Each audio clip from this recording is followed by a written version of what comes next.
Yeah. And then there's a button and then it'll add. Thank you.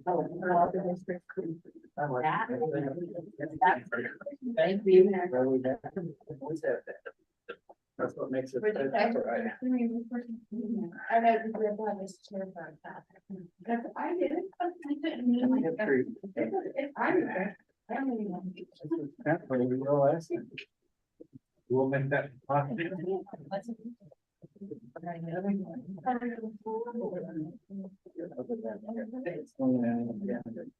Yeah. Yeah,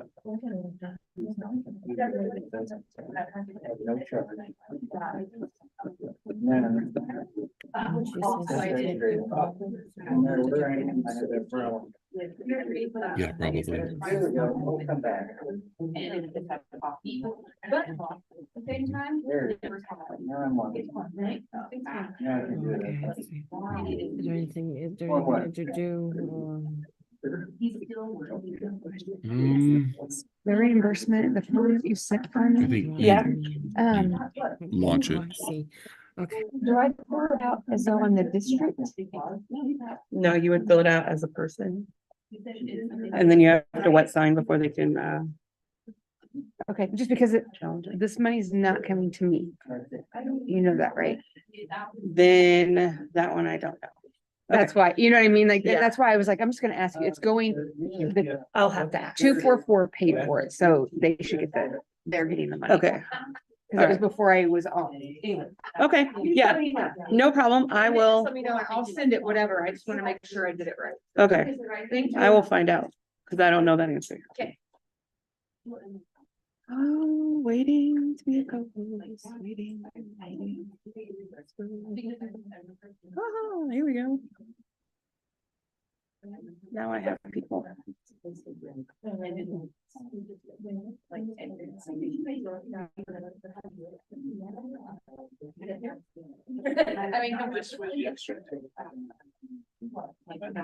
the Bob Lewis did a press conference, the treasurer office, KCBD and KDAD was able to count in the MCBS way. And they made my daughter the face of the campaign for other brochures, and I got to speak for about 7 minutes. Congratulations. Big event. Yeah, what a great opportunity. So lots of there's 150 people there. Lots of legislators.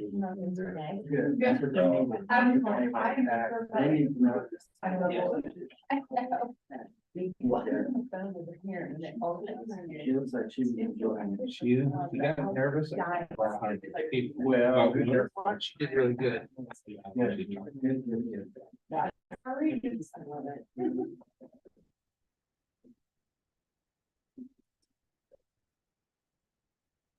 I had no idea it was until got that direct. And I love that I just she was giving me that. And I really got it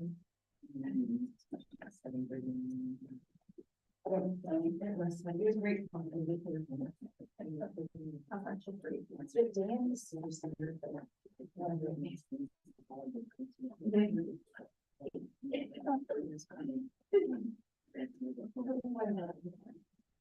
He calls me all the time. And you're going to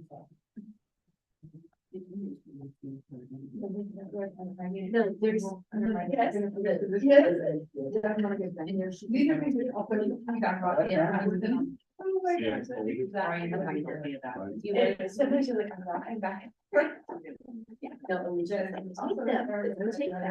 So if you want them, you just can't bring them back.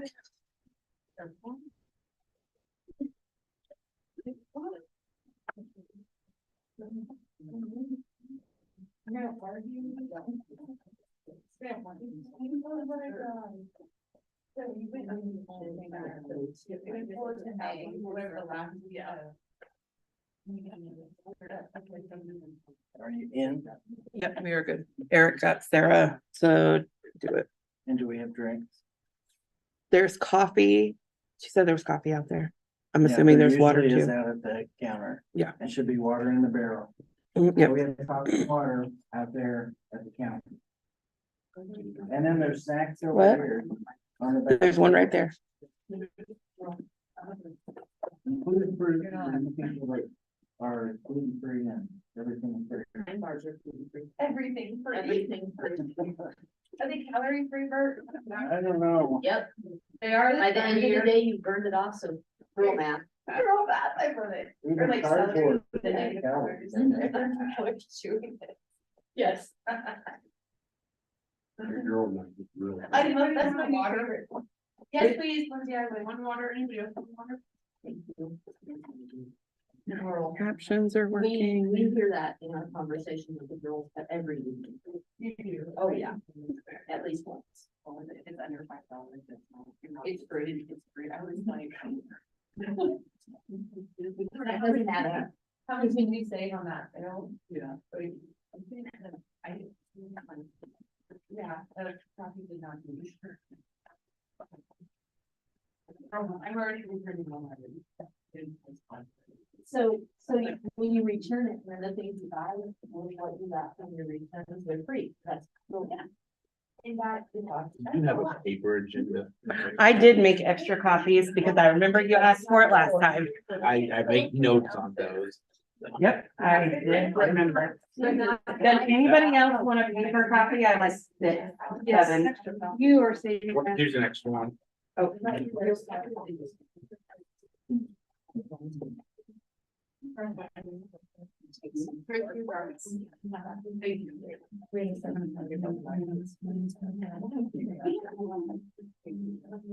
we do also have a microphone, but that tower thing picks up too. Okay. We'll see if people can hear online. If they can't, we'll have. So, Bert, you make that. Yeah. Yeah.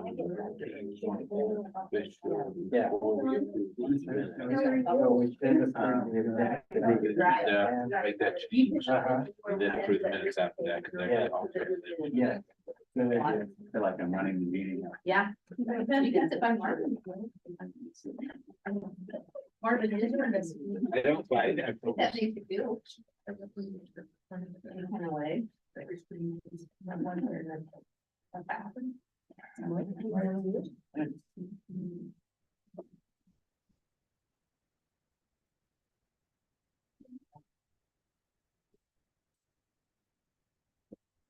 We know who's online. Right now, we have two interpreters, Jennifer King, Jennifer Kaczynski. Hang on, I gotta go somewhere else to be able to see. It's not showing everybody. Have you amended them? Yes. Whitney George, Luann Barron. Seven. And we need 9.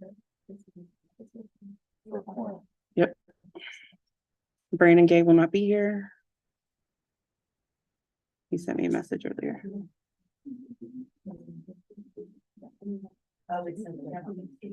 Yeah. We'll take roll on that. I have a quorum. Yeah. Then we'll have to put the agenda. I mean, we can set the agenda one day, but.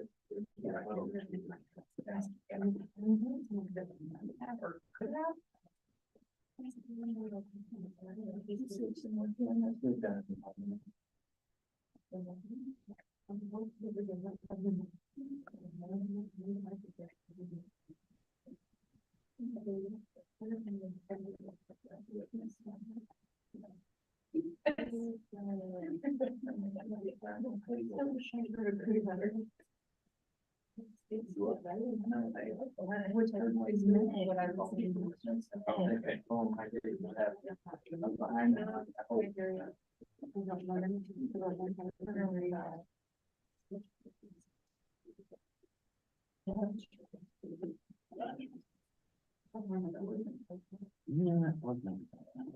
It's actually not the chart.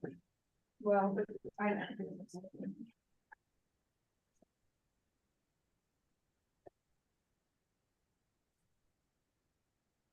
Yeah, this is, $90.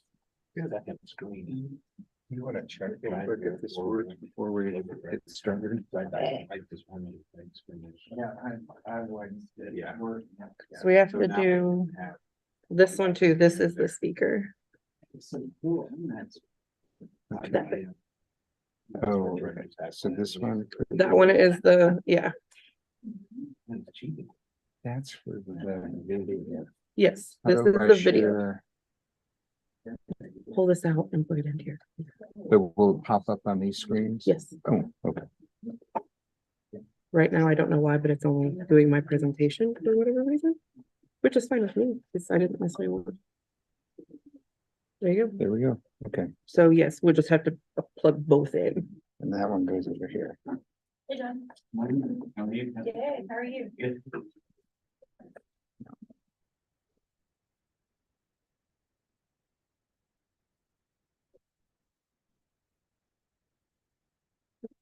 Did I get it right? Is it Oh, plugged in all? no, it's not.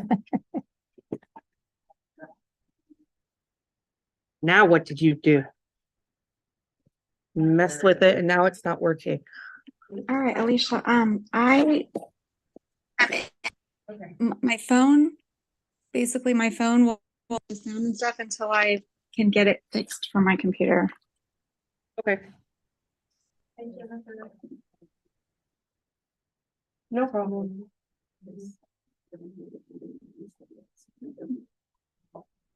Sometimes several hours before this happens, but then. Kind of like postal, but, right, so right now there's no point in, but that here. Or is that that here? currently is. They're gonna change that. Okay, all right, I wouldn't know that. sorry.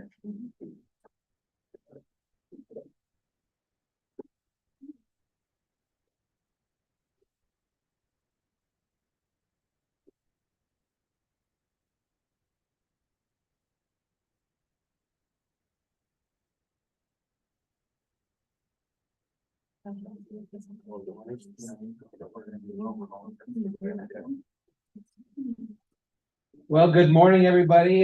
This is Marvin Miller. I'm going to go ahead and call our November 30th, 2023 SEAC Council to order. We will begin with roll call to see if we have a quorum today. Alicia, thank you for being here. I believe this is your first full meeting. It is. And you Well, are doing yeah. great. I know there's all the technical issues, but you're awesome. So thank you for that. So let's go ahead and take roll. Just for, did everybody hear that okay online? Because we do have a microphone.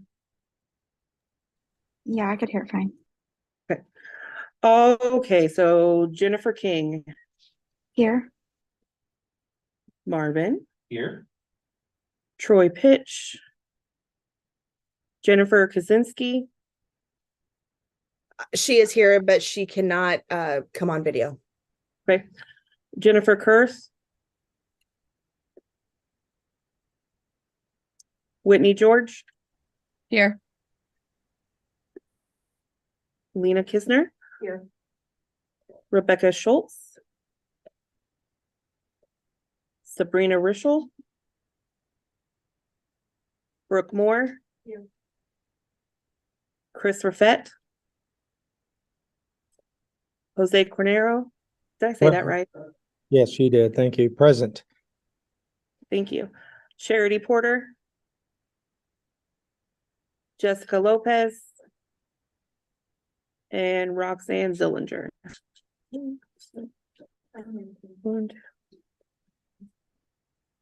You're not on my thing. Thank you, Lindsay. I'm here. I don't have you on the draft minutes. I will add you. Okay, so 1, 2, 3, 4, 5, 6, 7, 8, 9. So yes, we do. We have a quorum. Thank you. Okay, the first thing I would like to do is take a look at the agenda for today. Before I ask for an approval, I do have a item that I would like to add on there. As soon as we approve the agenda and prior to approving the minutes, after I've looked at the past 2 months, I've realized that we had welcomed a KNEA official as an ex officio member of the council, But we'd actually never made that action official because that happened during the summer at a time when there was no quorum, so we need to take a vote on that. So I would like to add on the agenda, right after approving the agenda, that we take a vote on KNEA ex officio. Are there any other additions that would need to be made to the agenda?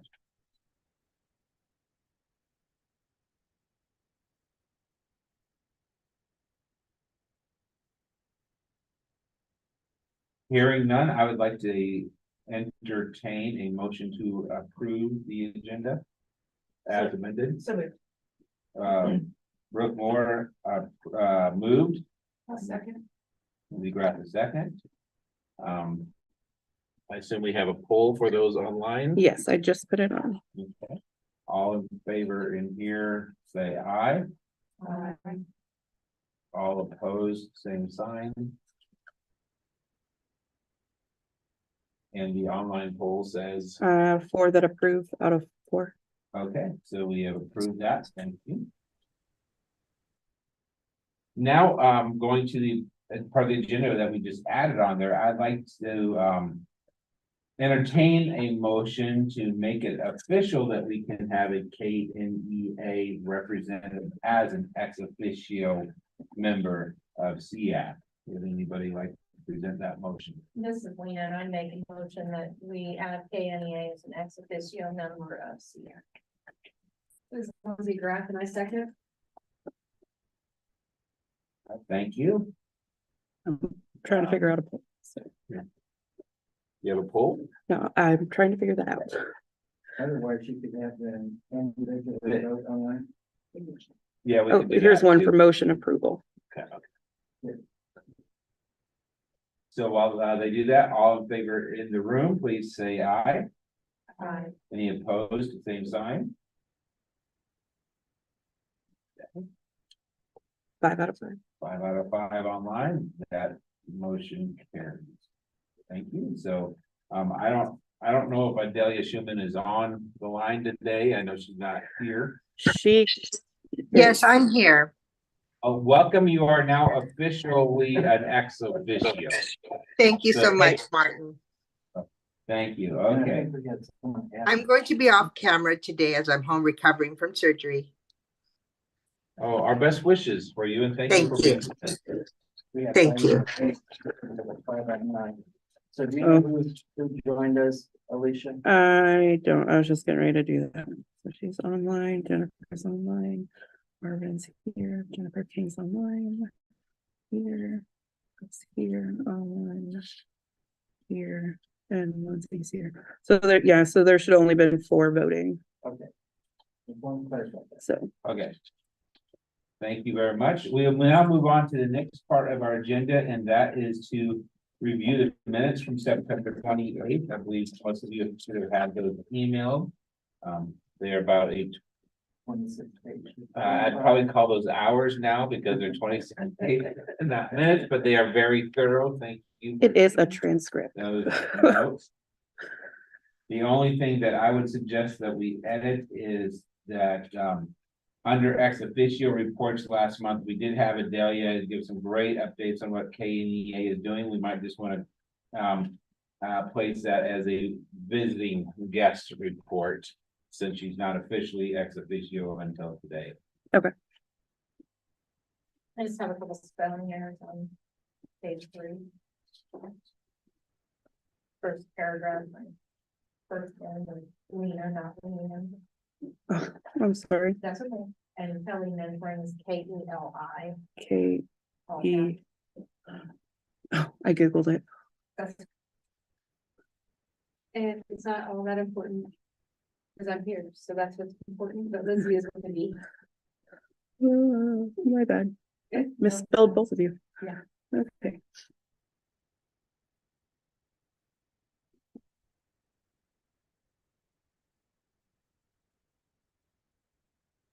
Are there any other corrections we need to make? Thank you. Then I'd like to entertain a motion to approve the minutes as amended. That was Lena. Lindsay Graf also. Everyone that would like to approve that, please say aye.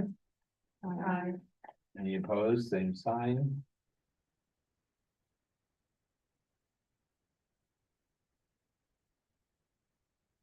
I know we're moving fast, so you probably have an online poll up there. Well, I'm trying to relaunch it.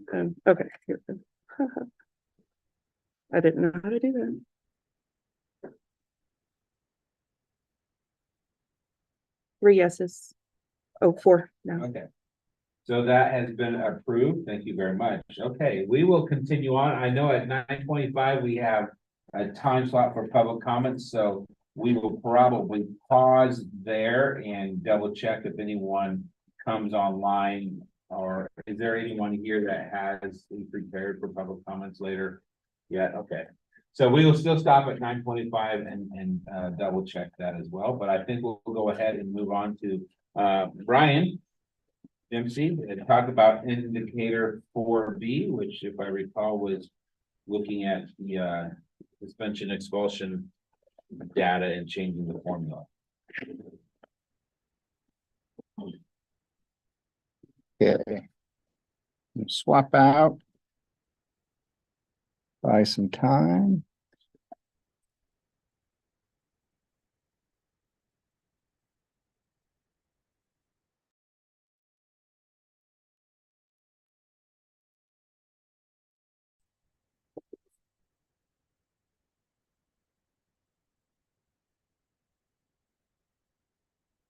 Never do this, right?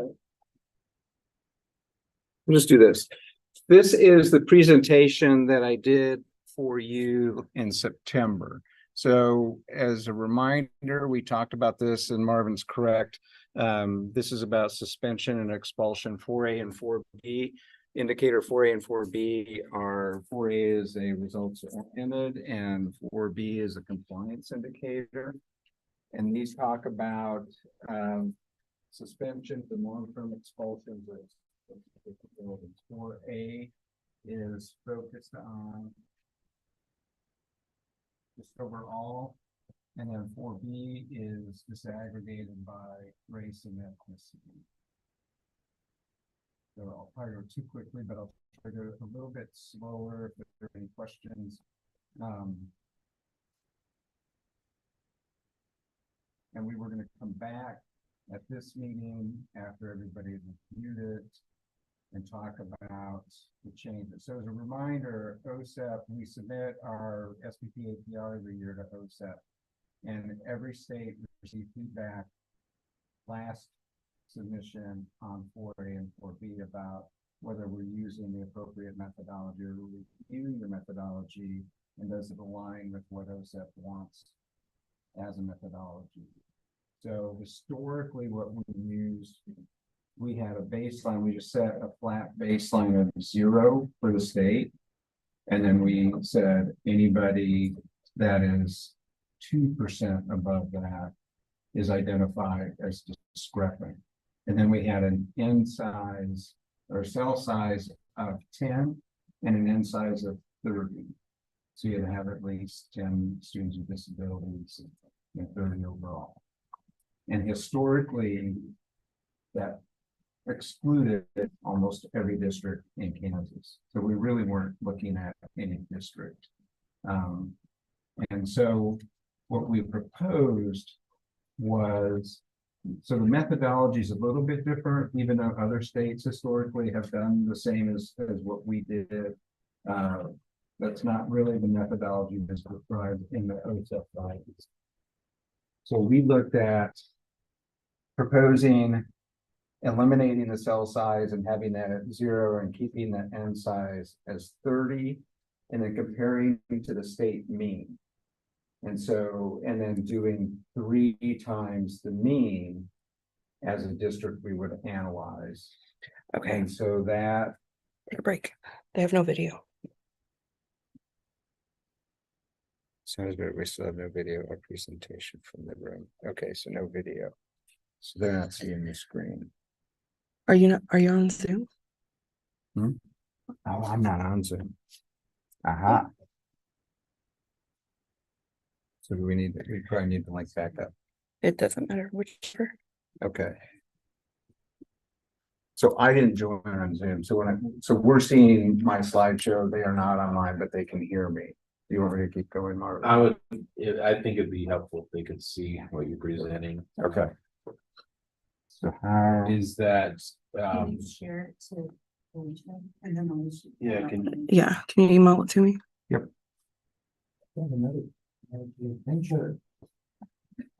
Technologies like that. I was gonna say. I didn't think I'd take all my time. You're on there a lot.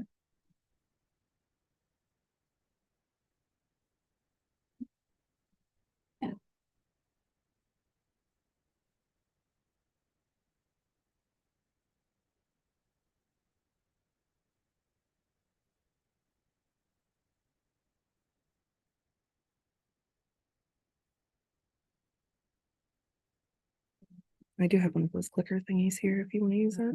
Mhm. One of those clicker things, if you want to use it. You wanna back up? Yeah. And then we'll just pull it up.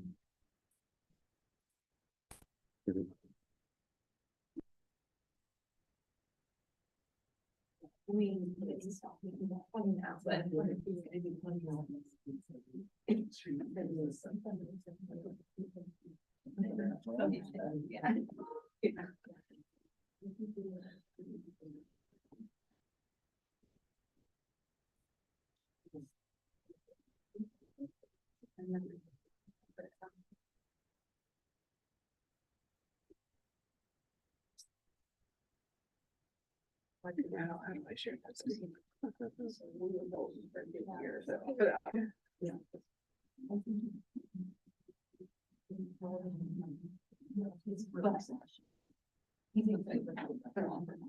Which I'm okay with. Can those online see the PowerPoint?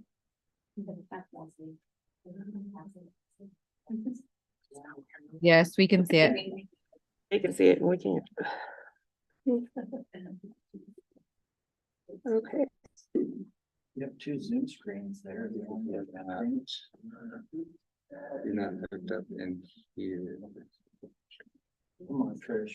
Here comes the IT expert. No, no. If this is.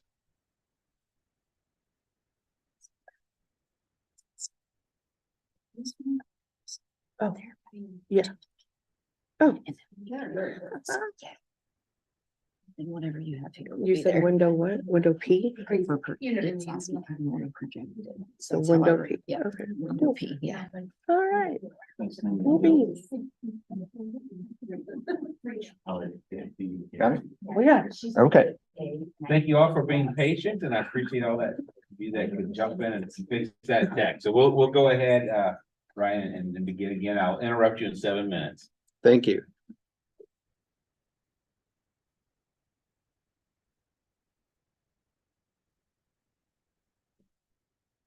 So as we discussed last time, we propose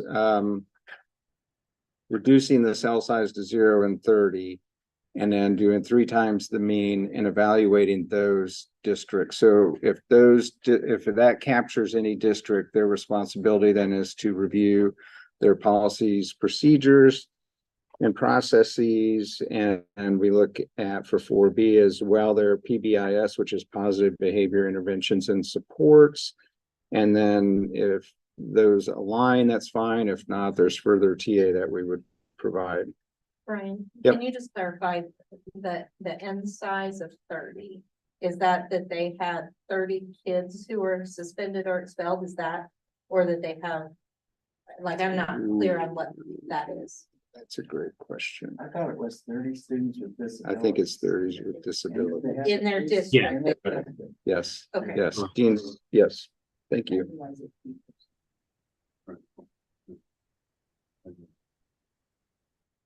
So we ran through these examples last time. So for example, if our statewide mean is 0.23, we would be looking at about a 0.6 of students long-term expelled or suspended for more than 10 days for 4A or 4B. And we ran, so these are examples that we went through last time. And we ran preliminary data based on the prior year's submissions. And there are roughly over the last several years, we would analyze about 15 to 30 districts. And so the methodology aligns with OSEP's instructions. And I think this is what OSEP is looking for states to at least look at some of their districts. It's not about evaluating everyone. Again, just this is about discrepancy of variance off the average.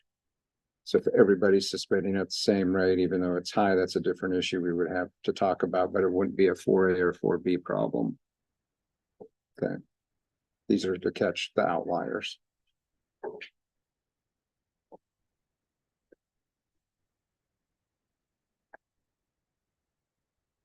So unless you want me to back up, I think we went through these last time and it was to come back this time to see if there are any questions and for SEAC to take action or recommend that we go ahead and we're suggesting we do that with this year's submission. That is correct. This is essentially the second read, so then we would be after any questions would be entertaining a motion to recommend going forward with this. So is there any other questions on the calculations or the impact? So I assume this will also contribute to significant disproportionality for a district, that could change that. With that calculation, you could find that you are suspending white boys more than other racial groups or something like that.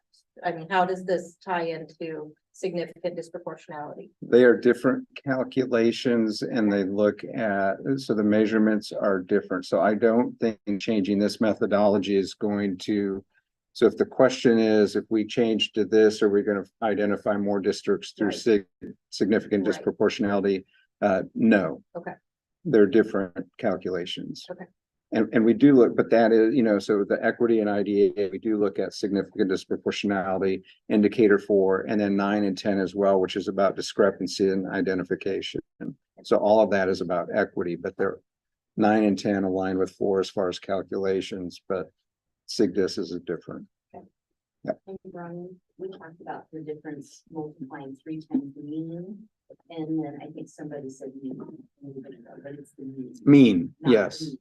Yes. Because median end up being Yep. way further one side or the other of the median. Correct. So for those online, if you can't hear, Tricia's clarifying the request and the proposal is that we use the state mean rather than, and not the median. And the mean is the normal to use.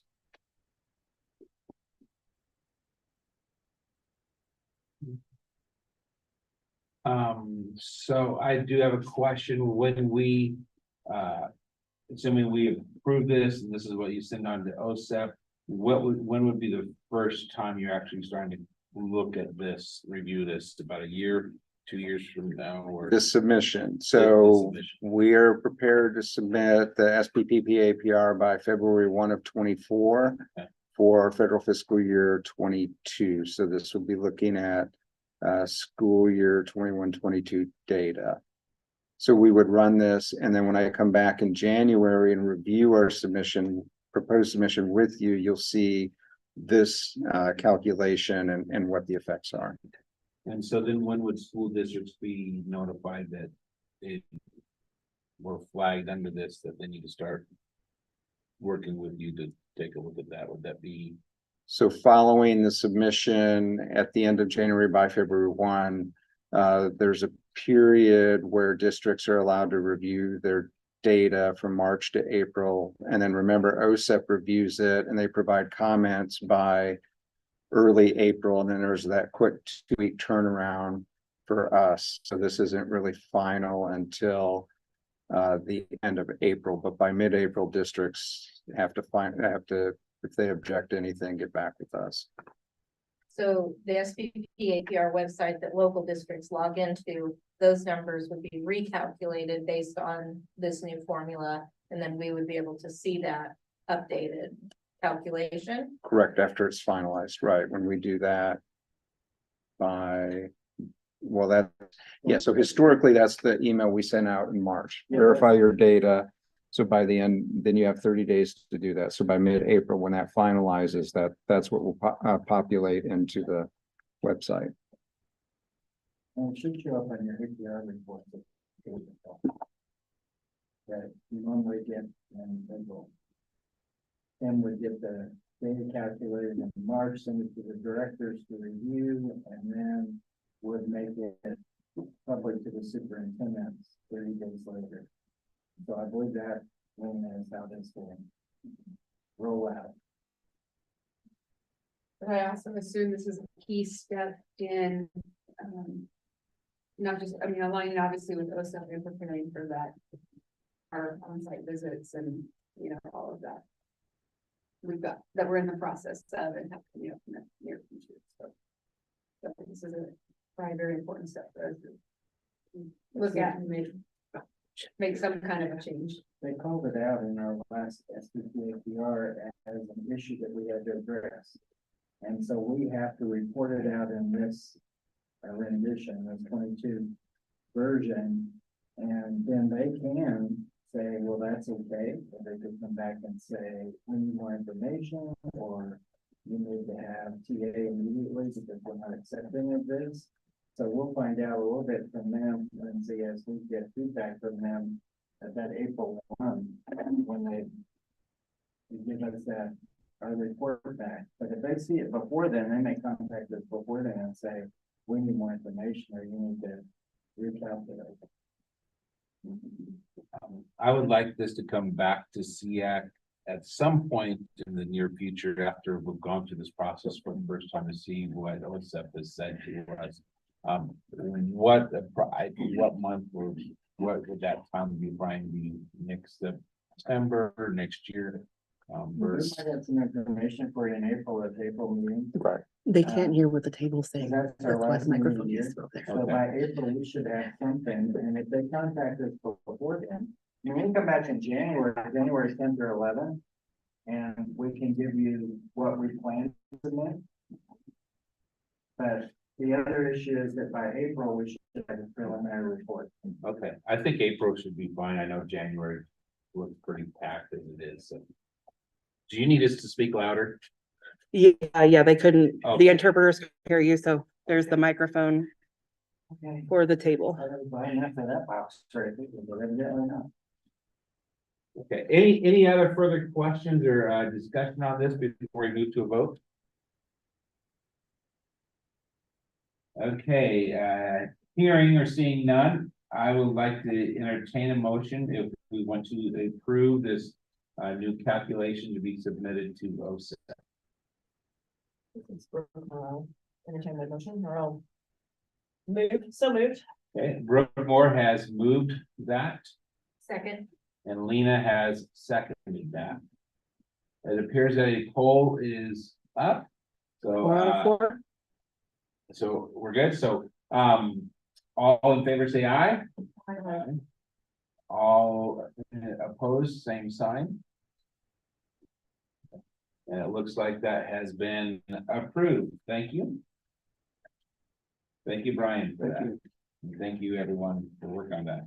Okay, we passed our 9:25 minutes, so I'm sorry. Let me pause there.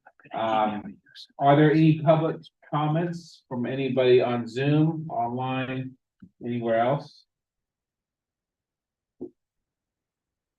And we did not receive any submitted to us prior, correct? Okay. Hearing none, we'll go ahead and close the public comment section. And thank you, Brian, again for that. We are a little ahead of schedule, so I'm wondering, is Dean available to talk about the transition grant? Dean is ready. Thank you. So welcome, or hello, everyone. Dean Zeitz, I'm one of the assistant directors on the special education and title services team.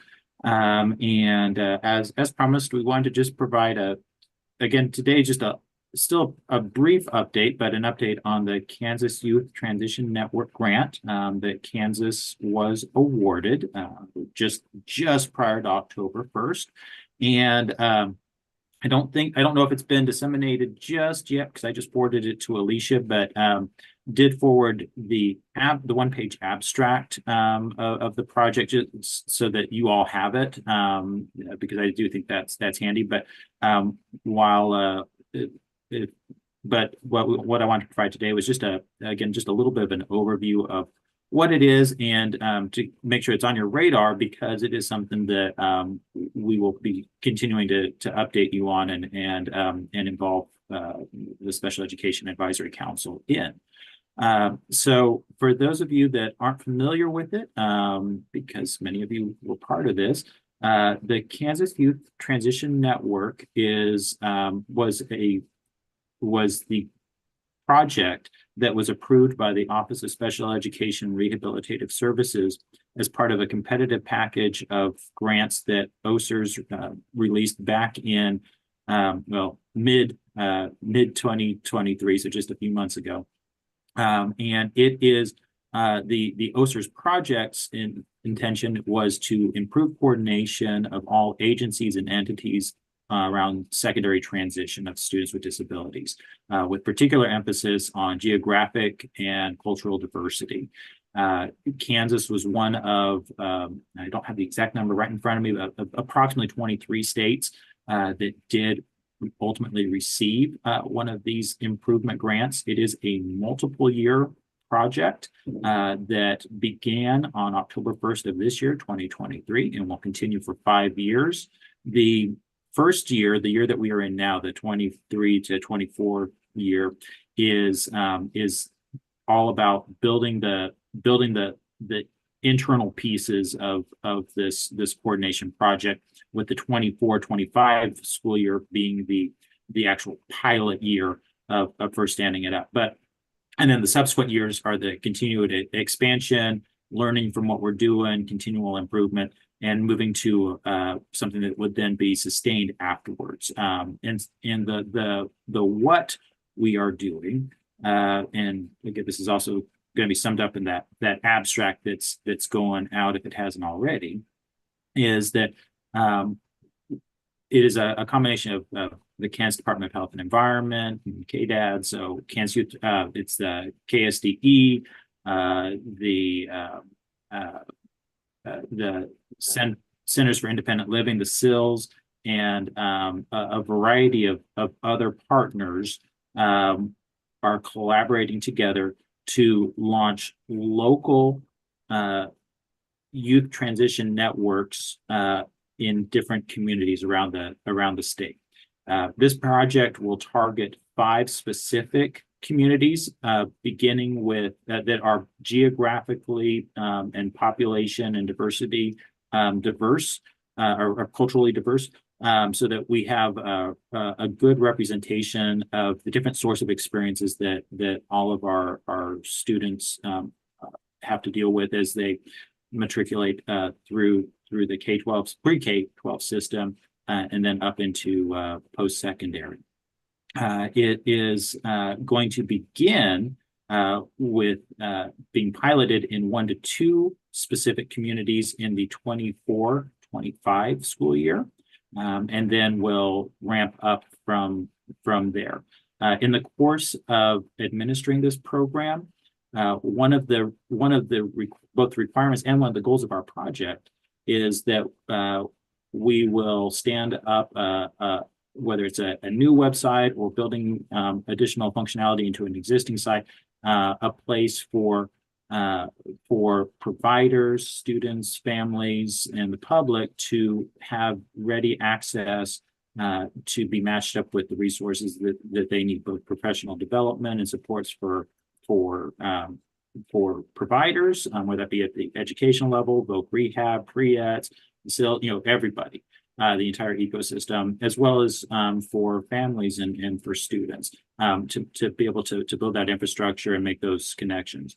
There's also a significant emphasis on the improved engagement, not just the actual meaningful engagement and consultation with families and the students with disabilities in these local communities, to ensure that the services are meeting their needs and that they are adapting to those needs. And then again, sharing these best practices that we learn as the system is stood up across the state, so that it's something that could be adapted and utilized in all LEAs potentially throughout the state over the next 5 years. Again, it was just October 1st that we were actually awarded the grant. We are in those earliest steps right now of standing up the steering committee, made up of the different partners. But we will, from the steering committee, be expanding out to a larger advisory group as well. So do watch for more information on that. I guess with that, if there's any questions, I know that was a kind of a short overview, but for the amount of time that we have, that was sort of what we had in mind for today. But happy to address any questions that folks have. And in addition to just the basic abstract that we sent out, if there's an interest in the longer narrative and timeline, we can get that disseminated through email as well. Thank you, Dean. I do have a question. You may or may not know this answer, but about the year and a half or 2 years ago, KU said started doing the grant for the Kansas Transition Councils, which sounds very similar to this. And this may just be the new monies and new enlargement part of what has been started already. Is that what this is, or is this something new?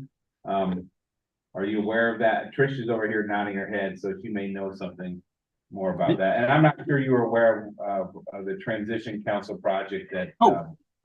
So yeah, so I am aware of so yes and no. So yeah, I am. Yeah, so I'm aware of the Transition Council project. This is something that happened. It came up the federally funded project that allowed us to apply for this. That was something that wasn't on our radar a year ago. It wasn't on our radar 8 months ago. It really kind of caught everyone off guard when it was dropped as an opportunity. So on the one hand, it wasn't something that we anticipated when we started the work around the coordination councils and like the work that Stacey Martin and others of our team have been part of, and Trish and others. But as this works in the course of standing this up, the idea is that all of these pieces are working together. So in a lot of ways, this is an opportunity to take what was already starting there and really take it to the next level. Yes, that's what I thought, and I was wondering that. So thank you.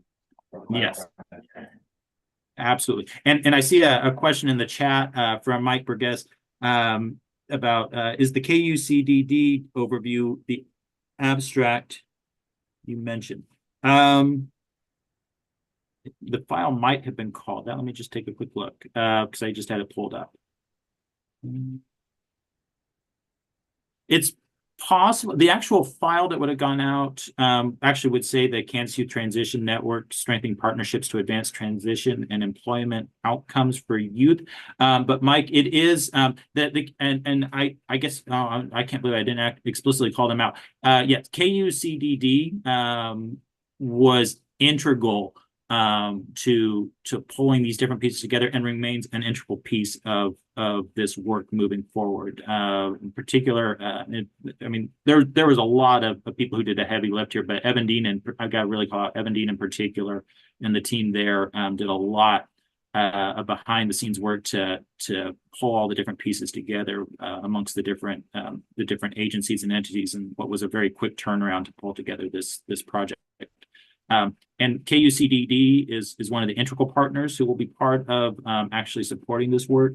Oh, and Mike asked when the abstract was sent out.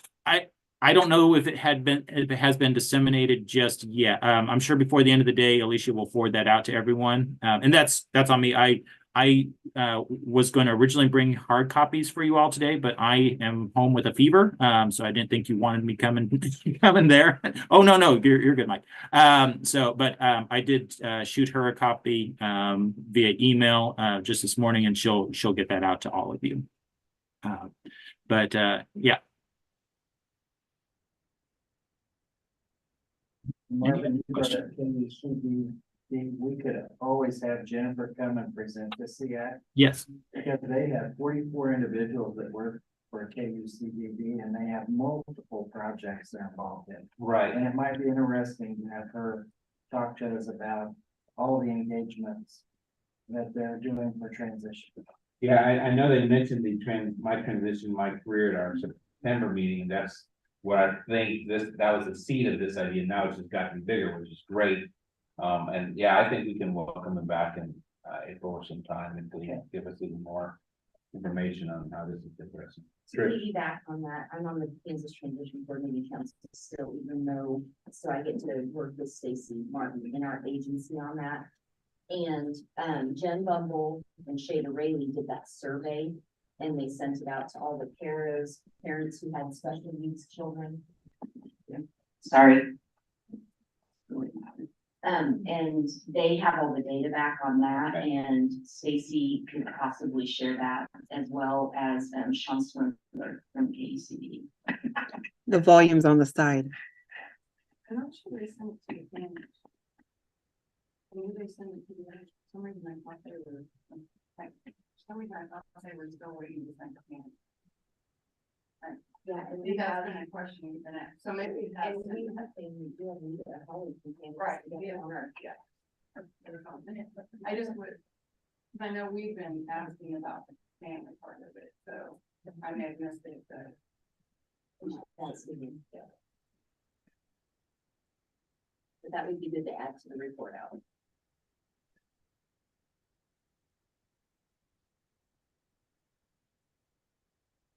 Thank you, Christian. Thank you for bringing that up. And Dean, thank you for talking about that. I think as someone who is very interested in transition, that this is only going to serve our community even better. I know that we have spent in Sedgwick County a good part of the last year and a half doing resource mapping and doing a lot of community engagement with parents and students. So this just looks like it's going to help us take it to the next level and then blend the entire state in and not just a couple pockets here and there. Exactly. And I hope you feel better soon. I'm feeling better today, but I just don't want to err. I want to err on the side of not making you folks sick. Okay, is there any other questions that anyone has for Dean on this? Dean, do you have anything else for us? Not for this part of the presentation. Very good. Thank you for that information. I look forward to hearing more. And we're going to move on to our next part with Brian on our DMS.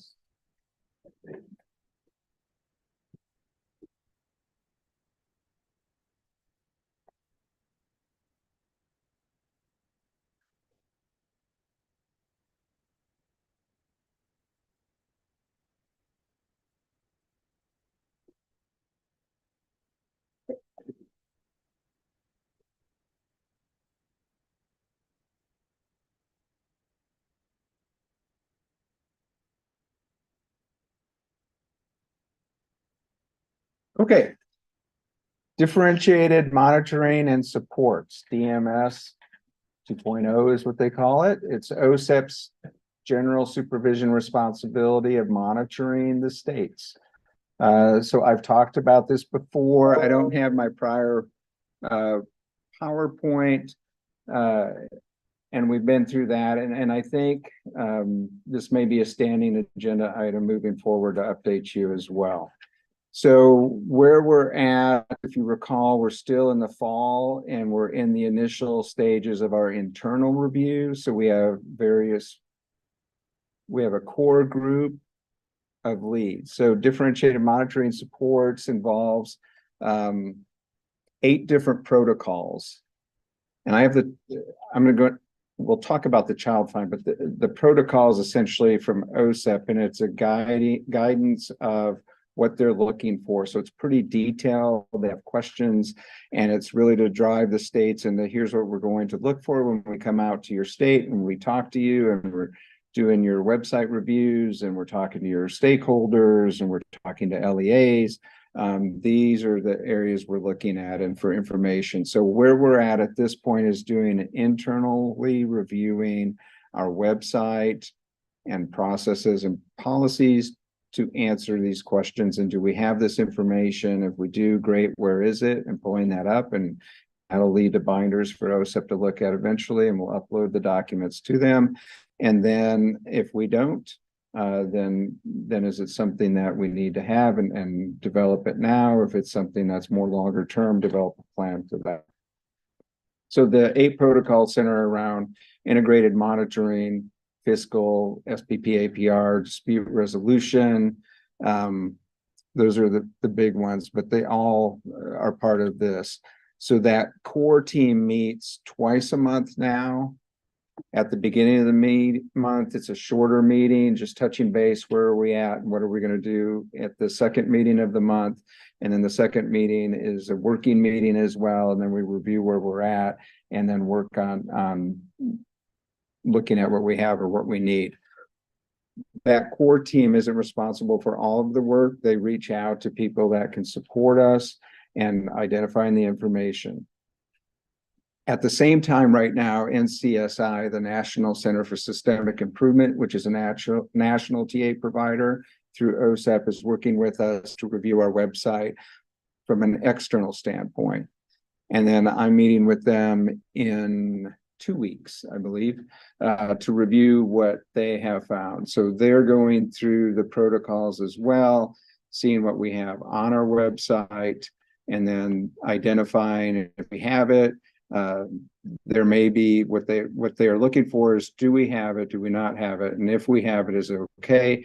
If there's some improvements we can make, they might have suggestions, and they might also have links to other states that might have something that we might want to look at and adopt to Kansas. So we'll go through that in a couple of weeks with them and roll that into our work. And we're working internally on that. And then starting January-ish, so we'll keep coming back to SEAC, and then we'll start incorporating, and we'll work with Lena through Casey, through our kiosk stakeholder group, our partners, families together, and we'll just start having those meetings and having those conversations about what's going on. Then at this point, OSEP is looking at the website. The formal discovery will start in April, just as a reminder of the timeline. So in April, OSEP will reach out, they'll start their formal discovery and start asking us for documentation. It's different from state to state. So as they're going through the protocols and doing their analysis, they might not ask for us what they ask for Nebraska. And then we upload all those documents, and then over the summer they're reviewing that, and we're preparing for their on-site visit, which is next September. And it's a week-long on-site visit. So that's kind of where we're at. So more updates as you meet, but then we'll start reaching out more outwardly starting in January-ish and having conversations. So the child find protocol I have up here, this is new. So OSEP, released this a couple weeks ago, and it's the expectation that states review this. This isn't something that they're looking at for every state. So I think the understanding is what drove this was some concerns that OSEP may have had from other states. They developed this and they rolled it out. So we will look at it. And I'm going to figure out how to use this. Can I just think if I do it this way? No.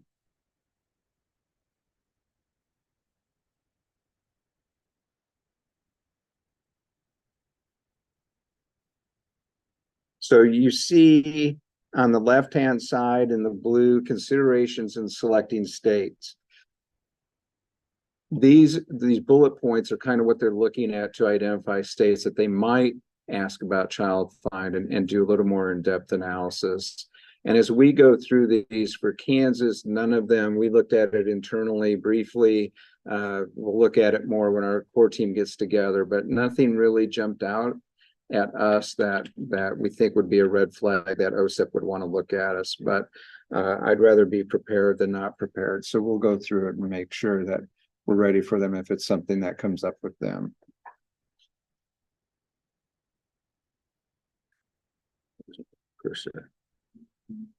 Yes. So we were on a call with OSEP and they provided this protocol and they also provided an example of what they're looking for in child find. They've been through a state's evaluation indicators and criteria, and they specifically looked at learning disability for the state. And the state had language in there that basically said that they did not identify LD in pre-K. And so the more I read it, the more I saw that they were restricting the category of eligibility for students. And OSEP said we have these categories from 3 to 21. And so you can't have a blanket statement that basically says we're not going to identify categorically 3 to 5 population.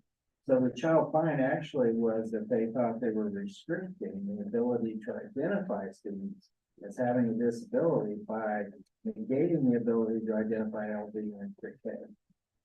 So, I mean, this is the sort of thing, this is how deep they're going into the indicators. So we know that they really liked our vision indicator. I mean, we got the letter and we had to respond to the letter because of a fact sheet that had errors in it. But when they looked at our indicators, we were told it was a prime example of what they wish all states use. So we know we have good quality information in our process handbook and in our eligibility indicators. But if we have anything in there that sounds like we're negating the ability to identify a child as a student with a disability, because that's what child find's about, then we're going to get a letter and we're going to be asked to clarify what we mean by what we said. Because they are really diving deep, and I don't know who up there is spending the time to review these, but they are definitely reviewing them for all states. And that's how this got added. And to follow up with Bert, I scrolled to, there's a section on privately placed children as well. There's been a couple letters issued by OSEP in the last month dealing with this issue. Again, I don't think that's a concern for Kansas, but as you look through, they roll through, like Bert said, what child find responsibilities are. And then the questions to consider. So this is what our team will go through as well. And this is where we look for the documents. So this is what a protocol looks like. NCSI and some other TA providers have taken these and they're using experience from the cohort 1. So states that have already been visited, they're kind of rolling in some of those questions as well. So really the documents we're looking at are even a little more detailed to make sure that we're really prepared. So this is the other thing.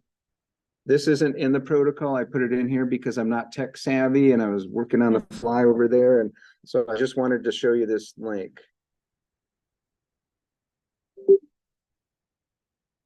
If I did it right.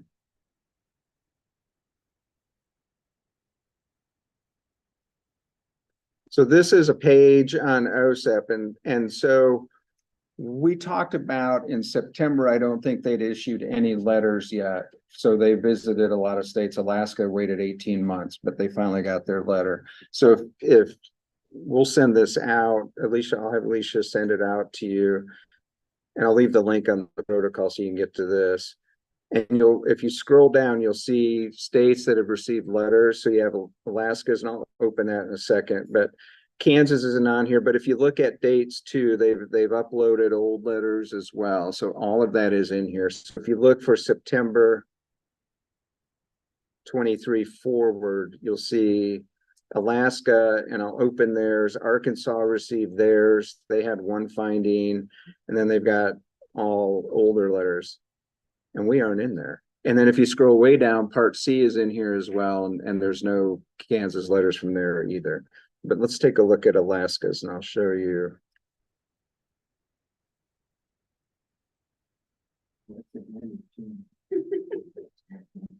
So they had several findings actually. And so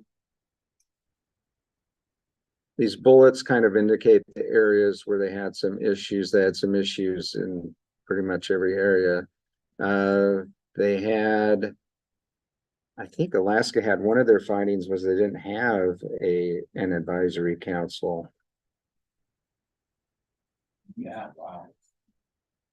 And then if you scroll down, you'll see the summary of monitoring priorities and outcomes.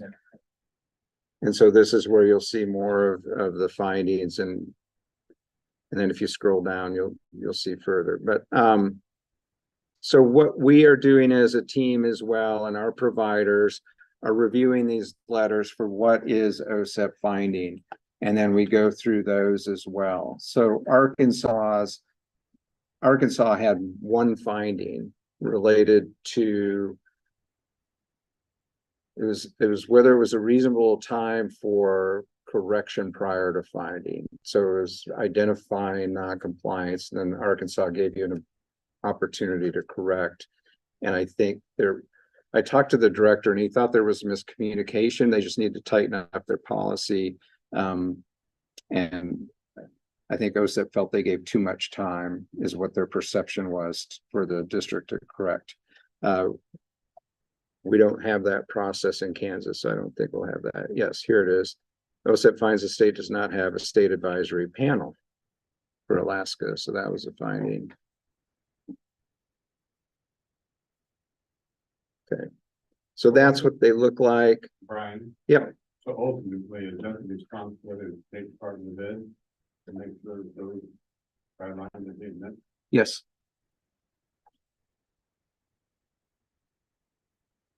What was the question?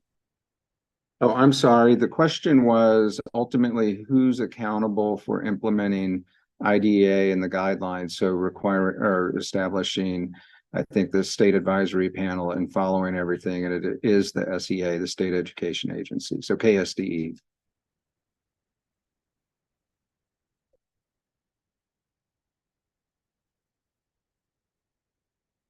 And I think, so in that call that Bert referred to, the tone of the on-site visits have been cordial. They've been conversing. All right, Lena and Lindsay are laughing, but they were conversational in nature. So there wasn't, I guess the undercurrent is it's somewhat adversarial because of why they're here, but I think a lot, the state directors that talked were glad that they were conversational, and it's acknowledging and transparent about where your gaps are and what you're going to do to address them, and that OSEP was okay and it wasn't a hammer.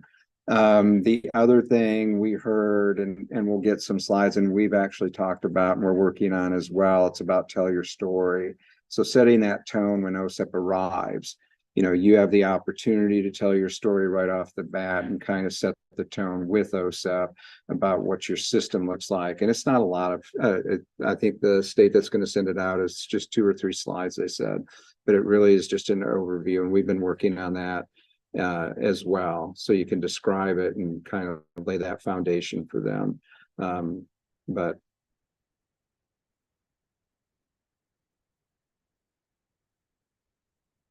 they've been going well.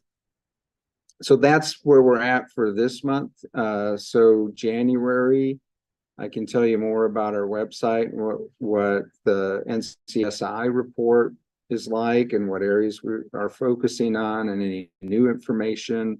And we'll just start extending the conversation.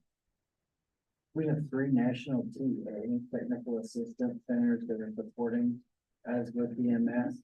That includes Wayne Ball, Alena, Lincoln, NTA, and Joanna Bivens from IBC. So they have all been assigned to us for any technical assistance we might need around EMS. And so they've been doing website reviews, they've been helping us with questions. We invite them to our monthly meetings that we have with our OSEP contact, who does do a lot of the monitoring for states. So he would let us know what he thinks, and then when we get a letter from OSEP that says we need more information on this, or we got something recently that we had to correct, when they send that to us, he's always involved in those opportunities. He's on the call we had over a fiscal issue. So he's kept up to speed, and then he can represent us as well. Because we like him and he seems to like us, so it's going to be a win-win, I feel. And we're just wanting to make sure that if it's a regulation or a statute, that Kansas is meeting it. And that we make sure that the field understands what it is and why it is. And then working with the field to ensure that we meet compliance requirements. And more importantly, I think that Valerie Williams is trying to move us into more results, but right now, this DMS process is all compliant. It's, did you dot that I, did you cross that T, how do you know? And then answering the question. So. And CF will be involved. Because they, when they come, we have to meet with them. What? Why not? It's right here. It picked it up on the translation. Okay. I guess you gotta have an echo. But No. you all, CF will be involved when we come back together again in September. We always have a September meeting where we'll have to set it up when they're here for that week. So that they can interview and talk with CF when they come to visit. So you'll all get more than you ever wanted to know about differentiated monitoring. And we're glad you're here. Are there any other questions for, on DMS at this time? I don't see that there is, so thank you, Brian. I guess you don't get to go very far because, you get to now talk about, the Tri-State Law Conference update. I got to see Brian there. Brian told me I could actually show up at the 7 o'clock breakfast for the, CLE, even though I'm not an attorney, just so I could sit there and listen to attorney stories. And so I did. So thank you for that invitation. Welcome.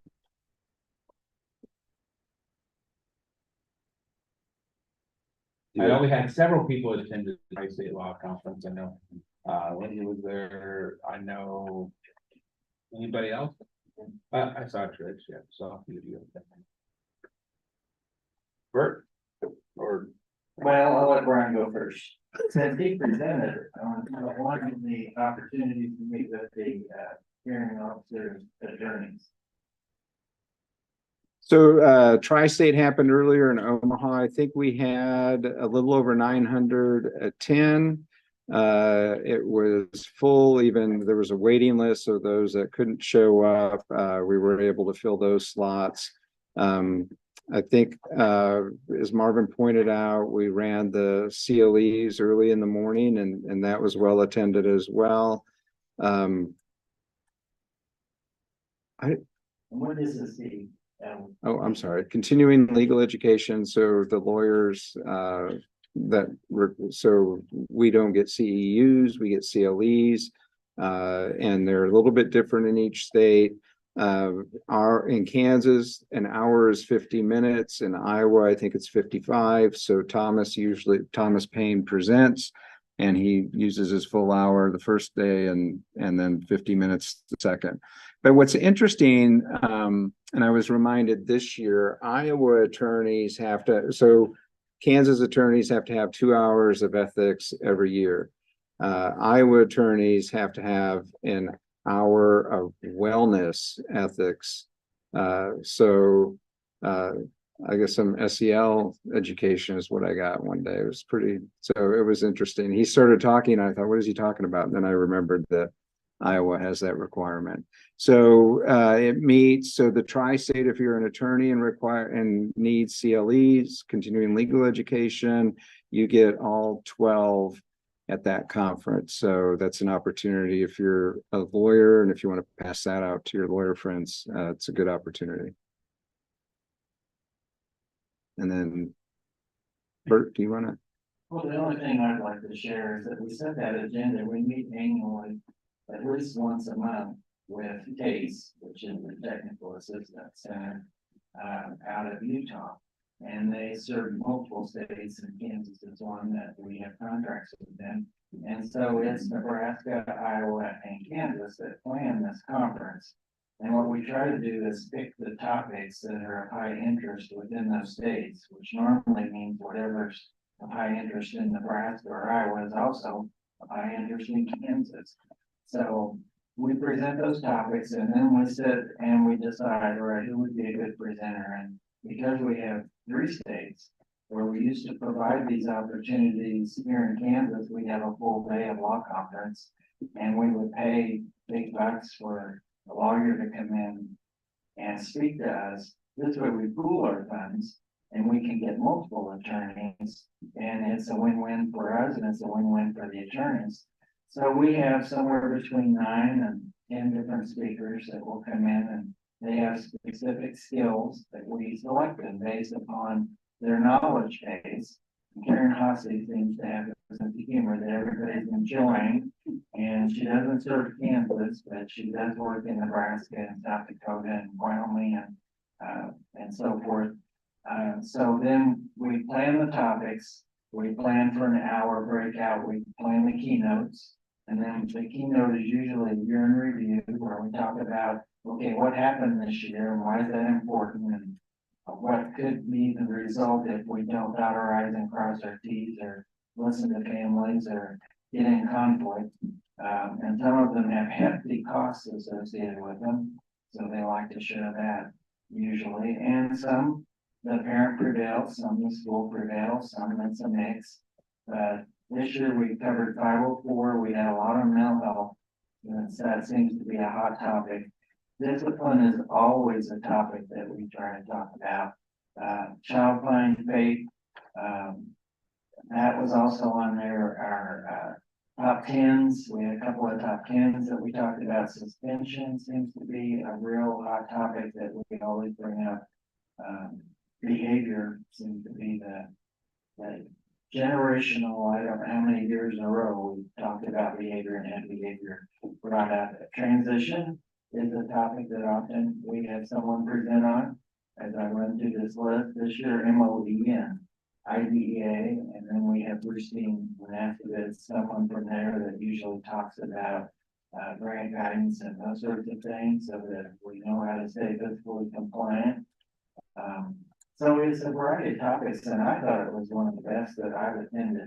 Every session I went into, I picked up information that really helped me to align my prior knowledge, but also then build on that so that I had new knowledge that I could work from. And some years you have that, and some years you're like, did I really get anything I didn't know before? And this year I thought I got a lot of information.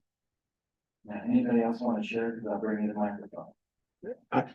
I'll just add, I think what Bert was alluding to me before that I didn't pick up on was we do a pre-conference as well for hearing officers and due process hearing officers as well. And that's the day before, and it's limited to them. So it's a smaller attendance, but it's an opportunity for those 3 states. And we also had representatives from, I think, Oregon, one from Oregon, the Southwest tends to show up as well.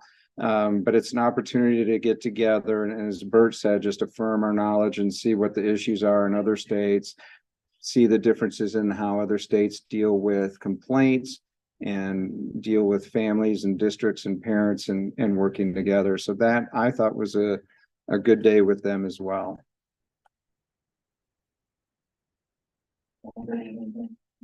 I'm not doing this to you.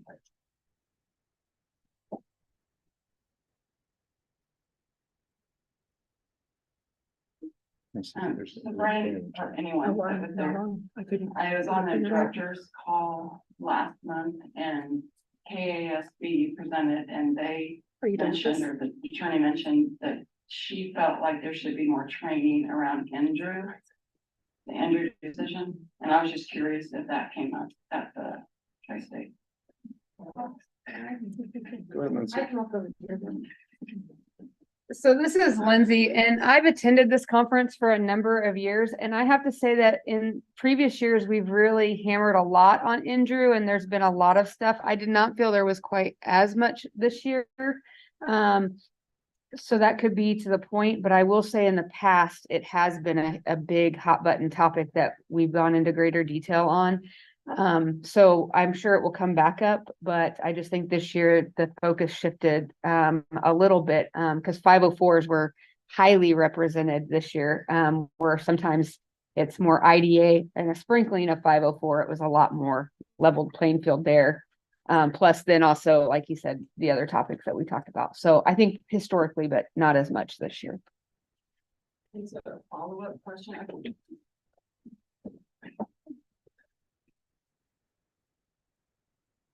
So I guess my follow-up question is KSDE, and if you are seeing the need to increase training around Andrew across the state, because I guess that's the message I was taking from KSDE, that maybe more should be out there for Kansas districts about the Andrew.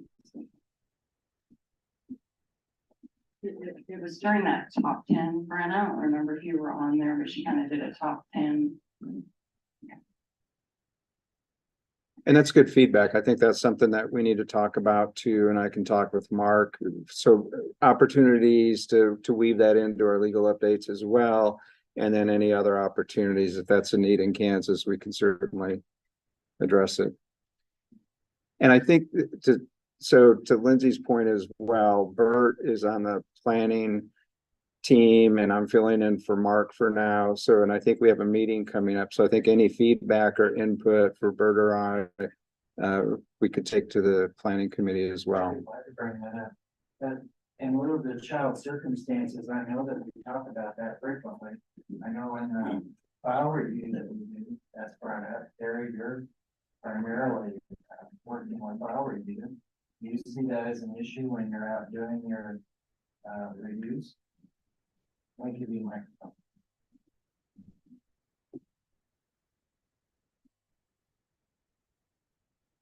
I deal with interrupt type situations more so with alternate assessment and just encouraging, when making that decision for an alternate assessment, using the least dangerous assumption and ensuring that we're giving the child every opportunity.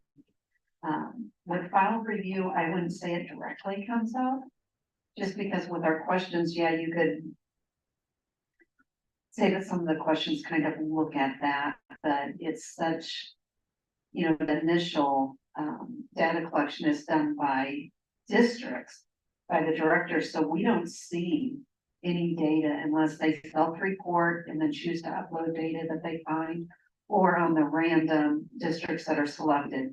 There's two files that are pulled, one IDA and one gifted. So the IDA file, we could see it, but the questions that we've been pulling don't really address those questions that we focus on that, in my opinion. I think we're not seeing a comment. You want to throw it?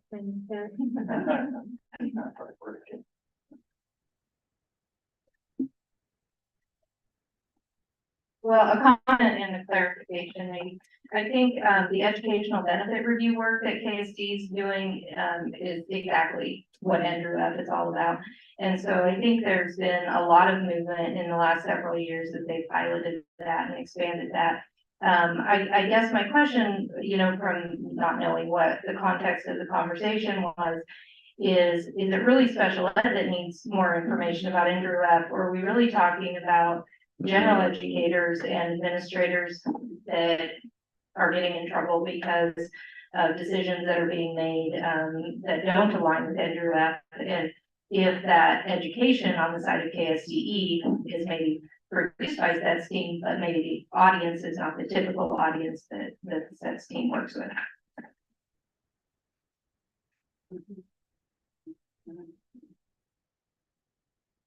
I'm just gonna say I would agree. I wasn't meaning it to be all of this, but I think everyone needs to hear that, and that the educational benefit was that part that I was getting at, and then also the school team coming back together when there wasn't progress or that kind of benefit being shown. And that's almost a requirement as part of the IEP. If the child's not making progress or is in decline, the IEP team is supposed to meet and realign the IEP to make it conforming with the student's needs. In the law conference, they spent a lot of time in the sessions that I attended talking about how we qualify with initial evaluations, students who we're going to be testing with. And when we have kids who don't meet requirements, and especially with situations with mental health, are we automatically triggering a conversation with our regular ed administrators that we should be exploring 504 plans?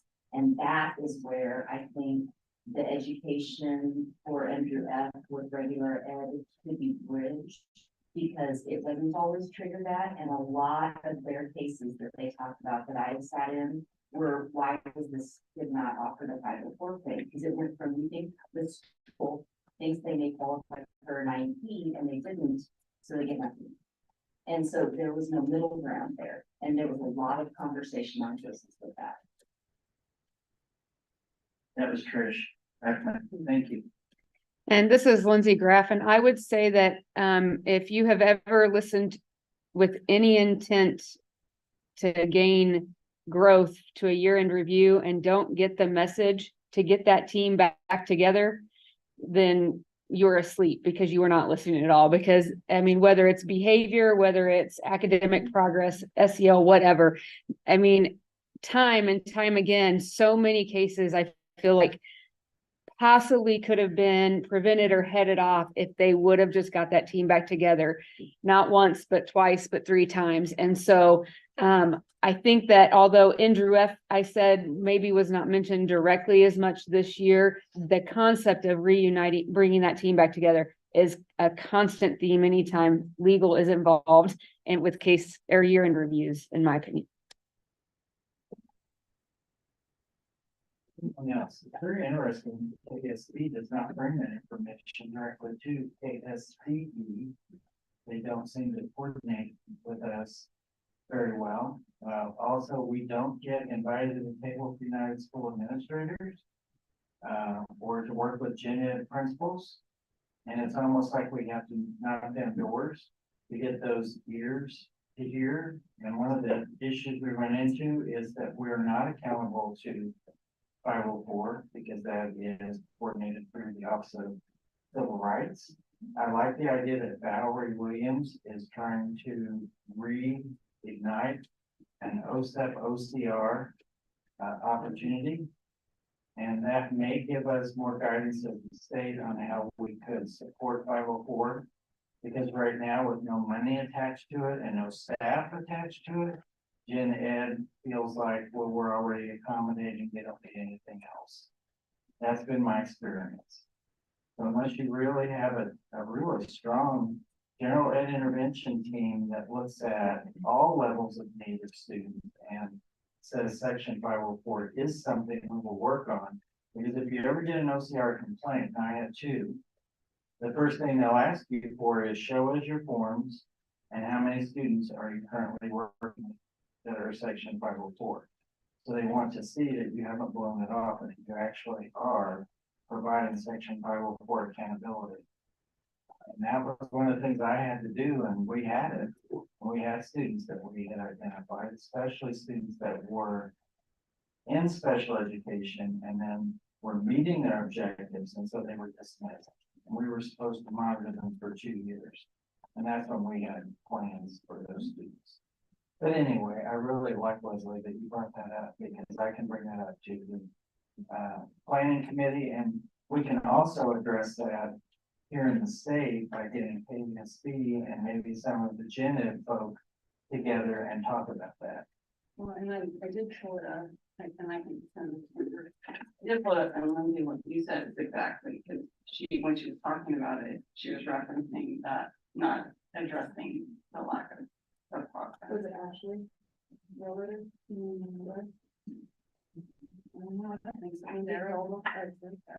It's because Anyone else? Good conversation. Thanks for bringing that up. That's why you're all here. You're supposed to give us the topics that are advantages are important, so that we need to be discussing. Question, do we have a date for the next one? When the next, Tri-state conference. it'll be that first week in November. Yeah. Mhm. Yeah, maybe. Because of the way it falls a little later in the calendar, like 6th, 7th, 8th or something. Yeah, I think it'd be that Wednesday, Thursday, Friday. The first Wednesday, Thursday, Friday in November is normally when we get the. 6th, 7th, 8th. Yeah.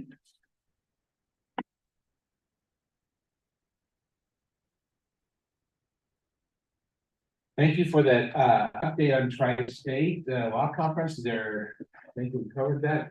Otherwise, I'll open up for any more questions or comments on that. It is always a great conference. You have plans to go next year if you haven't been there before. We are running a little bit ahead of schedule. We are scheduled to have a break in about 20 minutes. So let's just go ahead and take a break now for 15 minutes, and then we can come back at 10:35. And we'll start off with virtual schools at that time. And we have snacks over here for those in the room, and we have coffee and water out there.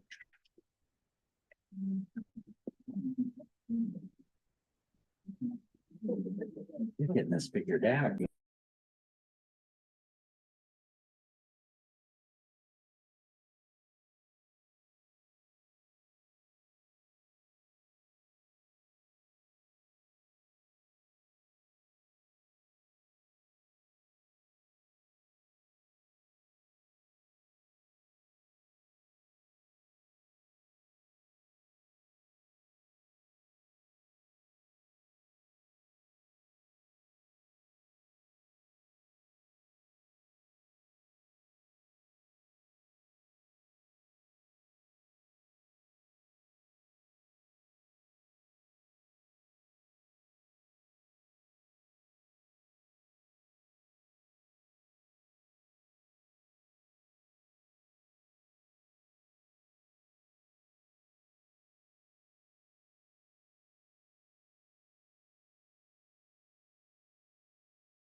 Alicia, you guys are muted. We cannot hear you.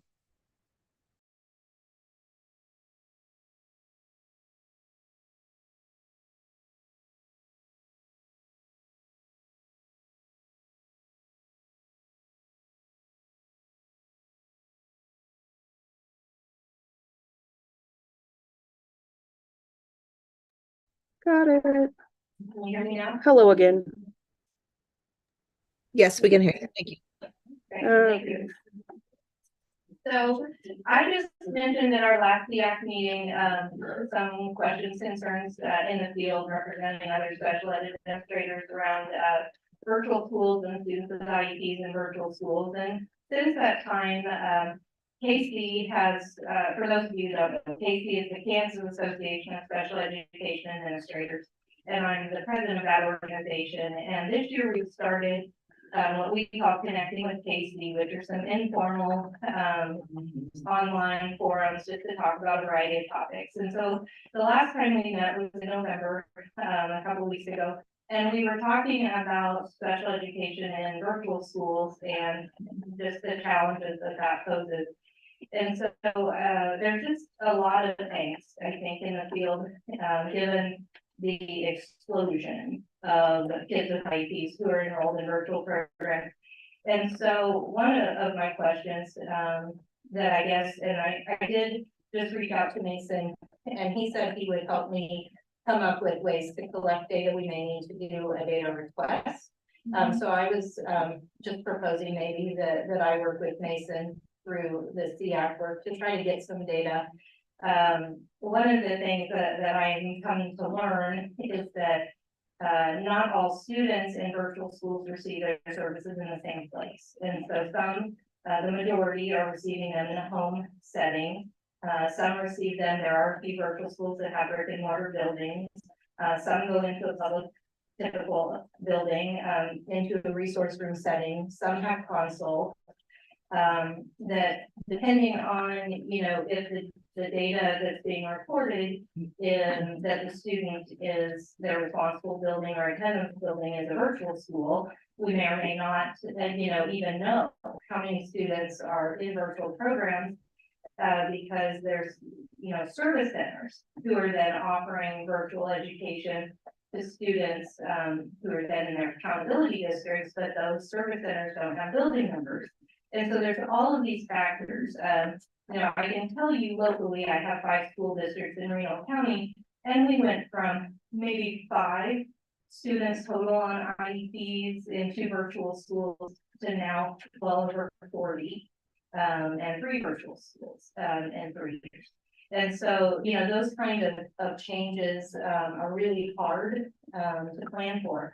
And so one of the things that I found out as I've been talking with people is, number one, there is a charter and virtual education advisory council at KSDE that I did not know of. And there is an opening according to their agenda from September for a special ed rep. I did email Dr. Fernhoff on mid-November, haven't heard back, just offering, you know, that maybe Casey could help appoint someone. But it appears as though there's no special ed representation currently on that council, and I don't know if that's something maybe even a CIAC member or somehow CIAC could find out more about the work of that council and if special education can be represented on that council.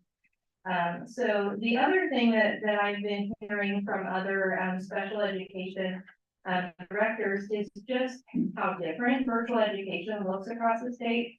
And so that is posing a challenge for people to figure out how to provide services. So we have some virtual schools that do actually have teachers that teach the lessons, and they do it live and they record it for students who can't attend, and special education teachers will co-teach and, you know, work with kids in Zoom rooms and those sorts of things.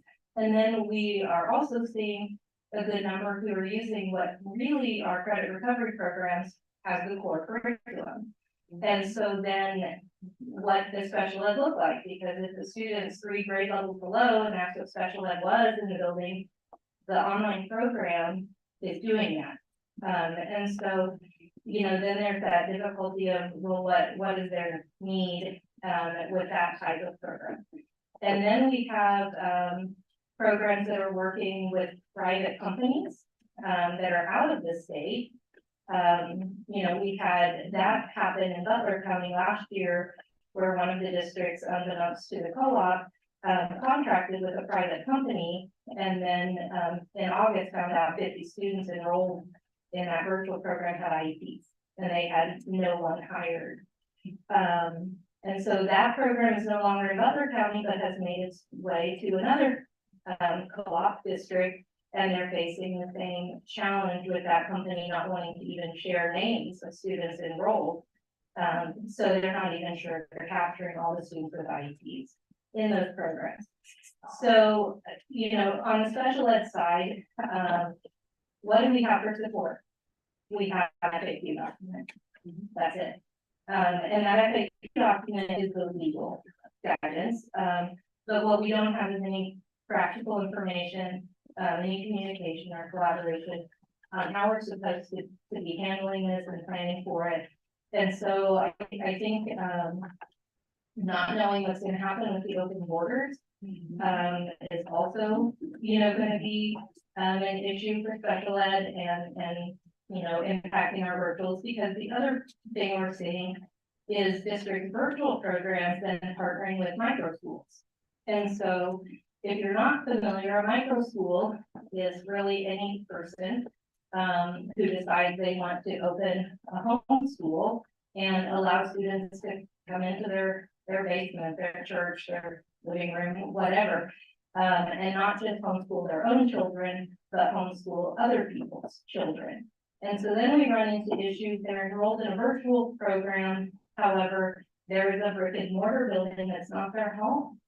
So what does that look like in terms of, discipline, ESI, all of those kind of pieces, that we deal with in a brick and mortar building. Now all of a sudden there is brick and mortar building. And so, I guess I feel like we need a whole lot more information.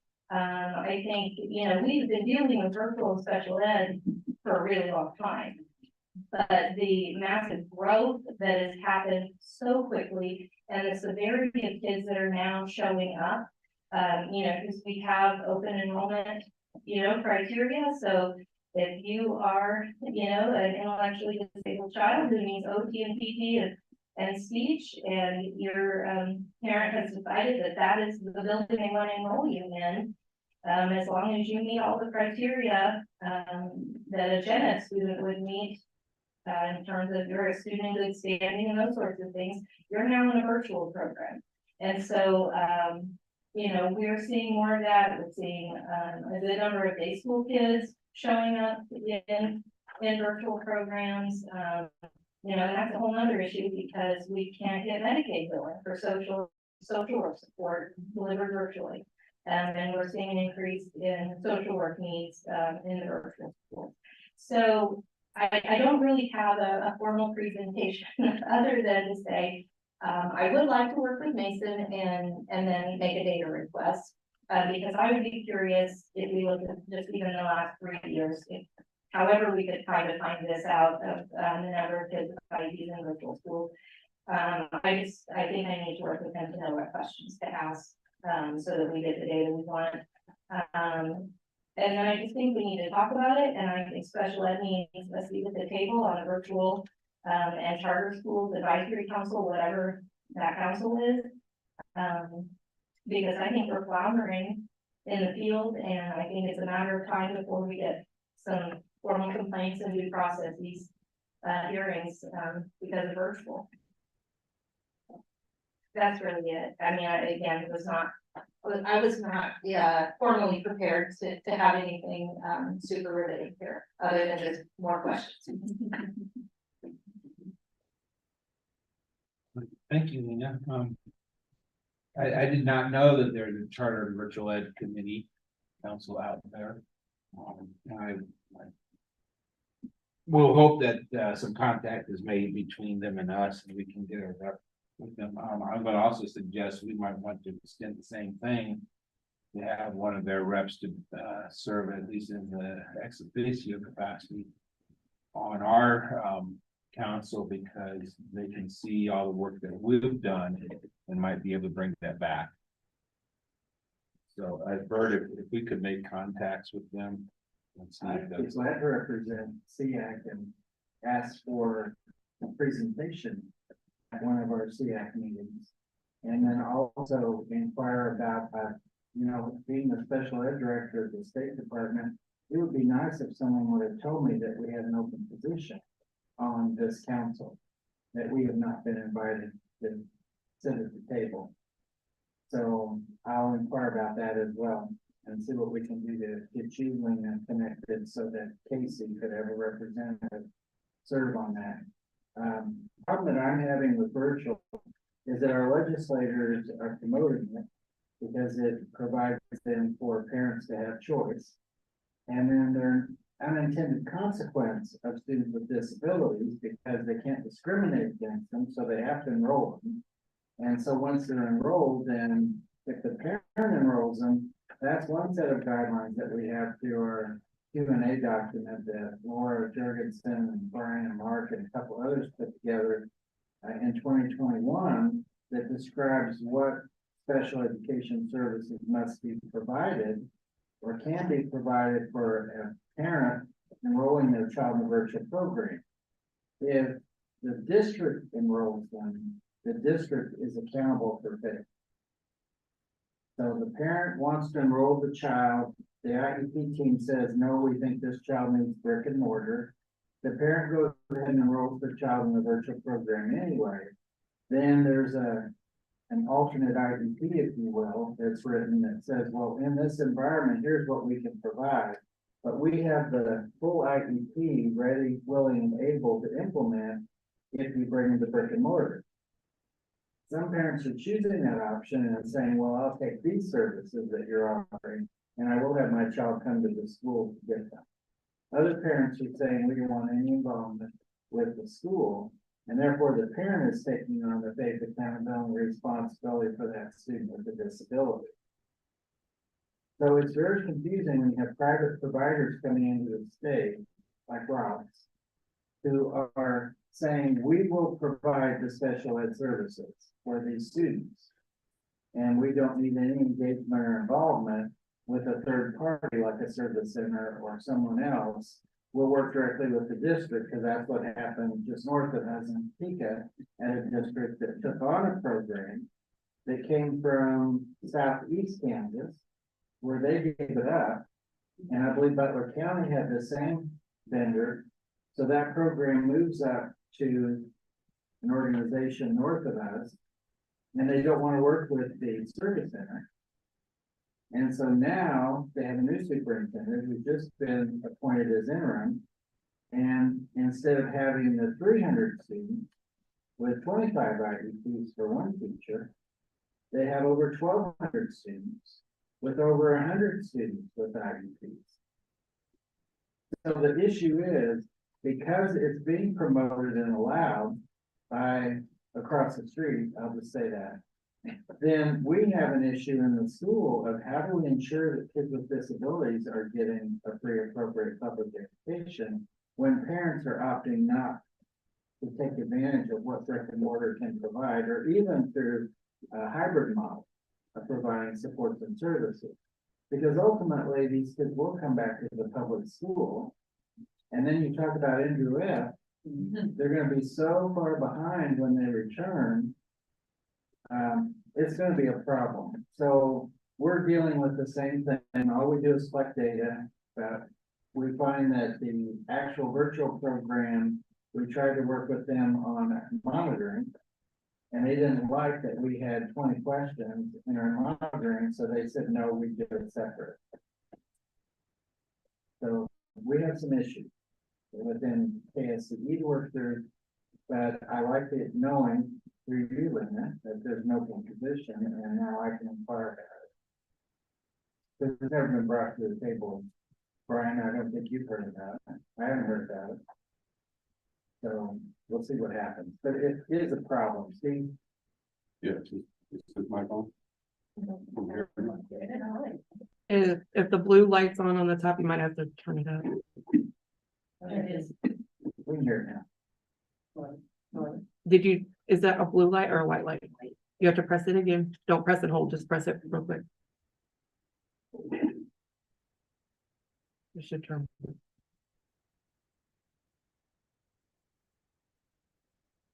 Well, we tried.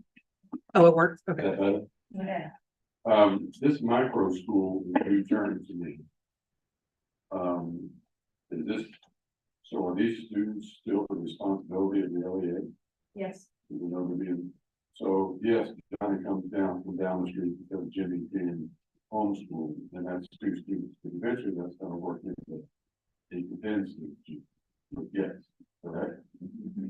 Yeah, we've had micro schools, that were part of the district that had up to 10 students. He said, well, even more because this person, essentially had sheds in her backyard, really is what it looked like, and had different grades in different micro schools.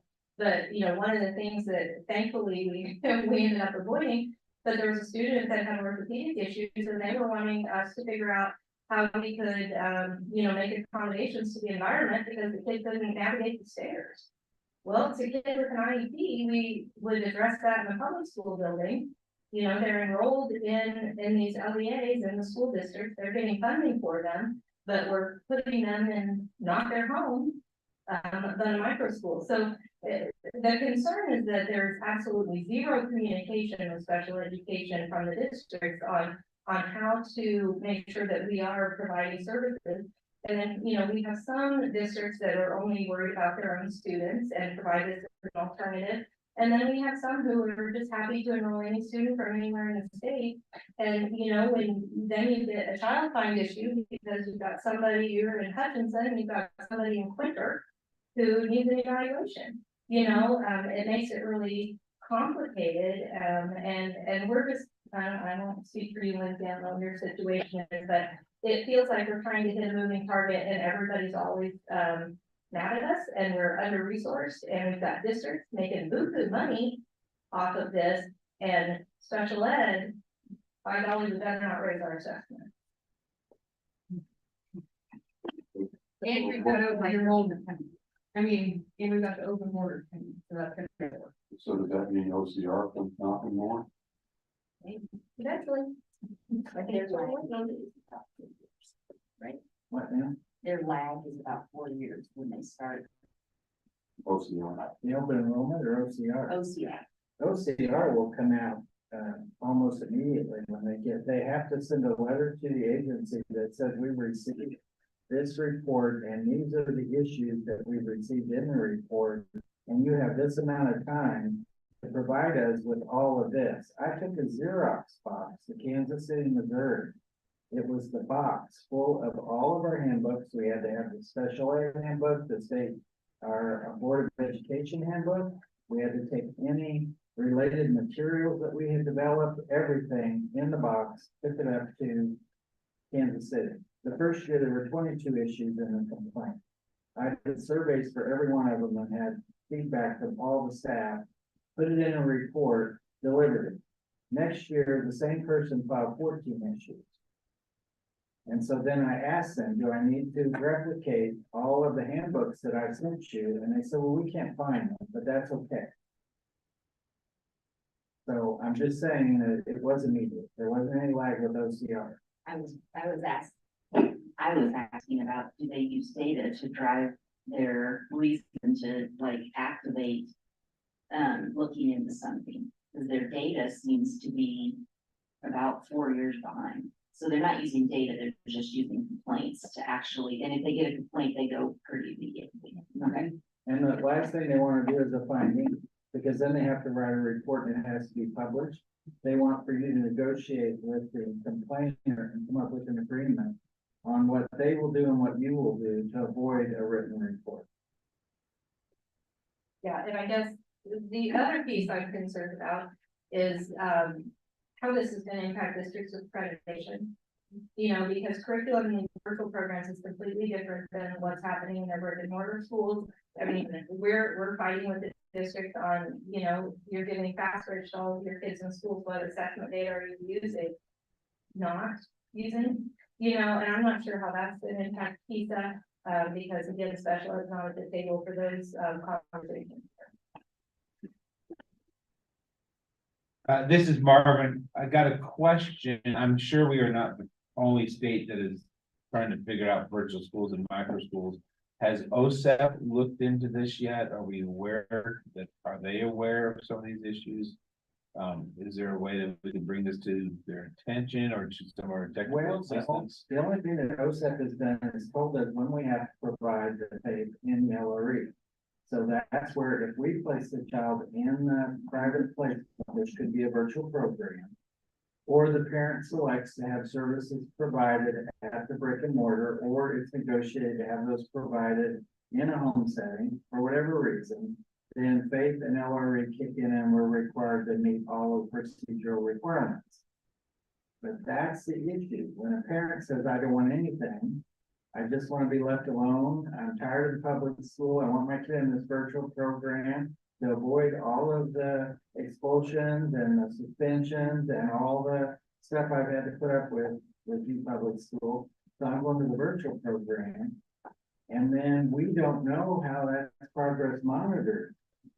And some virtual programs may do a good job with that, but a lot of them, it's just a place where the kids get in their education and nobody is following up with criteria. So these kids are at risk in those environments, and it's a parent's choice. And what are we in Kansas? We're moving towards parent choice for the education of their child. So that's something I can share, Marvin, is when faith kicks in, we're ready to provide it. But when parents don't want it and say, no, thank you, we're going to do it ourselves, then that leaves us on the hook for child fine. For, you know, do we submit that we think this is a child in need of care? Well, under the current law, they're not, because the parent has the ability to make that choice. So it does hamstring us as well on what we can do and what guidance we can provide to districts, because it is so individual per student and per program. So I tried to visit with some people down from my office, and they just have a virtual format and a program. That's what they're going to follow, and that's what they're doing. But everything gets convoluted across the street when they open doors and make it easier for parents to have those choices. Well, we know it's not in the best interest of the child. So it makes it very difficult for all of us. But I like the idea that I'll follow up with David and see if we can get a seat through Casey on the council, which I wasn't aware of meeting. And then we'll also follow up with Mason for a data request. And all you have to do, Lane, is you can send it to me or to Mason, and it just says, here's what I'd like. And then Charlotte Seller is the lead of data governance. She receives it, she predicts how long it will take, and if there's any cost, that's all figured out. And we'll work on it. I have another question, since I don't not know much about virtual schools and micro schools, and since Gary Rogers is here anyway, are they required to do state assessments and DLMs and all those things as well? Yeah, I used to work for virtual school. We absolutely had to do all that. We had to do them in person and travel the state to give those, and the KELPAs, and yeah. But I mean, I will say, I do have to feel like I have to, between having worked for a virtual school as a special programs manager and being the charter school representative on SEAC, just a couple of things I want to point out. But I pulled up that charter school sheet that you were talking about, or I guess the agenda from the last meeting. And they have both an elementary and a high school rep position open for charter schools, or at least they did. But one thing I thought was interesting is that the person who serves out in their board of education position is Michelle Dombrowski, who is the member, basically she's in the same district as the K-12 schools, so KSDE and ISKS. So I thought that was very interesting. At least there's a person on there that has a school, like the biggest school in their district. I thought that was kind of interesting. And then I kind of held on for a while because I was like, wanted to see where the conversation went. Didn't want to say that like there are schools that are do have a lot of knowledgeable people with lots of training. Obviously there are some that don't, but some of them do, and they do have like internal auditors. Like my second position with them was an auditor nationally, so they do get audited on multiple levels. So there, I do feel like as we talk about just virtual schools, we can't really make a blanket statement. There has to be like, I know we've said this, that there are those that do this and those that do that, but it's just they're very different. An actual virtual school that has a counselor and it's all very different than just a school that is like a local school district that decided to teach the general curriculum in a virtual platform. I feel like that's a big differentiation. They're asking online if you identify yourself before you speak. Oh, I'm sorry. I'm having Those in the room. You're fine. I'm having lots of technology problems, so that's why I'm actually showing up twice on your screens, because I have one device for speaking and listening and one for seeing. So, yeah, I'm sorry. And this is Jennifer King. Well, that's okay. I was just talking to the people in the room anyway. So this is Carrie Rogers with KSDE, and I kind of have that assessment role. So in the past, what happened, like Jennifer indicated, those virtual students had to come in to the brick and mortar, go to a location to do the state assessment. If they're an accredited school, a Kansas KSDE accredited school, they take our state assessment. If they're not accredited, I believe it might be like an optional thing. If we have students that are homebound, like with the DLM, the teacher can go to the student, the teacher has to be present to do the assessments. With the new legislation that was passed last spring with virtual testing, the last I heard on what we were doing, I know that we have closed the regular cap. So general assessment window is closing 2 weeks early, and then the virtual students will test. They get a 2-week window, and there are some requirements with screens and all of that. And last I knew, we were working on that, but I have nothing to do with that part. So that's probably why I've been given no updates. But I do know that they will have a separate testing window. The reason for that was if there is a security issue with the testing, we don't want the entire state's assessments to be invalidated. It would just be virtual students. Thank you.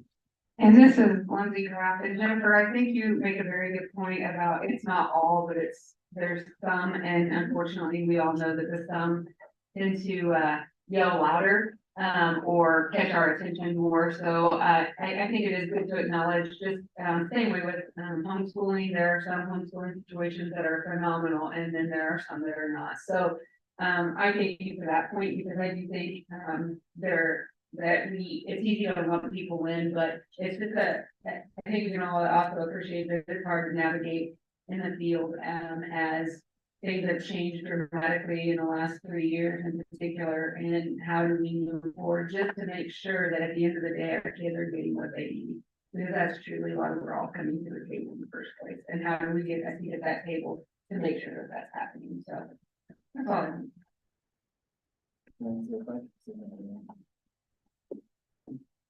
If you go to the KSDE website and you go to the alphabet at the top and you pick the V, you go to virtual and click that link, you will get a list of virtual programs, schools or programs. There are 73 that are listed.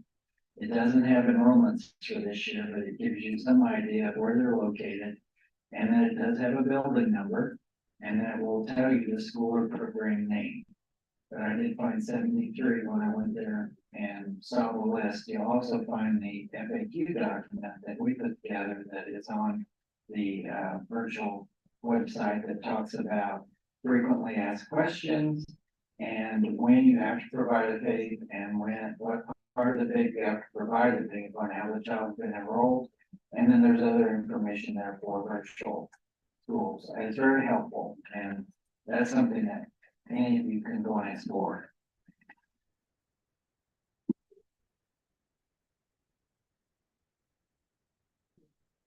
Just clarifying, that was Bert, is that correct? Yeah. Sorry. That was Jennifer, correct?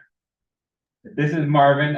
Thank you, Lena, for bringing this up as a discussion. I do think this might be one of those things that we will keep on here. I am going to be interested in how this interplays with our differentiated monitoring and all that stuff here as they look at that. That concerns me a little bit, but we'll move forward on that. So a lot of hopefully January will be. I don't know if January's too quick. I don't know if we'll have data back from Mason. If we get the request, we can have the data back quickly. Okay. So, because I do think we want to keep looking at this, and with open borders coming up, it's going to be a very fluid situation in the next 6 to 9 months. Some of these things will probably require some legislative fixes, and that brings us up to our next topic, and that's our special education. The Special Education Legislative Committee that's been in the news a lot, and I think actually is scheduled now for January 5th. But Bert, I'll let you give us the update. So this is Bert Moore, and I did want to give an update that in October, we did have a special ed task force meeting that legislature had called, and we had different folks that provided testimony, and a lot of questions were asked. And at that time, I know that I shared a lot of information with the legislative committee based upon the multiple questions that I was asked. But basically I get the feeling that some of the legislators want to change our funding formula because they think the current one is too complex and they can't understand it. At least one legislator said that they do not want to keep the current system and they want to change. Well, there was a special ed task force put together for funding. I served on the one in 2008. I was the vice chair and Alexa Posney at that time was the chair. And we had legislators and a large group of people that were involved in that opportunity. But what we looked at were what are the different options that states choose for funding special education. That was a very fascinating and interesting conversation. I'm going to turn to my resources that I brought with me so I can give you a more thorough report about who uses what. The systems that were available at that time were weighting, so that different students had weightings, and so there would be an opportunity for the weights to factor in. So if a child needed more special education services, they would be weighted at a higher level. And so the funding is based on weighting. We have another one called census based, which means that they take the total population and they decide within the population and region how much money each child will generate. That was always a problem for the Kansas Association of Special Ed Administrators in the past, because if you're in a rural region, then you would get a lot less funding, and your urban areas would get a lot more funding. There were other types of funding. There was resource, and resource is personnel. It's based on personnel and maybe transportation and other factors like Kansas has for catastrophic aid, where you have a pot of money and it's divided up by the resources. So at that time, we had decided that we would look at a different model if the money was there. And if some of you may recall that in 2008 is when we had the federal recession. And as a result of that recession, the committee no longer met. They were supposed to get back together in the summer of 2009. And the committee was to sunset in 3 years. Well, we never met again because the economy went south and we were $143 million shy. And at that time, to hold everyone harmless, it would have cost $36 million. And then they could have held everyone harmless if they changed the funding formula and then go forward with a new formula. That didn't happen, so we saved resource. So there was this funding task force was brought back. If they were to meet, the chair of that committee had decided that they weren't going to meet, that she felt like they had enough testimony at the October day. So 6 of the members got together and decided they wanted a meeting and they were going to have it within a week. And so the chair of the committee decided, well, I'm gonna postpone that. And they were gonna meet all day. Well, she's scheduled to meet January 5th, beginning at 1 o'clock. So I think she's looking forward to a very short meeting. But there will be 11 members that are on that funding task force.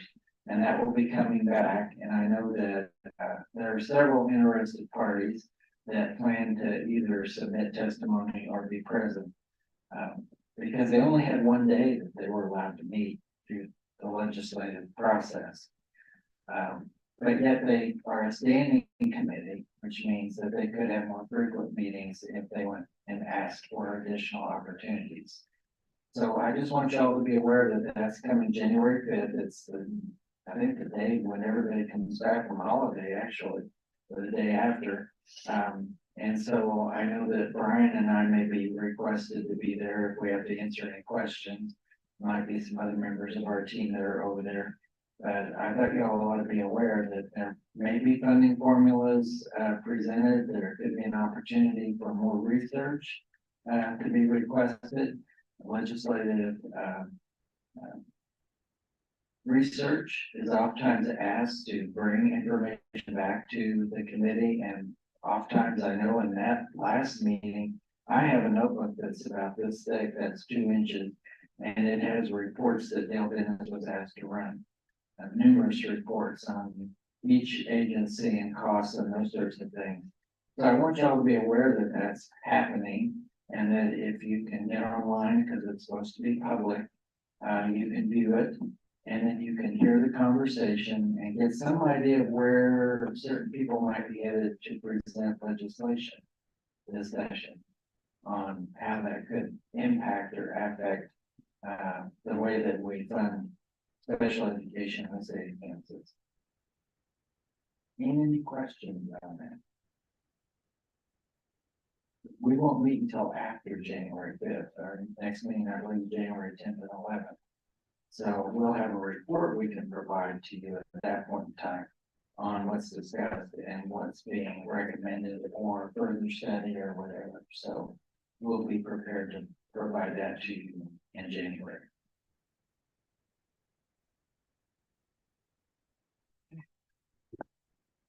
Thank you for that update. This is Marvin Miller again. Our next item on our agenda is the open CAC positions. We have several that are open. And I believe we have a few people that may have. Well, if they have, we can't find the applications wherever they went. I was speaking hopefully.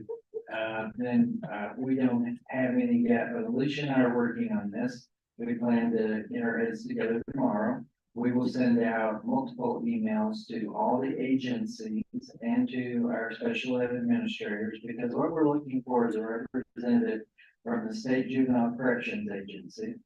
We're looking for a representative from the state agency responsible for foster care of children. The state agency, and that's critical to understand, because I know when Laura and I looked at this when I first came to the agency, we have been very loosely coupled.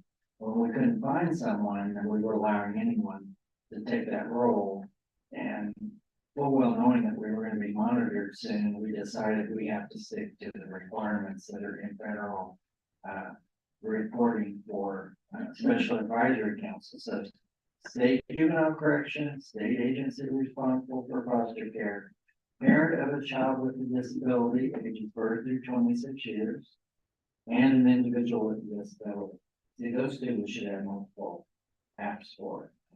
We have applications, a Google form that everything's supposed to be sent. I think Kayla's email and in a Google format, and I don't know that it ever got sent out the way it should have. So we're going to resend it. We're going to work on it and have it sent back to Alicia for now, and then we'll compile our apps. And we have a committee that is going to look at that. It's our officers. Pretty much it would be Jennifer, Marvin, and Lindsay. And we'll call them when we get the list, and then we go through and we try to make sure that the board regions are represented. So that became an issue a couple of years ago. That we want to make sure all the board regions are represented. And then we also, we have to make sure that we're, being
Hey, Alicia, I'm not sure if you can hear us, but we can't hear anything on Zoom. I think you're muted, Alicia.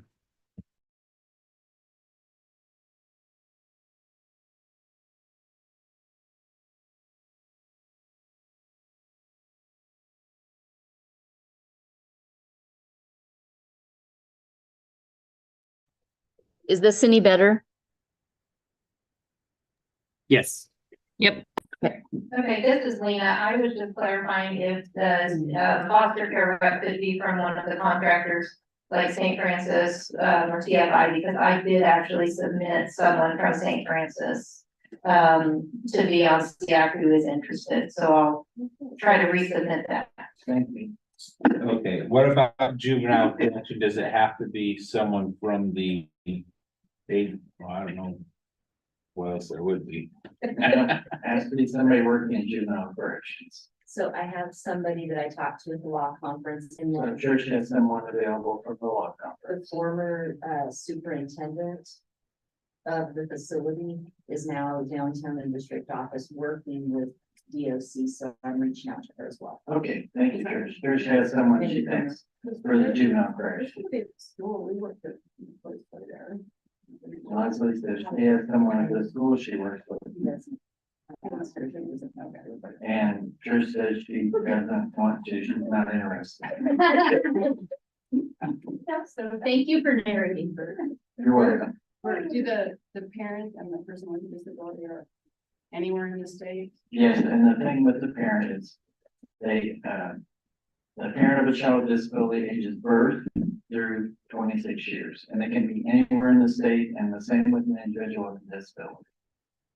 But what we try to do is if we find out that we're heavy in, let's say, region 8 or 10, then we're gonna, and we don't have anybody in region 2, then we look at these apps and say, do we have anybody applying from region 2? And sometimes we don't, and we let the board know that when we submit these, because the actual state board approves these. So that's how we got into the conversation about board regions. So now we count where they live and where they work, because that was the contention before. They worked in one region, but they lived in another, and they wanted to say, but I actually do represent that board region because that's where I live. And so now we represent both where you live and where you work.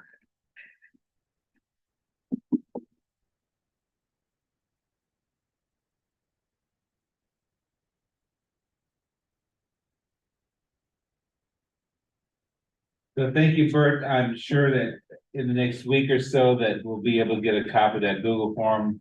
I know, I think last time I shared it on my Facebook page, and unfortunately I'm in regions 8 and 10, so or not, yeah, I don't know what regions I'm in, 8 and 10.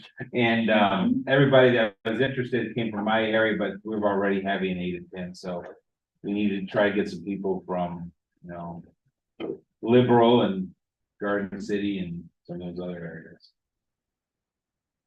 Since we're early, Marvin, we could probably move on to the statewide IDP since we have Brian and Dean both available, because lunch will be at 11:45 and it isn't here yet.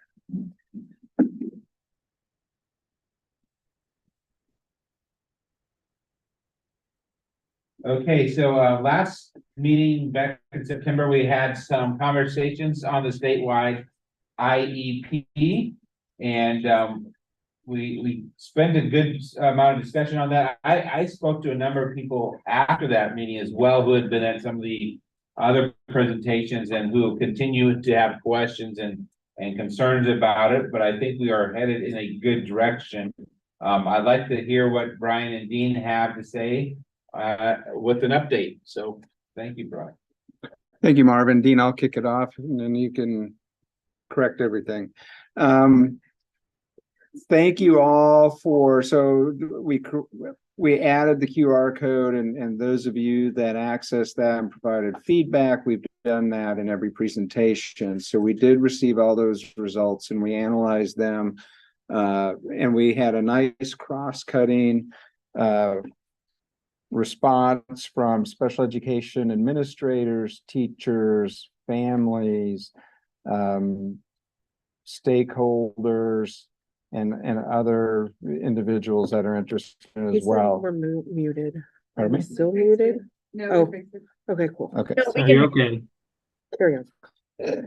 And so in looking at all those results, 75% were pretty strong in the desire to move forward with the process. And we did capture comments as well. And as Marvin pointed out, they kind of, the two themes that we saw just to be wary of and concerns are to ensure that it's not a financial burden to anybody or to take money from students.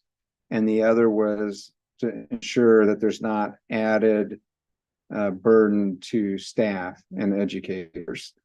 We met internally, and I think at this point, the update is to meet internally, update leadership, and then determine the path forward. So there's some key partners internally we need to bring in and talk to and have those conversations. And if the desire then is to continue moving forward, I think then you'll see reaching back out to stakeholders and partners to come together and start having more pointed conversations. That's, Dean knows I'm really short. So that's really my high level update of where we're at. Dean, do you have anything to add? I really don't. I suppose the only thing, if I could see, am I able to share my screen? Let's see if I can. Oh, I can.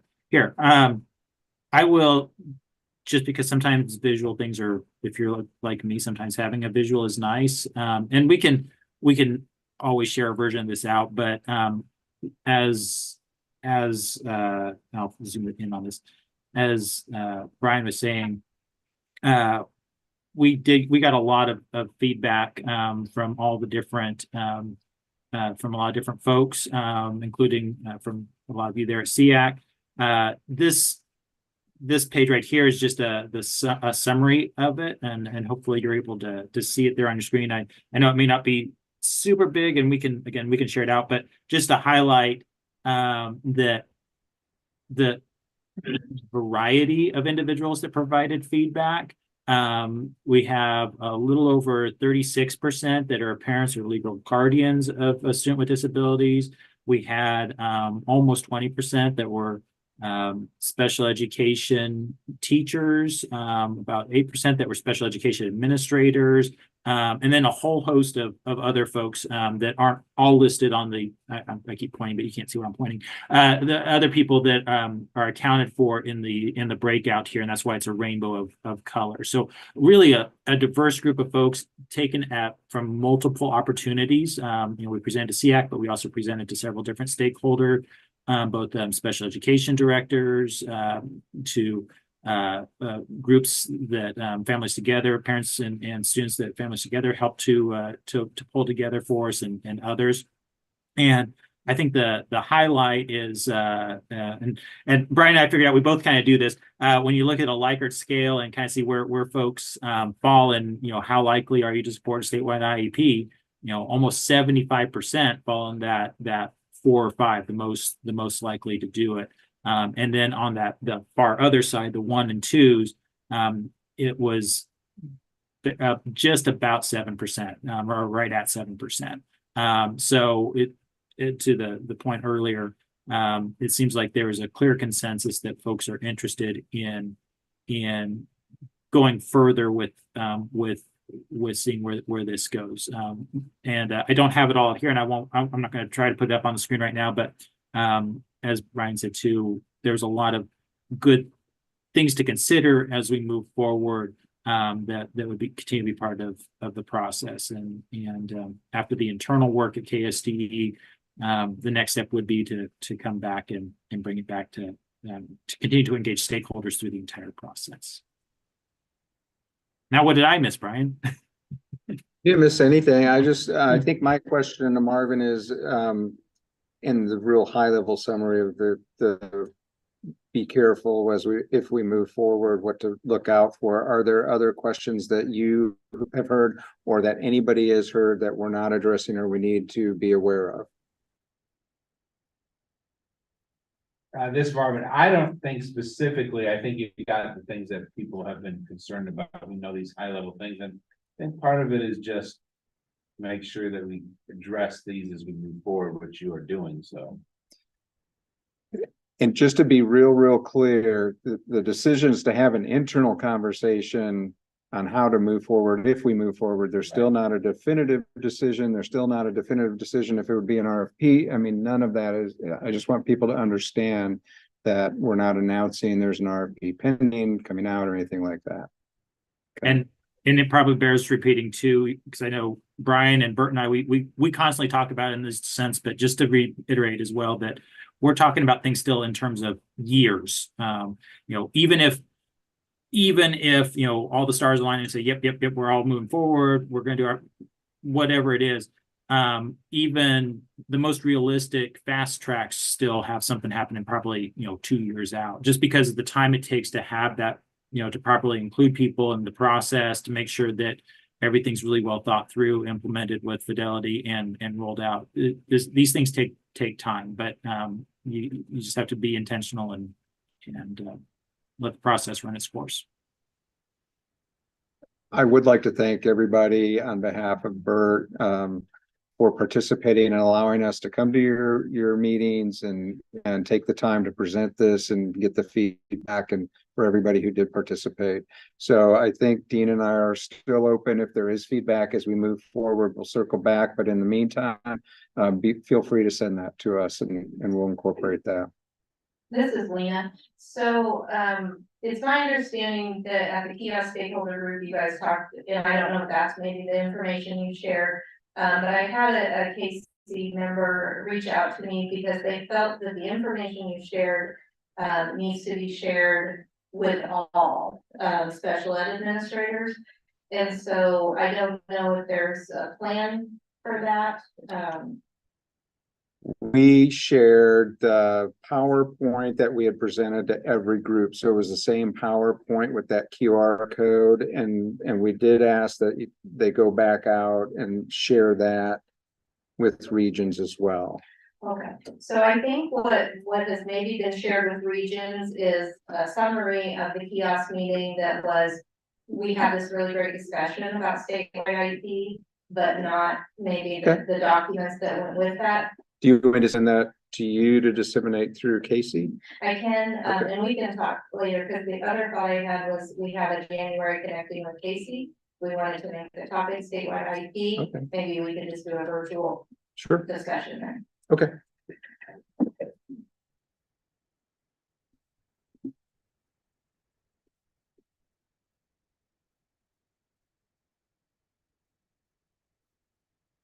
Any other questions? Thank you. Well, thank you. We are moving quickly along. I don't know, do we want to take a break early? Otherwise, we're not going to have a whole lot to do after lunch. Oh, wonderful. I don't see lunch here. Anybody see anything? No. I don't know if Brian wants to go through process reports or not. Yeah, then you can get other work done in the afternoon, I guess. So. Well, thank you, Brian. Let's go ahead and look at due process report.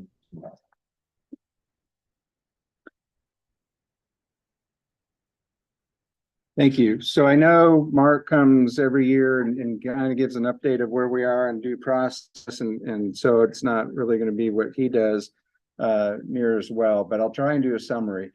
I'll focus on due process, but just to talk overall. So we talked about our SPP APR, and two of those indicators are resolution meetings from due process that result in, or just resolution meetings, the numbers is one. The other is the number of mediations that we have, and then we break that down a little further. Historically, Kansas has never hit the threshold of 10. So we've always had under 10. And when that's the case, you don't have to do any further analysis for OSEP. We were still under 10 with resolution meetings for due process, but we actually had 11 mediations last year. So we are reporting that. So we barely made it over. I guess the tie-in is we've been talking for a couple of years since the pandemic started. There's been an increase in formal complaints. And that's true. That hasn't gone down. It went up a little bit from the year before, about 86. When you look at the number of IEPs we have in the state of Kansas, I still say it's not many. When you look at other states that not just formal complaints, but have several hundred due process hearings that are like-sized states. I guess going back to the tri-state, we get, if you notice, some of those lawyers are from Texas. It's a real litigious area down there. And so they have a lot of information for us. And Nebraska is not very litigious, but Karen does a great job with the districts up there and has that background. So we're not a litigious state. And I will say this again, and I do say this, I think that that's a testament to the districts and they're working and engaging with families.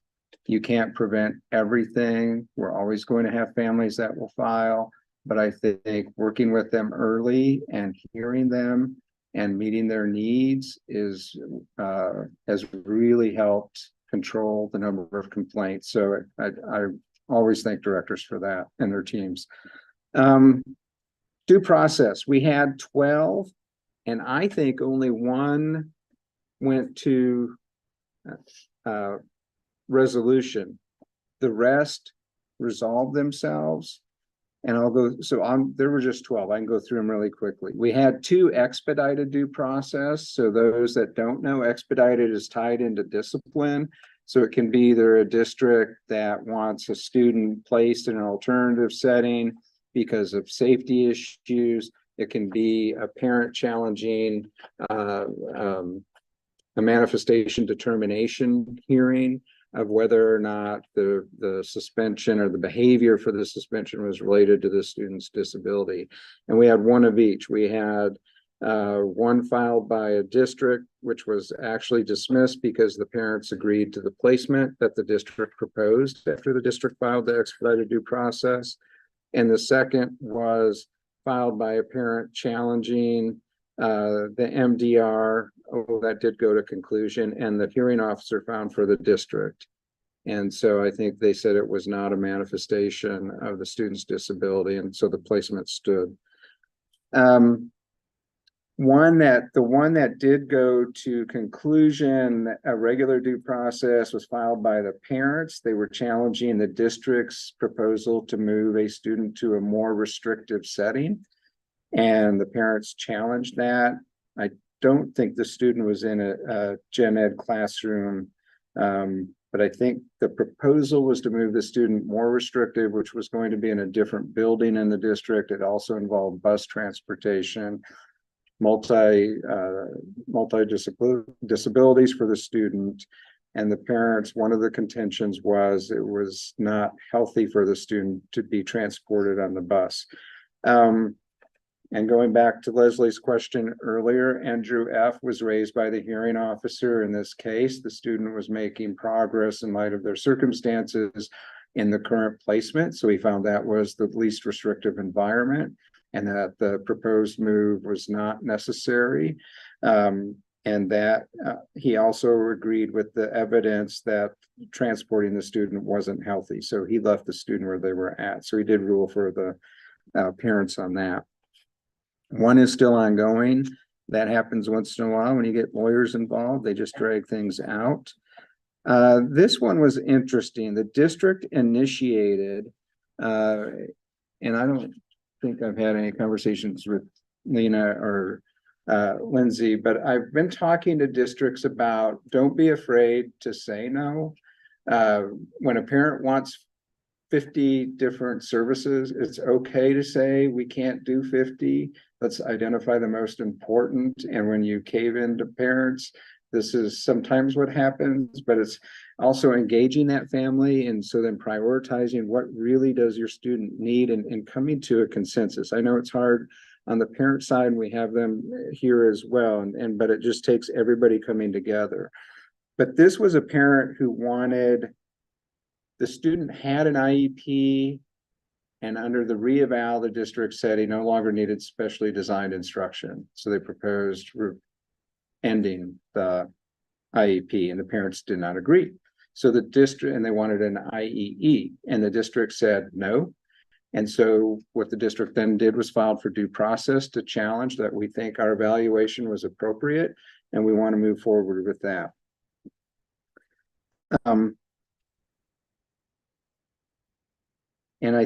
And that one, I didn't write it down, but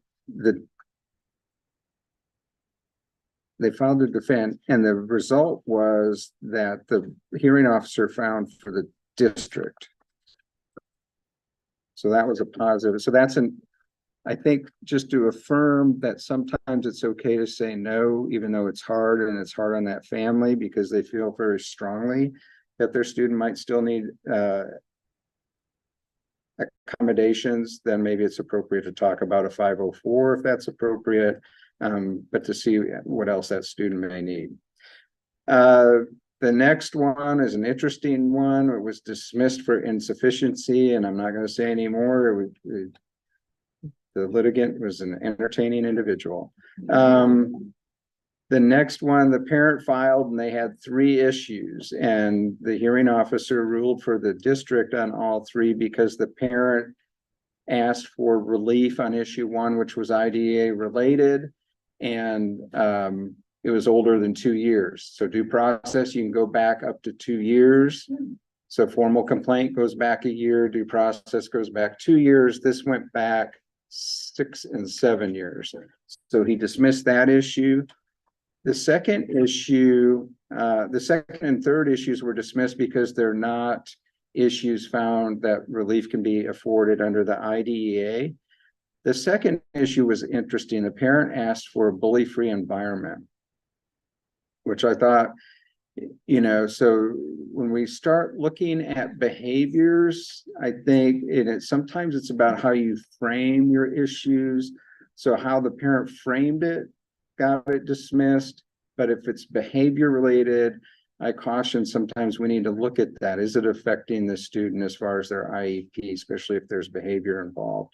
So when parents talk about bullying, sometimes the conversations it also should include, and we don't just tell a parent we don't deal with that. We just, what is really the underlying behavior that's reflected? Is it affecting behavior issues that would be addressed in an IEP? And if so, you might want to talk to the district about that and address it through your IEP or add it to. So, but how it was framed for the hearing officer from a legal perspective, he dismissed that. And the third one related to that was the parent asked that everybody be trained and that practices be implemented in a trauma-informed environment. And that is not under the IDEA as well. The next one, an agreement was reached. So it was a mutual agreement to dismiss the case. This was an expedited due process that the district felt the student was a safety risk and would cause bodily injury, and so filed it. And I think again here the parent agreed to change the placement. And to clarify, these usually arise because the district proposes a change in LRE to more restrictive and the parent says no. and then the district files these. And these are an agreement, and just remember to deal with the behavior, because it's not any behavior that gets you to a more restrictive. These requests are if you're going to cause serious bodily injury, and serious really means serious. So these aren't, they're just not filed without cause. 9 and 10, the next two are related. It was the same family that filed, and both were dismissed because the parent didn't respond or participate in the resolution session. So as you know, you have to have a resolution session, and as long as you're going to have it, and the parent has to participate in it, and you can't just skip them and just move on. And I think the parent was non-responsive.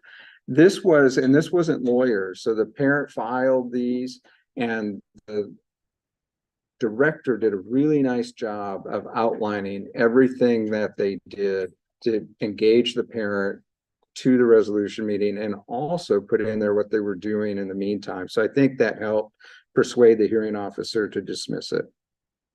And the last one that we had this last fiscal year was another parent failure to participate in the resolution meeting. And so that was dismissed.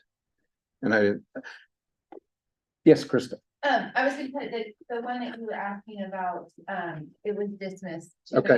It was due to an agreement. Perfect. So I think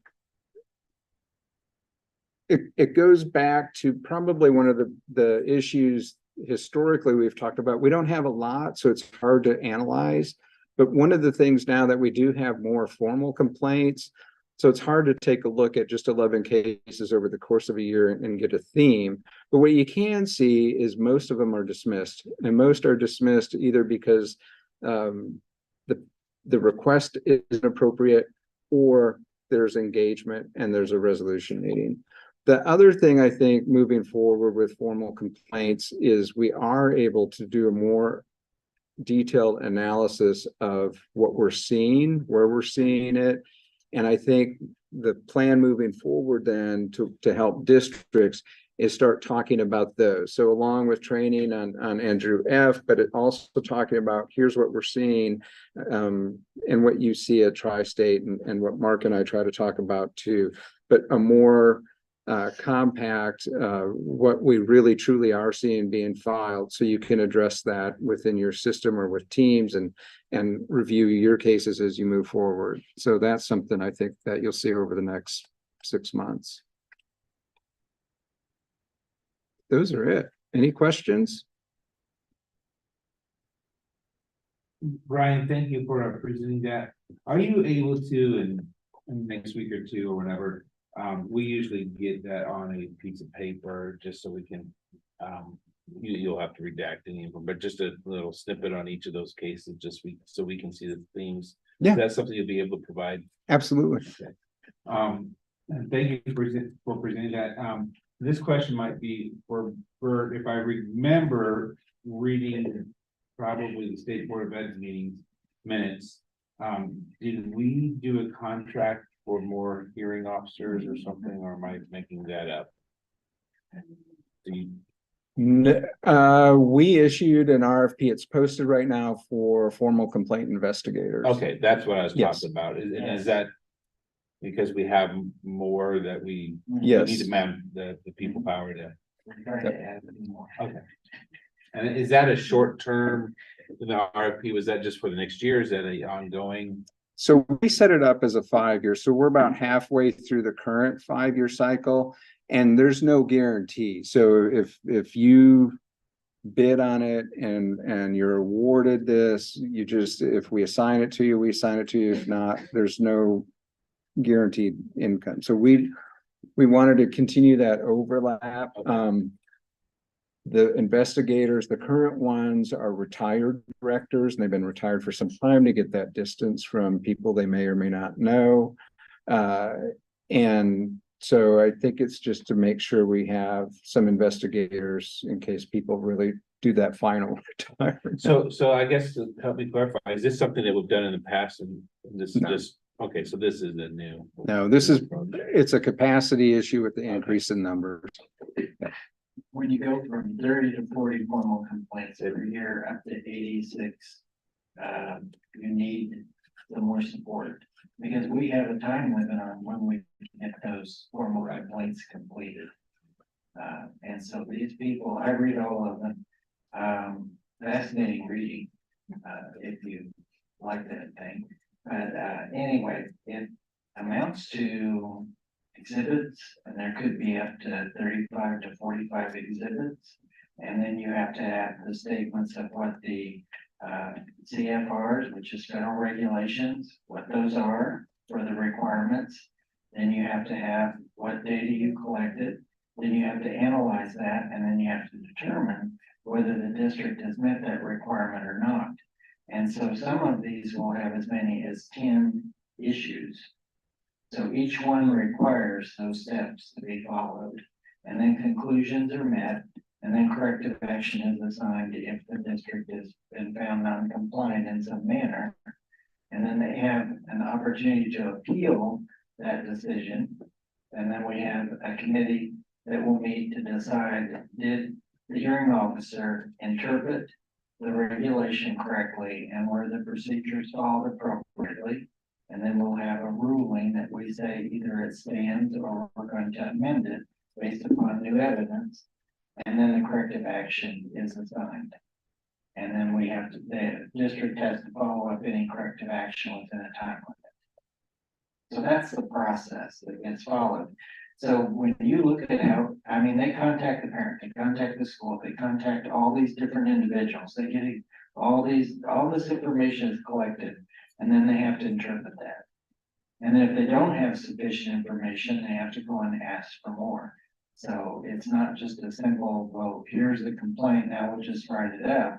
There is a lot of work that's involved in this dispute resolution. And so when you hear 86, that's 86 times maybe 2 to 5 days of work that's required to do the investigation and write the report. So just so you all know the time that it takes. And we were running out of hearing officers because we were getting 6 and 7 a week. And time limit kicks in as soon as you get that complaint. Well, thank you for that update, Ryan, and thank you for that update, Bert. We are going to go ahead and take a break for lunch. We'll meet right back up at 12:45, and with what's left on the agenda, I think we'll be done by 2 today. Okay, so thank you. We'll go ahead and we'll be back soon.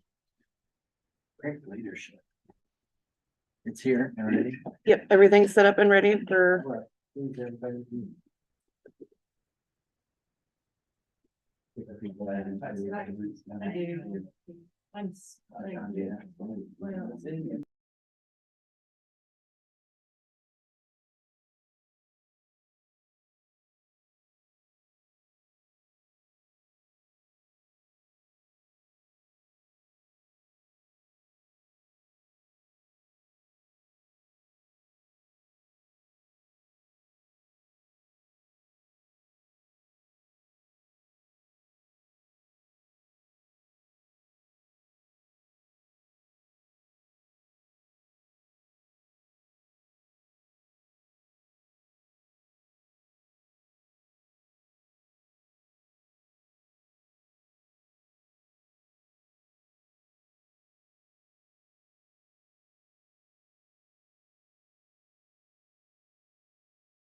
sorry you missed that, but I hope you enjoyed your lunch as well. Let me review what we're going to do in the afternoon agenda, since we moved some things up earlier.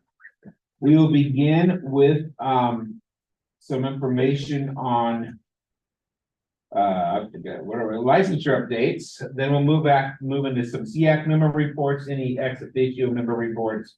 Then discuss January SEAC agenda, where we meet with the board. One of the other things I want to remind you, in case I forget at the end, your travel expense reimbursement vouchers are up here. Make sure you get one today. If you can complete it today and give it to Ashlyn, we will be much appreciated. Let's go ahead and talk about some licensure updates. Today we have Shane Carter here with us. Shane?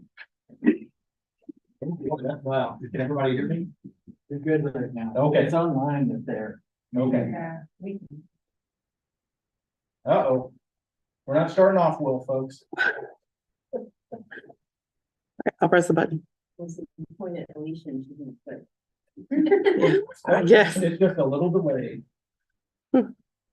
Okay, so you go back one slide. Yep. Okay. I appreciate you. Maybe. helping me out. There we go. So good afternoon, everybody. I'm off to a great start as always. Appreciate you having me here. I'm Shane Carter. I'm the Director of Teacher Licensure.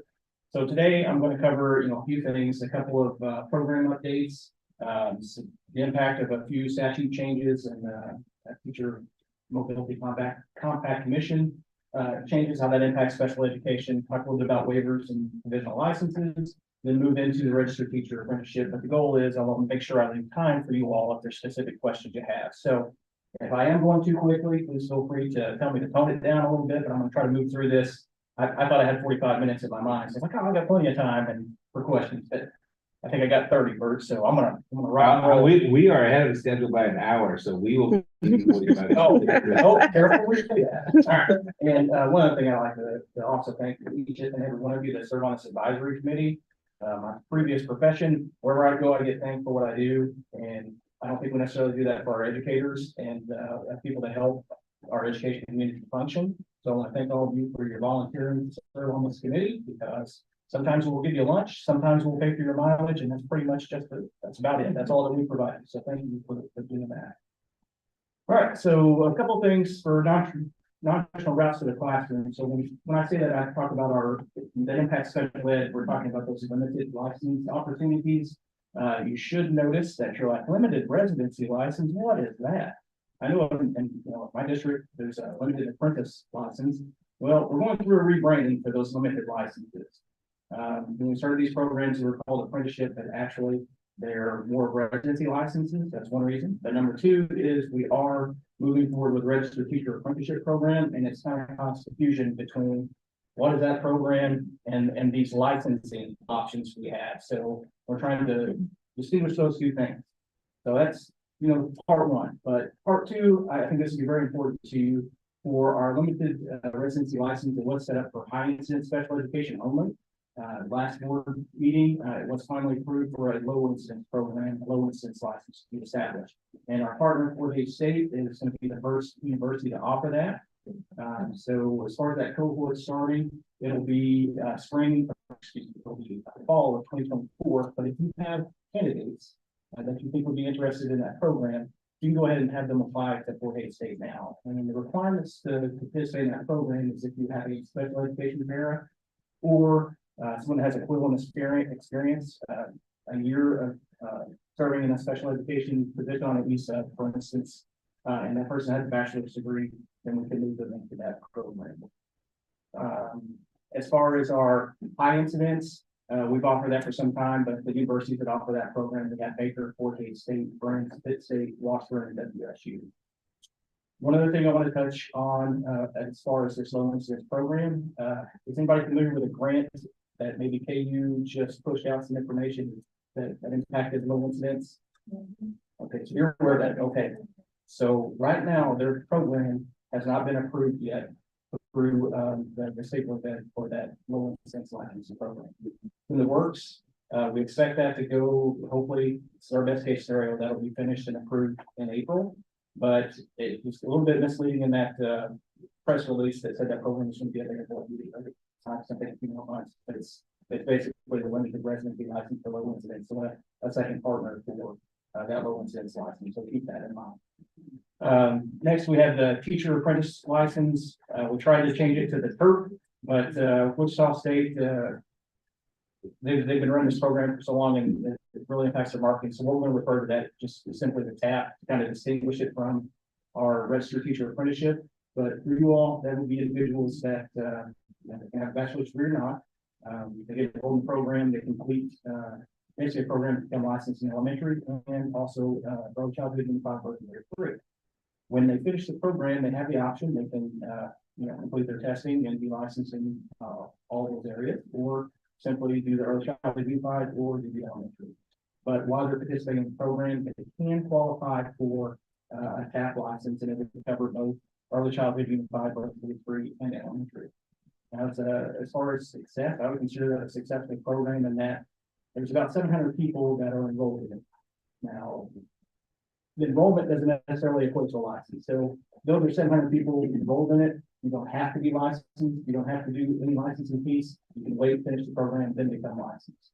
But the individuals that participate have to work at least 9 hours as a para while they're going through the program in order to participate, but they don't have to transition to a license. As far as, well, I was going to say, right now, Wichita State has about 700 people in that program, 143 of which are licensed with a TAP license. On the KU low instance, I was just gonna say, I got asked if I was served on a review for that, and there was for that. So then, Yeah, so and we factor that in. I think January 26th or so is what Catherine was looking at, but we have to then get it to an ERC meeting, then get it to the state board as a receive item and then approval. So April is pretty much what we're looking at.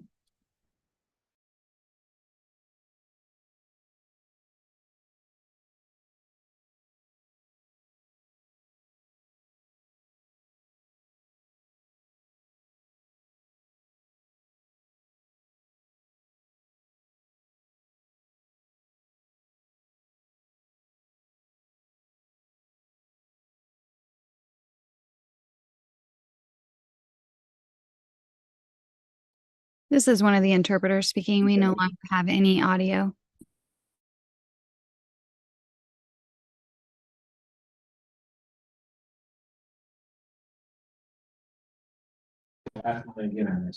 Okay, so for the limited residency license, limited elementary residency license, the person when they completed it would have an elementary license. Once they hold that initial elementary license, then they could, if they wanted to move into special education, they could get enrolled in a program. There would be waivers that would be available and then qualify for provisional licenses. But right now that is solely for elementary. But we do have 4 universities that are offering that program.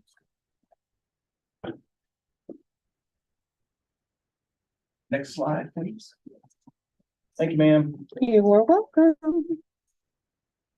Don't want to work for me either. All right, so a few things about special education waivers and provisional licenses. So if an individual is, I've back to their license, if they're a PE teacher and they're looking to serve in special education, the district hires them, and the district can apply for that waiver as long as that individual is employed, enrolled in a teacher preparation program through the university to become licensed. The main thing I want to take off this slide for you all is we push these individuals to get off that waiver as soon as possible because that can impact their future licensing. So if an individual stays on a waiver for 3 years, they basically will have up to 7 years to finish that program. But if they're on an initial license, there's certain requirements they have to meet to upgrade to the professional, and it's going to kind of impede their career progression if they don't transition to that provisional license as soon as possible. That provisional license, once they apply for it, it allows them to basically qualify as license qualified for that position, that special education position, which gives us the experience we need in addition to mentoring to upgrade that person. Hey, it's working again. And another thing about the provisional licenses, the outfall is if an individual is qualifies for that, once they qualify for that provisional license, the waiver is gone. So if they serve on a waiver for a year, qualify for the provisional license, they can't switch back to a waiver. They'll have to finish the program. And even if they finish the program, they don't pass the content exam, then they still won't be able to add that endorsement, if they have to pass the exam, and then they can add that endorsement. But the good news is, does anybody know what our pass rate is for special education content exams? What do you say? 100%, you are right on, so, odds of that happening is very minimal. Or you may have that happen is, some individuals completing early childhood food program, path and make that transition. They may have an issue, but now I'm seeing the worry and bad one.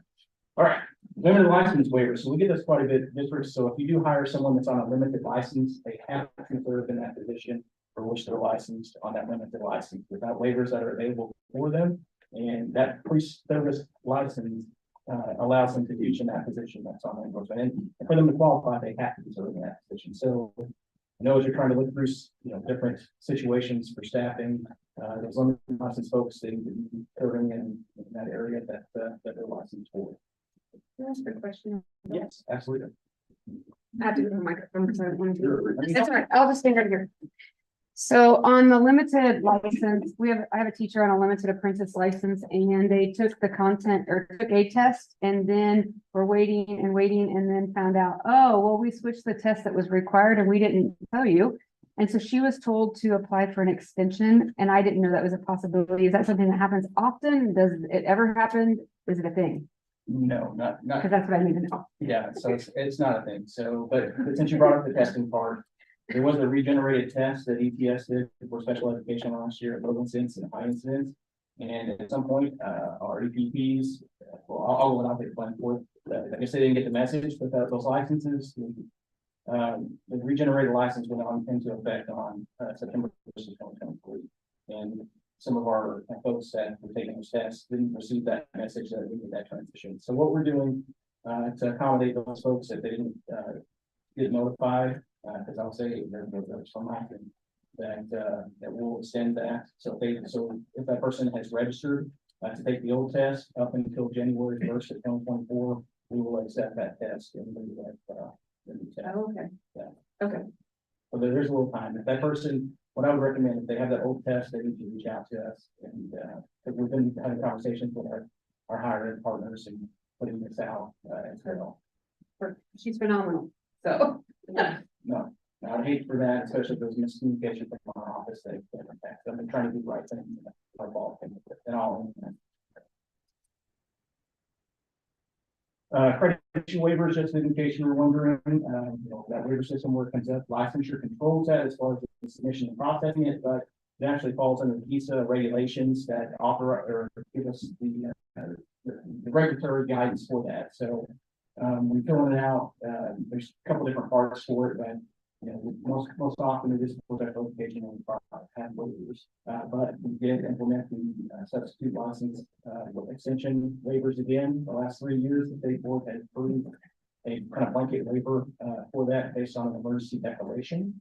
But this year we have required districts to submit waivers if they needed to use a substitute license individual past that day limitation on their license. So as you see here, the limited license, you've got the reg 91-31 through 34 that kind of covers waivers, then those limitations. So if you have somebody that's on standard set license, 90 days or basically a semester, 45 days if they have a bachelor's degree, and then if it's an individual that has an ESA with 60 hours but not a bachelor's degree, 25 days in the same assignment and no more than 75 in a semester. We also processed that license that was added temporarily. The license formerly known as Steel is now called Modified Emergency Substitute License. Basically has the same limitations as the emergency substitute license that's limited to 25 days and no more than 75, not eligible for a waiver. And you're probably thinking, well, how do you distinguish that? The Modified Emergency Substitute License is the only sub-license that you will receive that is issued to a specific district. So if they're on that license, it will say valid for USC 501 only. But any of our other licenses that if it's not issued to that district, then they meet one of those other requirements and are eligible for a waiver. One other thing to cover about that, sometimes individuals apply for this license. I've had numerous districts submit waivers for people that hold the modified ESA. And then we reach out and say, hey, they're not eligible. No, well, they have a bachelor's degree. And I'm like, well, they didn't provide it. Send it in and we'll change that. So sometimes the district doesn't know the individual didn't apply for the right license. So there's some food for thought if you are, working in a district or working in a co-op. And you are utilizing substitute license holders, then they don't follow it, just make sure they qualify for the highest other license that they can. All right, the changes that were approved by the state board, this was in September 13th of 2023. The PLT was removed as a requirement for licensure. The reason why is every candidate in Kansas has to complete a teacher work sample, and the teacher work sample pretty much in teacher preparation program and state accredited, it's required to do this. The work sample basically measures the same thing as the PLT, and instead of charging an individual $170 to take another test, that's basically measuring the same thing. We got it and recommend that we use it. So that's why the PLT went through that. We also established a process which for special education, 100% pass rate may not affect new people, but I thought I'd better let you know about it anyway. So for this process, for individuals that don't pass a content exam after 2 attempts, they can apply they have to have experience in the district too, but they can apply for a final appeal with our licensure review committee to have them review their record, and can make it, the licensure review committee will make the decisions and recommend them for approval or disapproval to the state board for a license. Then as far as that process, what we're looking at is this rubric and story guides here. It's basically they're trying to look at that candidate as holistically, not just the test. So we're looking at GPA, we're looking at their highest content score they achieved. There's a district evaluation piece, and then there's their interview from the licensure review committee. And as long as certain requirements are met, a total of 18 points, then the LRC is going to recommend to the state board that they approve this individual for a license. The documentation or the application and instructions for this process should be finished tomorrow, and then we will push that out on Monday. Start pushing that out to the districts on Monday. I said it in public, so that means it's not going to happen, but I'm trying my best to make it happen tomorrow. All right, out of state licensure, statute 483406 was passed a couple of years ago. How does this impact you? Well, in the past, we had individuals coming from other states that maybe added special education endorsements testing, or maybe they didn't have the same type of comprehensive endorsement we offered. Well, statute 483406 states that they have experience in the last year, and they're coming into Kansas, so basically they're going to qualify for a license. So it does make qualifying for that license a little easier for some individuals, specifically if you're recruiting from Missouri. Missouri allows educators to add that endorsement by testing, regardless of that by testing or program completion. If they meet the experience requirement and hold that valid Missouri license, then we issue a reciprocal, well, I can't say reciprocal, the equivalent Kansas license to that individual. The teacher mobility compact, and I'll take another step. That also impacts special education directors in Kansas. Last year, this conversation we had earlier about special education directors. It is in red now that there is a special education director endorsement that's available. We don't have any programs in Kansas. However, if someone from out of state completed a special education director program and transition into Kansas, we can now issue a special education director license, and they will be able to serve as bed director, assistant sped director, in lieu of that district leadership and or building leadership and special education background. Teacher mobility compact. I'm going to go up to a couple slides in a second and go over the states that are participating. It is in effect. We have 10 states that are participating. Scheduled to meet next week virtually with our commission members, and then virtually, and then we have another meeting in January. So there'll be more information coming out about the teacher mobility compact, and we also expect more states to pick this up during this legislative season. So potentially we could have about 20 states that don't have the compact. Hey, Shane. Yes. They are saying that some of your words are dropping off and it's hit and miss. So I need to come up a little closer to that. Perfect. Oh my goodness, now I'm just. Thank you. Okay, sorry about that. All right, so for the teacher mobility compact, basically what it says, if an individual's or if a state is a member of the compact, and that individual holds a bachelor's degree and unencumbered license, The best way to explain that unencumbered in Kansas, our unencumbered license are the accomplished license, the professional license, the initial license, and the standard 5-year technical certificate. If it's one of those types of licenses, then that person verifies that bachelor's degree, proof of that license, submits the application and fee, and passes the background check, they will receive an equivalent license in Kansas. How does that impact this group? If you get the next slide for me, please.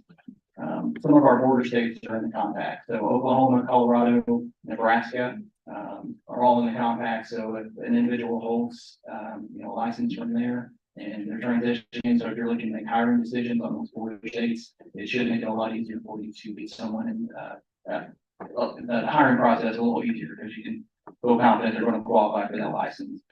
All right, so these are the actual member states right now. You can have a copy of these slides for reference, but like I said, we expect that to grow. And if I do get a question, why doesn't Missouri participate? Well, Missouri has reciprocity, like true reciprocity set up already, so it doesn't necessarily benefit them. But it would make teachers that are leaving Missouri coming into Kansas, it would make it easier for them, but I think they're trying to protect the borders. That's a joke, but real fun. Okay, all right, so now I'd like to talk real quick about the registered teacher apprenticeship, and I'm almost done. So a couple of things, like I said, we're trying to go with this communication campaign of, we have a limited apprentice licenses and try to distinguish this program from those licensing programs. So the bottom line is a registered teacher apprenticeship program. It is a federally registered teacher apprenticeship program, which means the Department of Labor is kind of in charge of the program, if you will. They have the regulations that basically legally establish the apprenticeship program. But it is a partnership between Department of Labor, or in our case, we are a state apprenticeship agency. So the Department of Commerce actually approves our registered apprenticeship programs. So it's a partnership between us and the Department of Commerce. There's forms that we have to fill out and certain guidelines we have to meet through the Department of Commerce. But at the end of the day, the program that we design is designed by KSDE, and it requires the district to participate, and then also our EPPs. It doesn't change any licensure requirements, and people that participate in this program will not be the teacher of record until they finish the program. Those other licensing programs that we talked about earlier, it allows those individuals to qualify for pre-service licenses and serve as the teacher of record while they finish the program. This program does not allow that. We're currently running a pilot. We have 6 districts. Actually, we're going to be back up to 7 in January, and about 15 people that are enrolled in the program. Right now, it's all for pre-K to 6, and we're partnering with Wichita State to offer the RTI that you see here, which is the related technical instruction. But the district basically is the employer. They hire the person, they find a candidate that is, they can feel that'll be a good teacher, they get them enrolled in the program, the person gets enrolled in courses, and then basically the district provides them a mentor, and we use the term mentor in this, is the teacher they work with every day. So that's another part of the messaging that's a little different. When we reference mentor has a definition in CFR 29. It's basically like think about what we'll call a master teacher, just that professionally licensed teacher that person is working under every day, not that specific mentoring relationship where someone's trying to upgrade a license and they get assigned a mentor. Slightly different. But anyway, so a couple roles. KSD, we are the intermediary, so we're trying to take care of all the administrative stuff to make it easier on the districts and make it easier on the EPPs as far as getting people funneled in. So we'll have, as a state, kind of control that. But the district, this is where a lot of the magic happens because they are the sponsor, and by sponsor means they issue the W-2, so it's their employee. They're providing on-the-job learning to them, providing a mentor, and then also ensuring that they're enrolled in that RTI and completing their coursework to progress through the program. In Kansas, the program is a 4-year competency-based program. There's 2 types of apprenticeships, competency-based and time-based. Though it is a 4-year competency-based program, that doesn't mean it takes 4 years to complete the program. There's flexibility. As long as the individual meets the bachelor's degree requirement and licensure requirements, And they finish the competency piece, that let's say somebody that has 60 college credit hours, they could realistically finish the program in 2 years versus the 4. Just as long as, they meet licensure requirements and the district signs off that they have those competencies mastered that are embedded in the program, and they're good to go. So funding, what can we offer? So right now, we received $2.9 million from Department of Commerce through the Meadowlark Grant. Department of Commerce received $6 million total. They gave half of that money to Department of Ed for our apprenticeship. There's some, basically there's numerous industries that offer apprenticeships, but they gave us a lot of money. So we also received $2,750 from the legislature per year that can be used to pay for books and materials per apprentice. So it's kind of limited with that money. So for $2,750, there it has to be for books and materials, and it's paid out once a year. The Meadowlark grant, we're going to adjust how much we're paying for tuition to make sure that we can cover, whatever that cost will be for that apprentice, or make that cost as little to that apprentice as possible.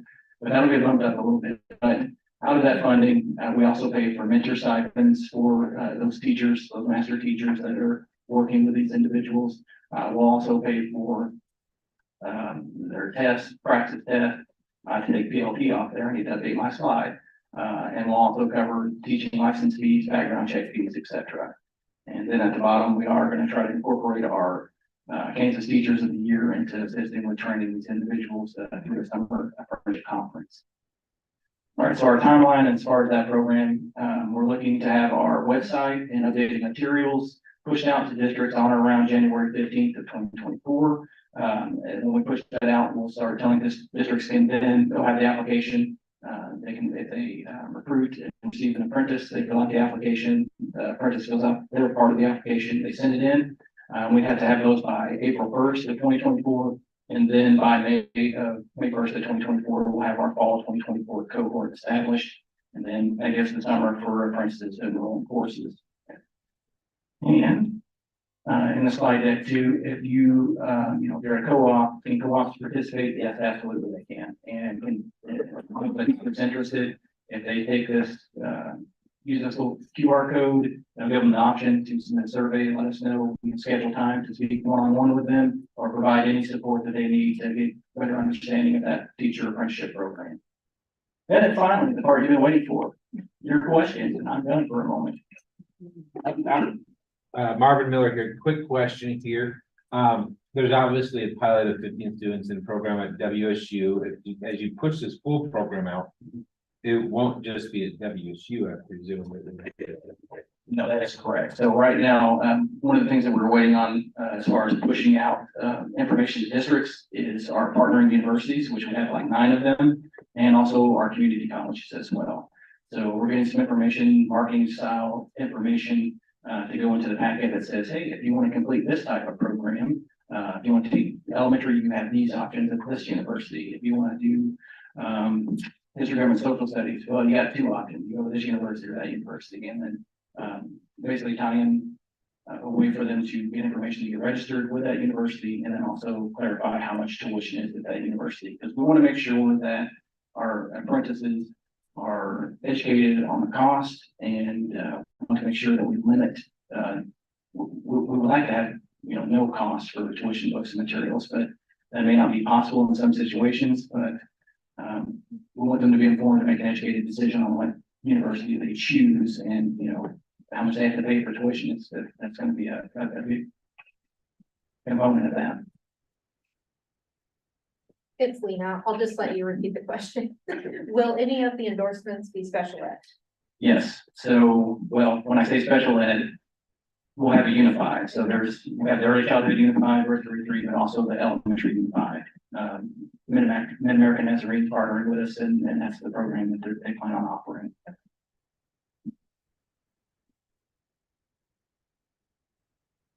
Ultimately, how many students can enroll in the apprenticeship? Yeah, so based on our funding, we would have enough for up to like 200, well, to be fully funded at about 200, 250.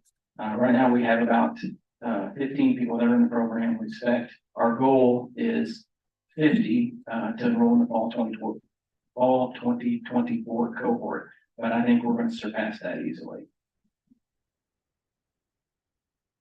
Just when we work through the funding, there's certain strings that are attached to some of it that we can't just say, you know, 250 is it. We can reduce funding in certain areas. We can put upwards of like 600-700 in, but when we're trying to fully fund everything, we're talking about 250. Marvin here, is this just for elementary at this point? So for the pilot, it is just elementary. So for the fall 2024 cohort, those additional universities that are participating will have elementary, early childhood unified, elementary unified, and there's 2 secondary areas, English language arts and history and social studies. So no special ed high school. Not specific for high school special ed.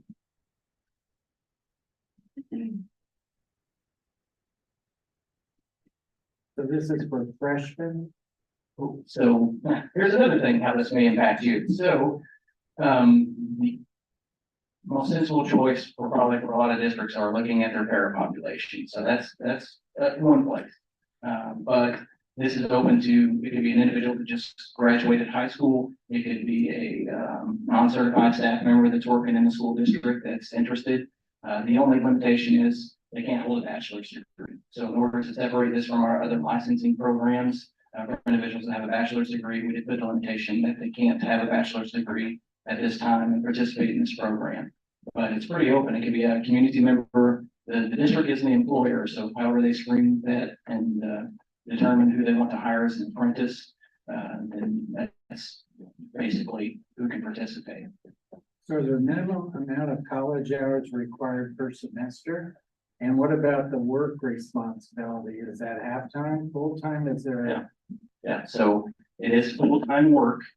So we're looking at individuals having, you know, upwards of, you know, a standard annual work hour rate of, I think it's 2,000 hours, somewhere in that neighborhood. I know in teaching we're a little different, but just think of them working full-time as a para.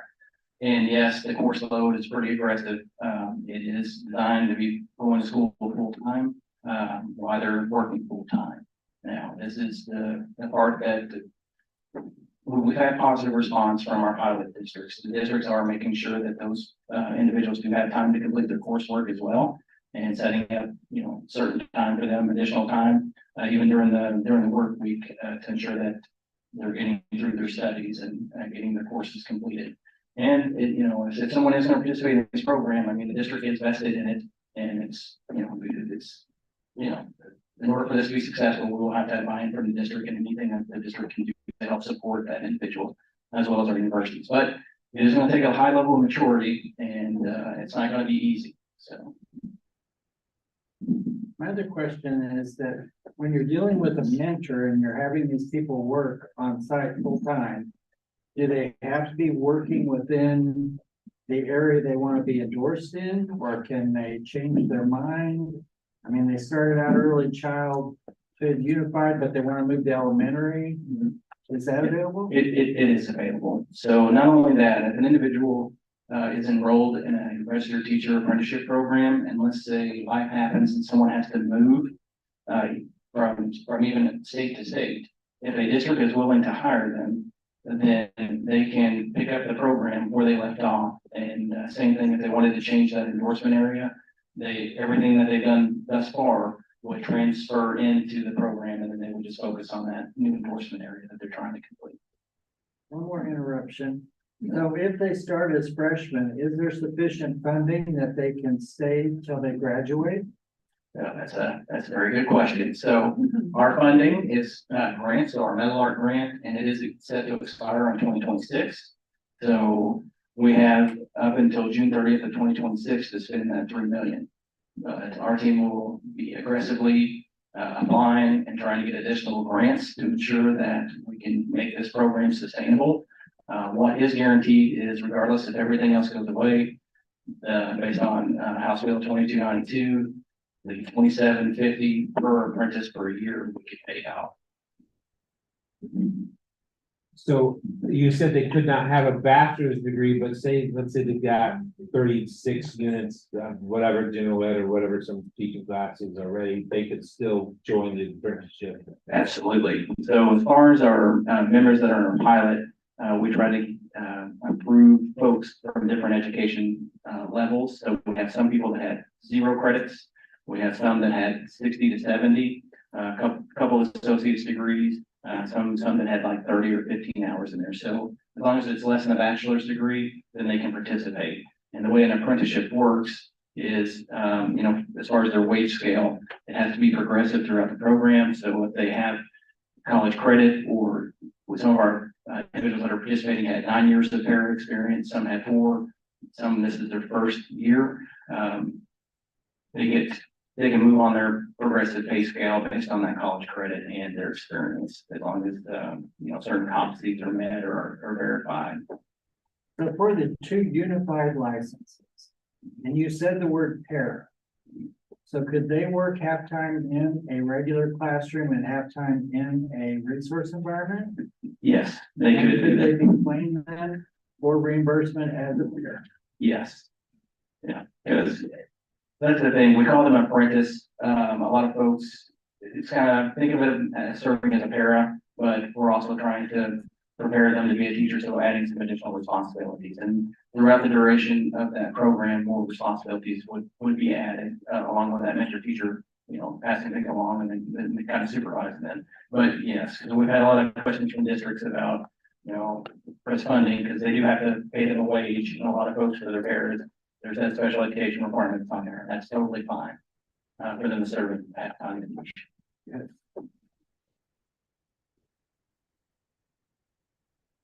Lost in mind. Anyone else? Okay, well, I thank you all for your time. Have a great day. Thank you. Don't have to listen to me anymore. We like this thing. Yeah, we just leave it on and we plug it. I had an unrelated question, but somewhat of a related question, but before you go too quickly. Because this is a, it's endorsement, so like I guess that falls under licensing, right? Yes. I know that, the ESOL ELL, endorsement is going to be coming to not a test only environment. And I believe that's been delayed now from the December to Till July 1st, 2024. July 1st. So people can still take the ESOL practice test and have that on there. My question for you, and I bring it up here because as a sped teacher, I'm having more and more students who are ESOL students coming into my room, and I would be the one providing their services, and I'm not ESOL endorsed. Do we know how many sped teachers, and obviously you don't know this off the top of your head, probably, maybe you do. How many sped teachers do have ESOL endorsements? And is that something we need to start looking at more aggressively? And what does ESOL mean? ESOL is English speakers of other languages, and unfortunately, I don't have the data off the top of my head. What I do know is, as far as adding tests, adding ESOL by test only, since 2012, we've had about 4,000 people do that. But early on, those first few years, from 2012 to 2016, that's where there's a large rush. It started to dwindle down over the last few years. But for special education, I don't know the specific number, but that is data I can query and then get you a number for that. I'd be interested to see that because I know some of our populations across the state are seeing more ESOL students than what we may have experienced a decade ago. And I want to make sure that we're serving those students appropriately as well. So, thank you. Yeah. Any other questions for Shane? Thank you. Appreciate it, sir. Okay.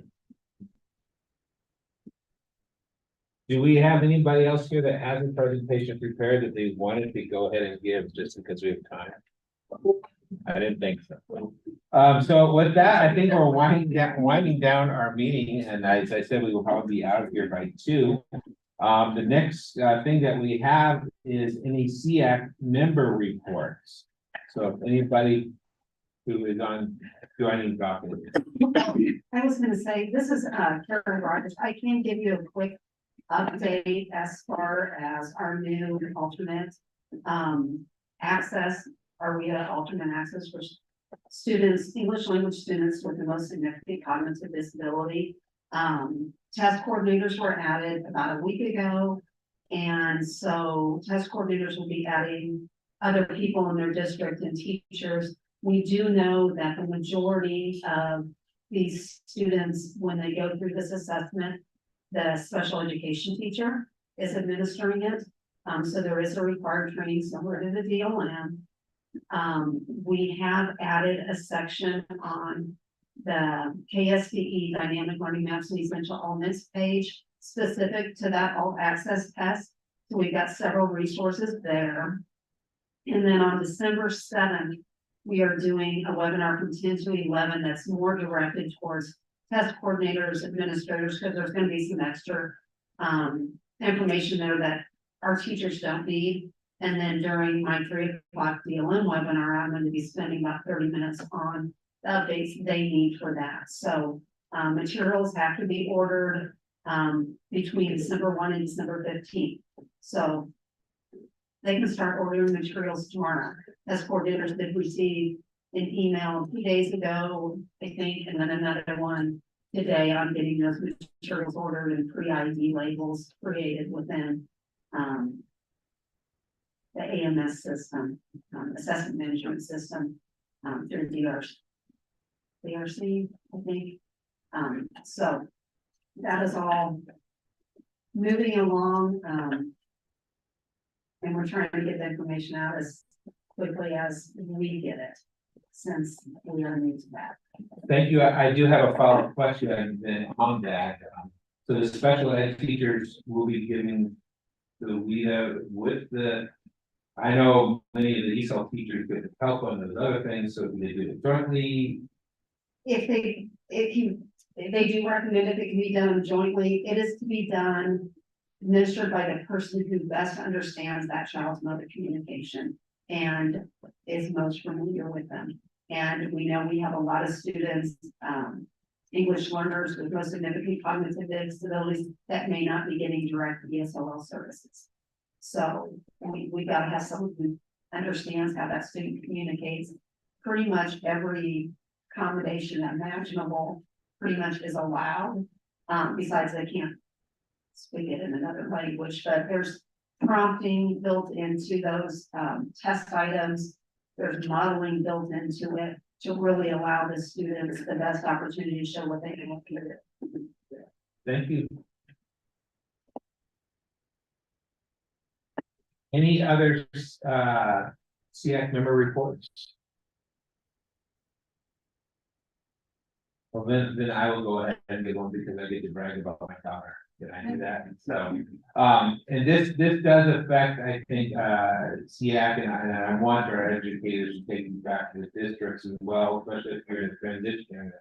Yesterday, the state treasurer's office hosted a press conference and jointly with KDADS and the secretary Laura Howard there, and then Sarah Hart here with the Kansas Council of Developmental Disabilities, KDD, to discuss HCBS wait list. There's about 5,100 people on that right now. For those of you that count, I did tell everybody we're at 10 years, 9 days right now. So that's where the waiting list is at least. And then talk about ABLE accounts, and they launched a large ABLE outreach campaign that will go around the state this next year, trying to get every county, really focusing on those that are on the waivers and those that are in transition age population who need to realize they can save money while working in the ABLE program and stay below that $2,000 threshold. I say I get brag about my daughter because she's one of the two faces of the campaign, so she got to speak a little bit with her tablet yesterday, and I got to talk about 6 or 7 minutes. Like I said, there's about 150 people there, lots of state legislatures, people from Department of Commerce, lobbyists, a lot of different groups. I know some of you probably, I know, Families Together was supposed to be there, but couldn't make it. Other people I know couldn't make it, but they're still fun in there. So there will be flyers coming down the road, and like I said, I'm involved in transition, so we'll be pushing that out to our transition groups in our schools, because we want parents to know that some of the laws have changed, so it's super easy to sign up now. It was more difficult a couple of years ago, and just another resource. As a parent, speaking from experience and seeing my daughter go through our great education system, and having lots of supports and learning a lot of things. Once you age out, like she did 6 months ago, and there's nothing there, you begin to see regression. And we don't want that. And I know all of us that have been in this federal world, we didn't spend 10 years working with the kid to see them then regret as soon as they get out of the system. So I just wanted to give that update, and I don't have flyers to pass out, otherwise I would have had her autograph or picture. Mike raised his hand. And Mike was there, yes. Mike, you want to talk? Well, sure. I was just gonna, sorry, I'm adjusting. I was attempting to raise my hand to do a member report, but yeah, you did a great job. I mean, and to your point, there are currently 5,193 Kansans on that waiting list. And for most of the folks, and I think Marvin can attest to this, you know, we're well over 10 years, upwards of 11 years for the people who've been waiting the longest at this point. And for most of those folks, from a planning perspective, you know, they were told 6 to 8 years, 10 years ago when they signed up. And here we are 10 years into it, more than 10 years. And so that's been, as somebody who advocates in this area, like is really difficult. And as we look at the history of this, I mean, there's a lot of discussion about, oh, we want to address the waiting list, you know, I mean, and that's been used on an argument against expanding Medicaid. And unfortunately, no one has really addressed that. I mean, there have been, in the last 7 years, they've added funding for waiver services. They have not added funding for waiver slots, except for one year where it was 50 slots. And so we've just continued to see an already long list get longer and already long waits getting longer. So that's just been really, really tough. So while that is doom and gloom discussion, you know, there is, I think, some upside, as I think there is this year, I think is a year where we're likely to see some funding for additional waiver slots. And so that part is really exciting. KDADS, with their budget request, has requested funding for 500 additional slots on the IDD waiver. And so, you know, a number of us are encouraging the governor's office to fund that. And if this would be a perfect time if somebody does want to do that kind of outreach, to encourage that, because it's huge. It's a big problem. I think there are several things, and I covered a lot of this last quarter at our meeting. But, you know, there are a lot of exciting things happening, including a community supports waiver, which is the launch of a new waiver. But KDAD says we're likely to, you know, that's not likely to get approved until 2026. You know, we're still finishing up 2023. So that isn't going to help in immediate. So we need to add waiver slots. I mean, that's the piece that will help immediately. And 500, I would say that's a great start. You know, if we want to take a 5-year plan to eliminate the waiting list, we ought to be funding 1/5 of the waiting list, you know, and that's significantly more than 500 for the back of the envelope math, obviously. So, you know, it ought to be 1,200 or so, would be a good, you know, much better place to start on that front. But I think there are also some other exciting things that I think SEAC is interested in, including some additional funding for assistive technology. And I know, and that's one of the challenges is, you know, within the school and their IEP, you know, the students have access to assistive technology, and then that goes away when they age out. And so I think this will, you know, whether it's for communications and other, I mean, the AT is fairly wide, but that's going to be huge and is exciting, you know, and hopefully that makes it in. And then another one is, I've mentioned this before, but Kansas has the lowest, there's a service on the IDD waiver for supported employment We are the lowest, it's the lowest rate in the country. And as you can imagine, most providers, if when the rate is that low, a lot of providers can't really afford to do it. And those that are doing it are supplementing that. I mean, they're basically operating that service at a loss. And so this is huge, and really an important part as we look at, you know, how can we increase competitive integrated employment opportunities for individuals.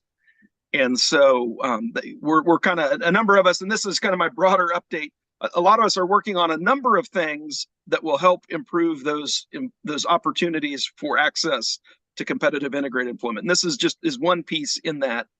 But ideally, you know, we want Kansas is an employment first state. We want that to be reality, everyday reality on the ground. And so I appreciate the work SEAC and everyone else is doing to help us on that front. And so we're basically a lot of prep work ahead of this upcoming legislative session, but those are a couple of budget items that I thought, in addition to the normal education related ones, that I thought you all might be interested in. Thank you, Mike. Do you have anything else you want to share, or is that it? No, that was my report as a ex officio SEAC member. Thank you. Or am I ahead of the curve here? I guess never mind. That's another slide. I think you're right. I jumped ahead. You're a perfect segue. So we'll jump ahead to our next ex officio member reports. Leslie, do you have anything from Families Together? Yes, and I'll be not gonna take long to push it back. Do we have a microphone? Thank you. Interesting. Ashley's just gonna pull up the document. I think she can just send this out, and I won't go through it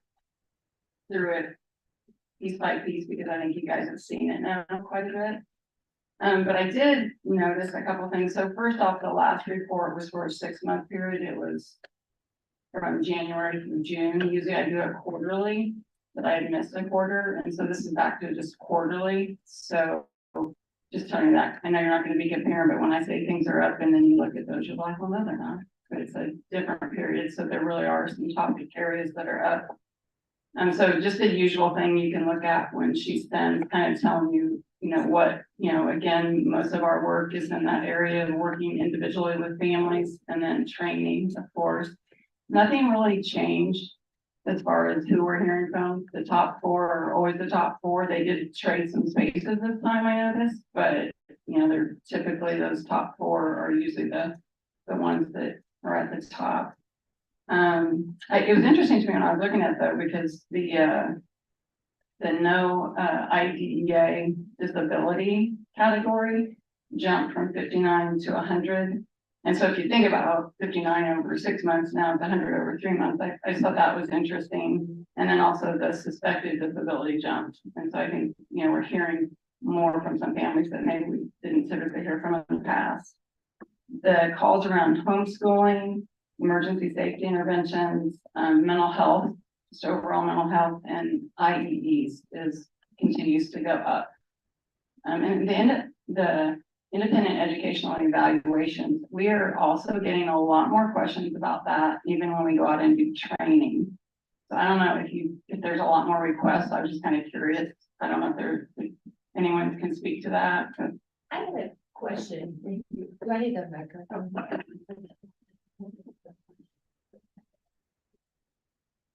So for data purposes, when this information is collected, and as Bert spoke to, when you have multiple issues raised in a complaint or they seek your help, does it count for more than one category? Yes.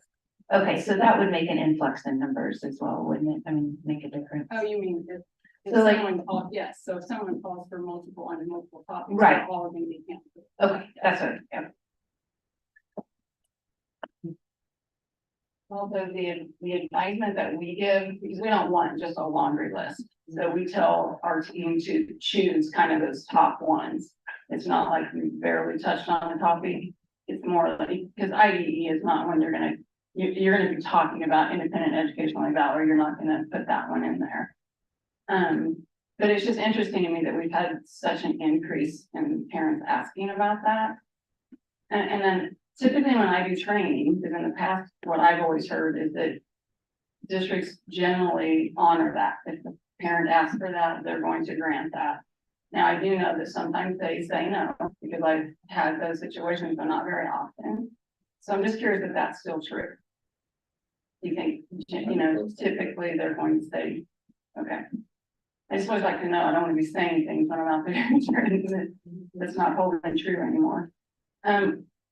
Traumatic brain injury was up again, and you might recall that I said that last time, and my battery died just as I was digging into that a little bit, and so I apologize. So I will follow up and just, if I'm curious, I'm just kind of curious on that one, because that's, you know, that's not typical. And I also want to see if it's the same families and we're just continuing to work with them, or if we're actually getting new calls and new families.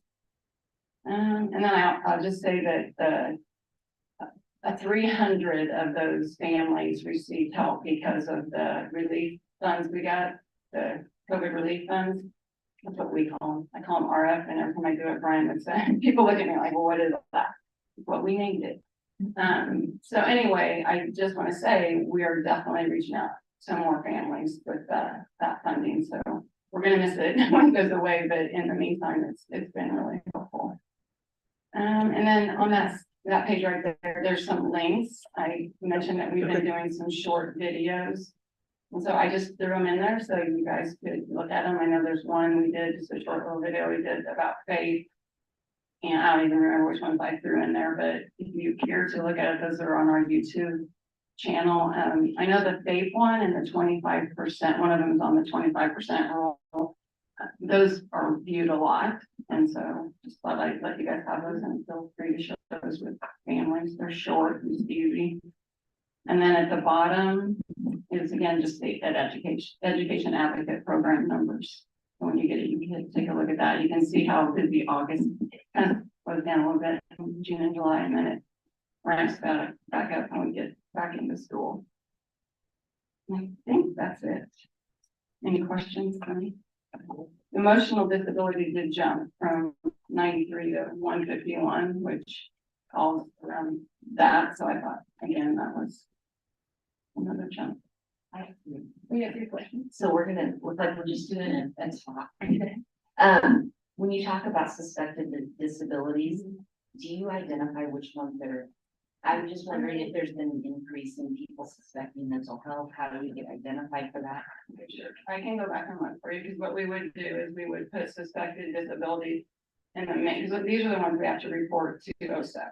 And so that's where people put in our data system, they put that first. And then we have one where we can kind of just catch everything. So we would catch like what they're asking about or what they're suspecting, and like you go back and look at that secondary. Second question, I'm wondering if you see a number of TBI calls raised in the fall. No, I mean, this isn't typical. So yeah, you think of soccer and football or so I'll go back and look. You know, I know we do, and I can't even remember the name of the organization right now, but we do have a new partnership that might be part of the reason. There's that, I don't remember who it is that works specifically with traumatic brain injury. But yeah, it's just not typical. It's usually a pretty low number, and it's definitely increased.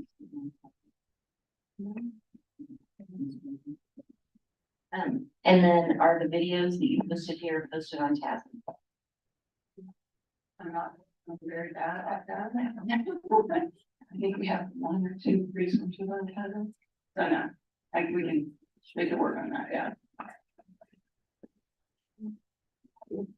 I'm sure start having questions like, oh. So Leslie, I just was curious, do you guys have enough education advocates? I know we've had some difficulty getting an advocate appointed for a particular child. And so I just didn't know if there's a shortage in that area right now, or it's just been busy.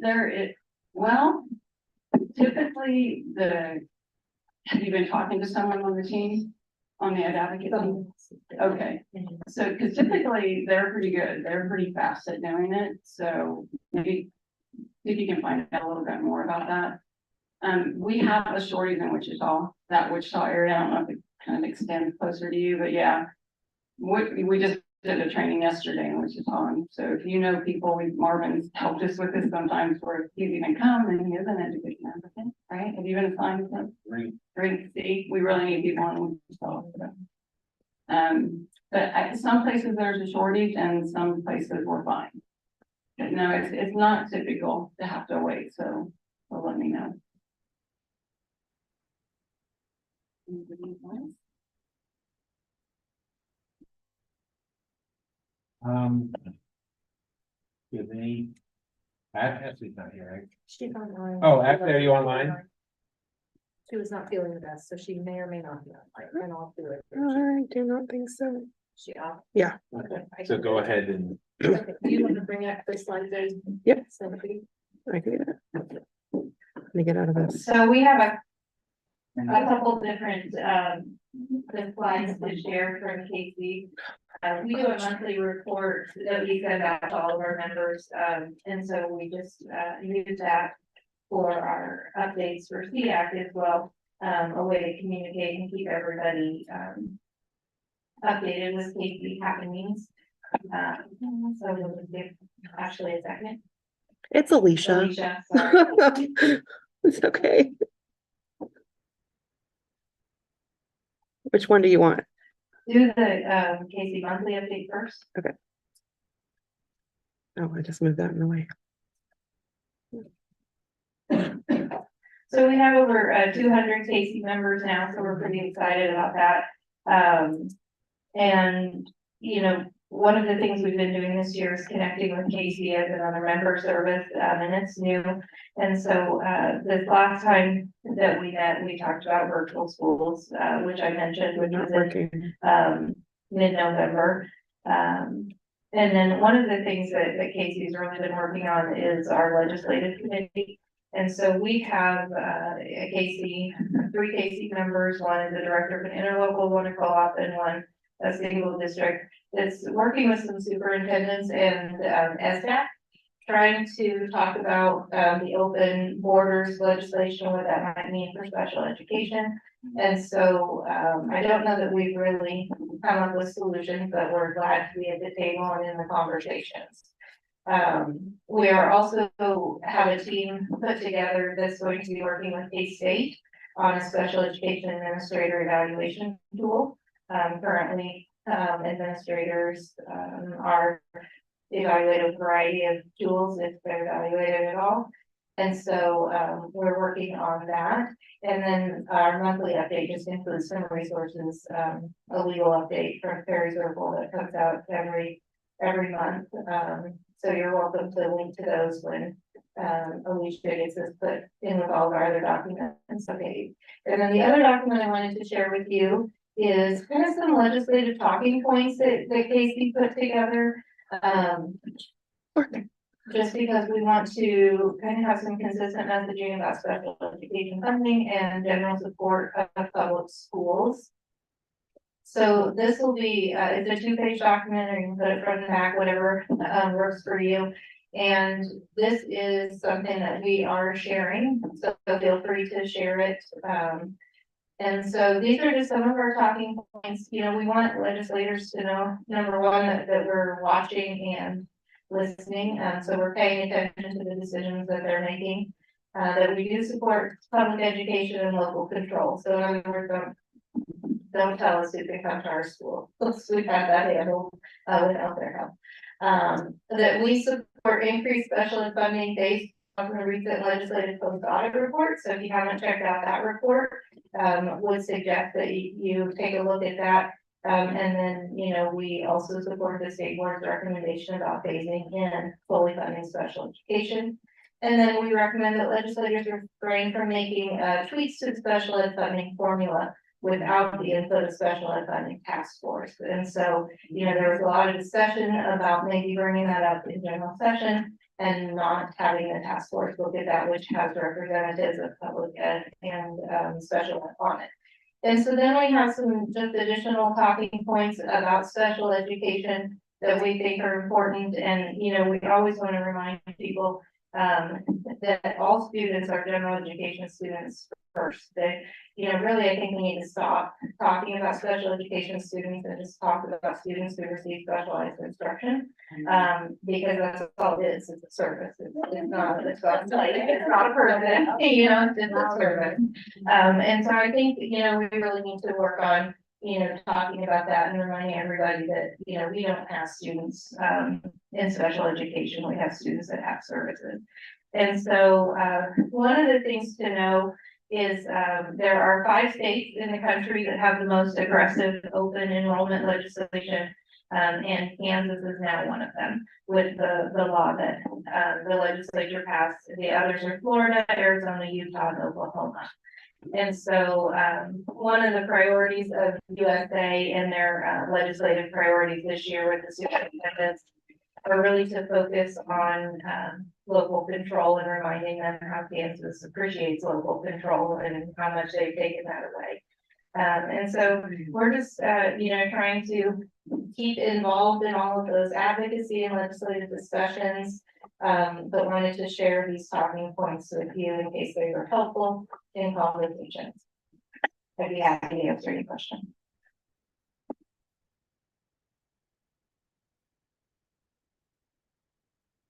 Thank you, Amina. I don't see Jim here today unless he's online. No. He's,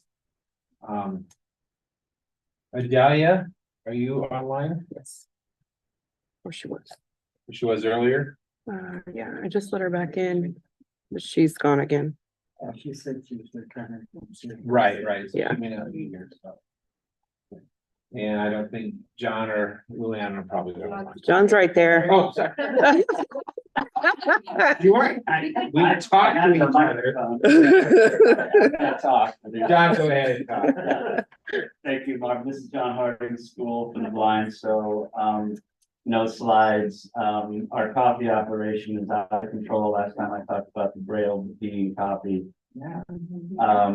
A bigger roaster, espresso 2 days a week. I was in line this morning before I came, hoping to get a latte, but they don't let me cut the line, so I missed it. It's so long. But we've won some awards this fall that we're excited about. The Voya Financial gave us a grand prize for the Unsung Heroes Award. One of our teachers who runs the Makerspace and Mobile STEM unit won $7,000 for that program. So we celebrated that, of course. We won the Microsoft Teals Founders Award. Kevin Lang started that program with all public schools years ago to build capacity in computer science, and we were the first to make it acceptable for kids who are blind or low vision. So if you have kids and they want to take computer science, it's a good place to come. It's online, totally free, of course, and for credit.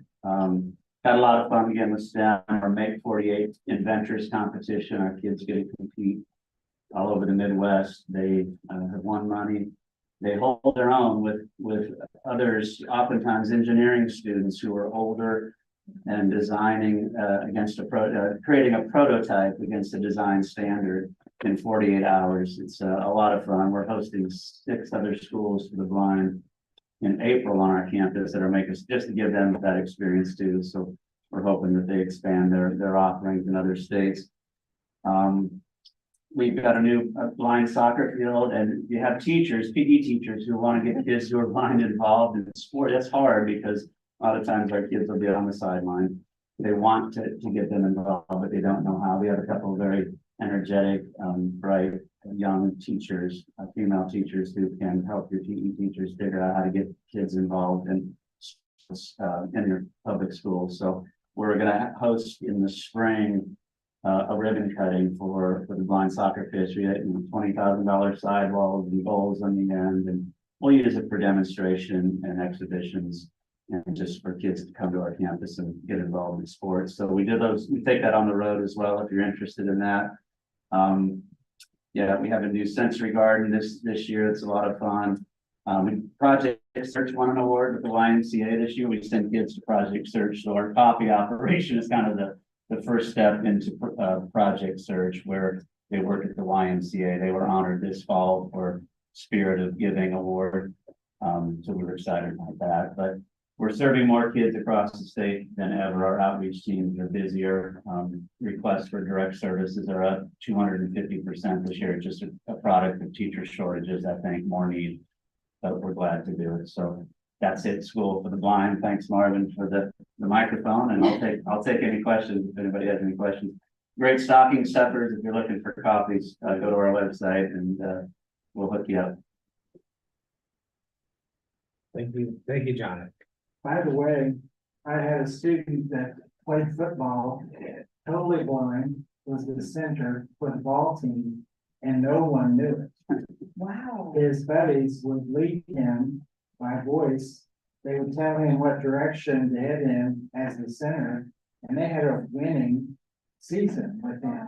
They put an article in Cassia about him, and then he lost interest in them because he never wanted anybody to draw attention to his blindness. And by the way, he was serving on this council up until last year when his position, where he's now a lawyer in the community that he was raised in, took away the time that he could have given to us. But I had recommended he consider law, and he did, went to Arkansas and got his law degree, passed the bar, and now practices. But that is a cool story to watch him play football, and the opponents never knew who was for.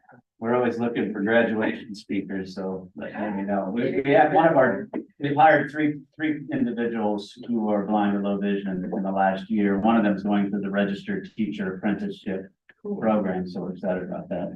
Who's next? I don't even think that's all. I don't think that. I think you your thunder stole the show, and I think we're done. I don't know if anyone can follow you.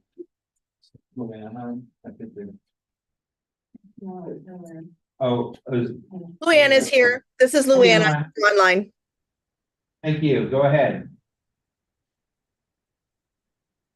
Great. Good afternoon. I do have several updates to share with you about what's been happening at Kansas School for the Deaf, KSD. So I would like to share some parent information.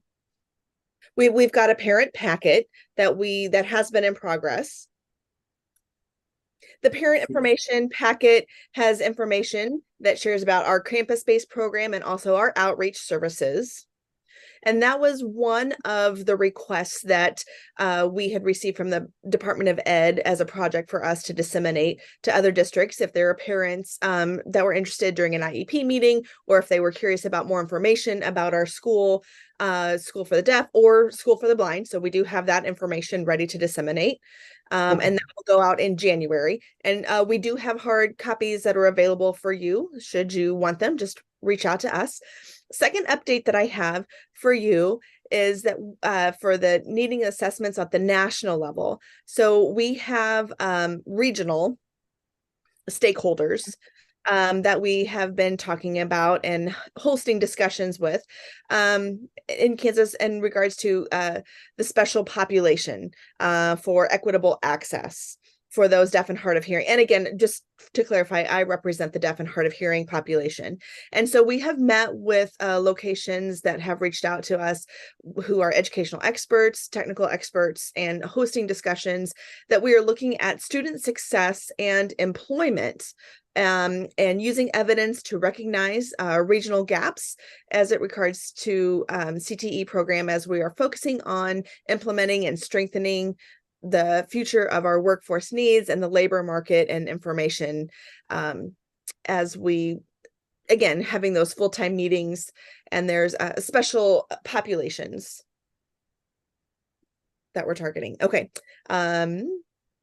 The third update I'd like to share with you, we're talking about accreditation. In 2025, KSD will have gone through 2 separate accreditation processes. The first, KSDNEA and the CEASD, the Conference of Educational Administrators of School Programs for the Deaf. CEASD accreditation is designed for schools of the deaf who have programs for deaf and hard of hearing students, that we are adhering to educational standards specifically designed for deaf students. The accreditation process involves effective drives for students. and performance and continued performance enhancement. That accreditation itself is protocols, it's research-based, it's evidence-based, and it's reviewing KSD's organizational effectiveness. That CEASD accreditation examines the whole school programs, which also does include our residential program, also our support services and our auxiliary services, and also our cultural context.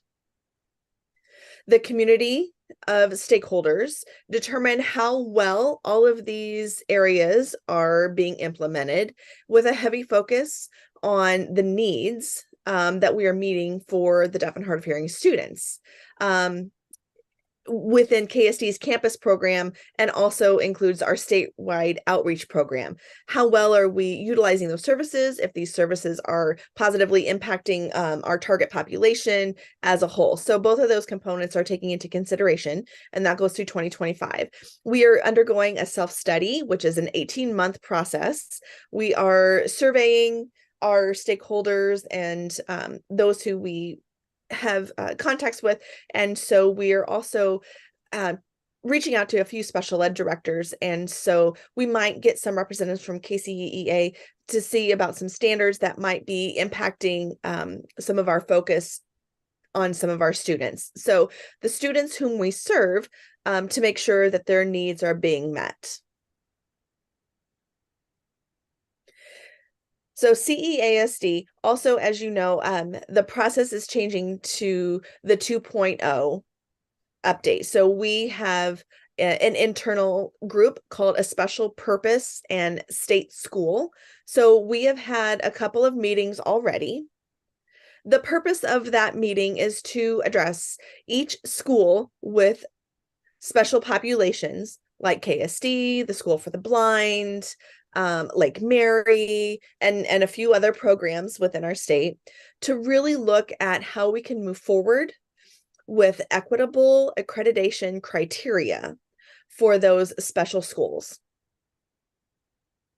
KSD, we have been working in conjunction with our other peers to develop a vision, kind of a draft of a vision of what would define success. What is a definition of success for our student specific population with those who have disabilities? So the program success at KSD could look like a definition of success for our deaf and hard of hearing students, such as, so we're doing some more brainstorming as far as what success means in academic rigor, and we do have high expectations for our students. So for academics, we've got program completion, as far as what does that look like, and then post-completion success, what does that look like? So again, we are recognizing that each program does have their own unique needs, and establishing more of a differentiation between the two. So the committee right now is working on brainstorming and figuring out how we can bring all of these three populations together and kind of what that looks like for KSD's accreditation. So we are certainly very excited about that work that we're undergoing.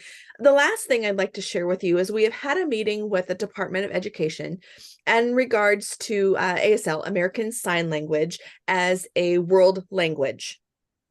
Actually, tomorrow we will be having our first meeting to discuss ASL as a world language, as a preparation and to prepare standards for a standardization committee. Let me give you a little bit of background first.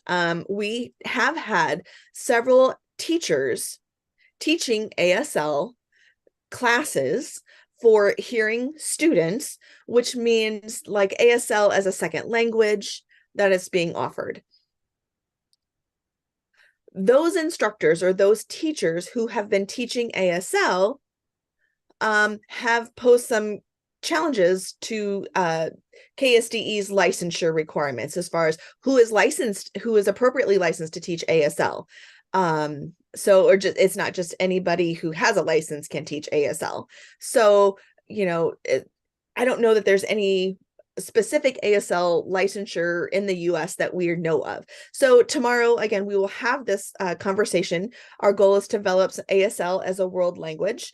The Department of Ed has received strong interest in a licensure for educators to teach ASL. So those ASL instructor standards would be different than just deaf ed standards, because there's been a lot of confusion and thinking that they're interchangeable, but they really are not.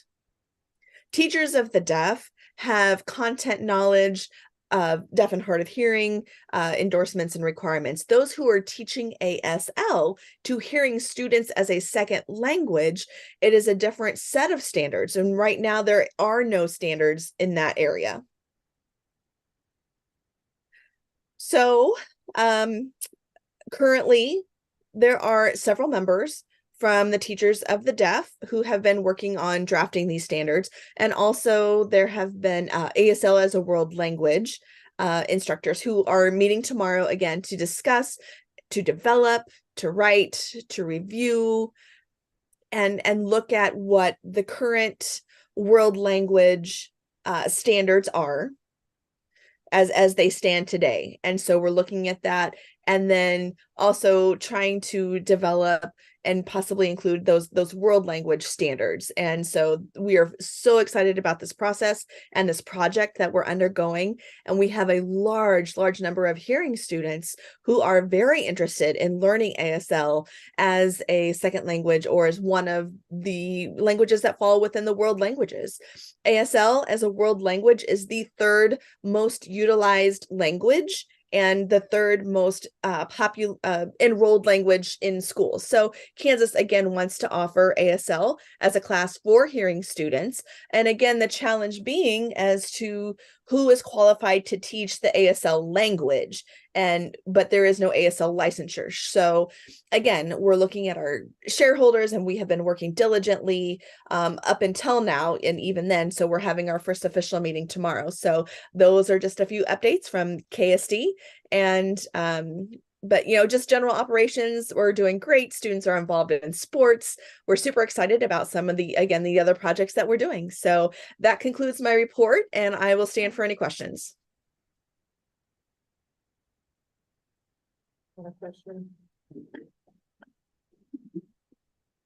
And it is hard to see. I don't know if you can readjust the view here, but I can't change I already asked if I could make the small part of the camera bigger, and the answer was no.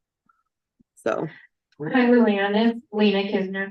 I just wondered how many students you're having in the language assessment program now, and if there's an increase. Lena, this is the interpreter. Can you repeat your question? Luann had to readjust her camera to view the interpreter. Can you ask your question again, please? Yes. So I was just curious about the language assessment program and how much growth they're seeing in that program. And this is Luann. Sorry, I have to change my view settings on my laptop. Just a moment. Bear with me. Okay. So again, I did not ask for those numbers, but we have hired 4 full-time LAP assessors, LAP, Language Assessment Program assessors, and they are focused on training at this point with the intention of truly expanding our numbers of students who are assessed.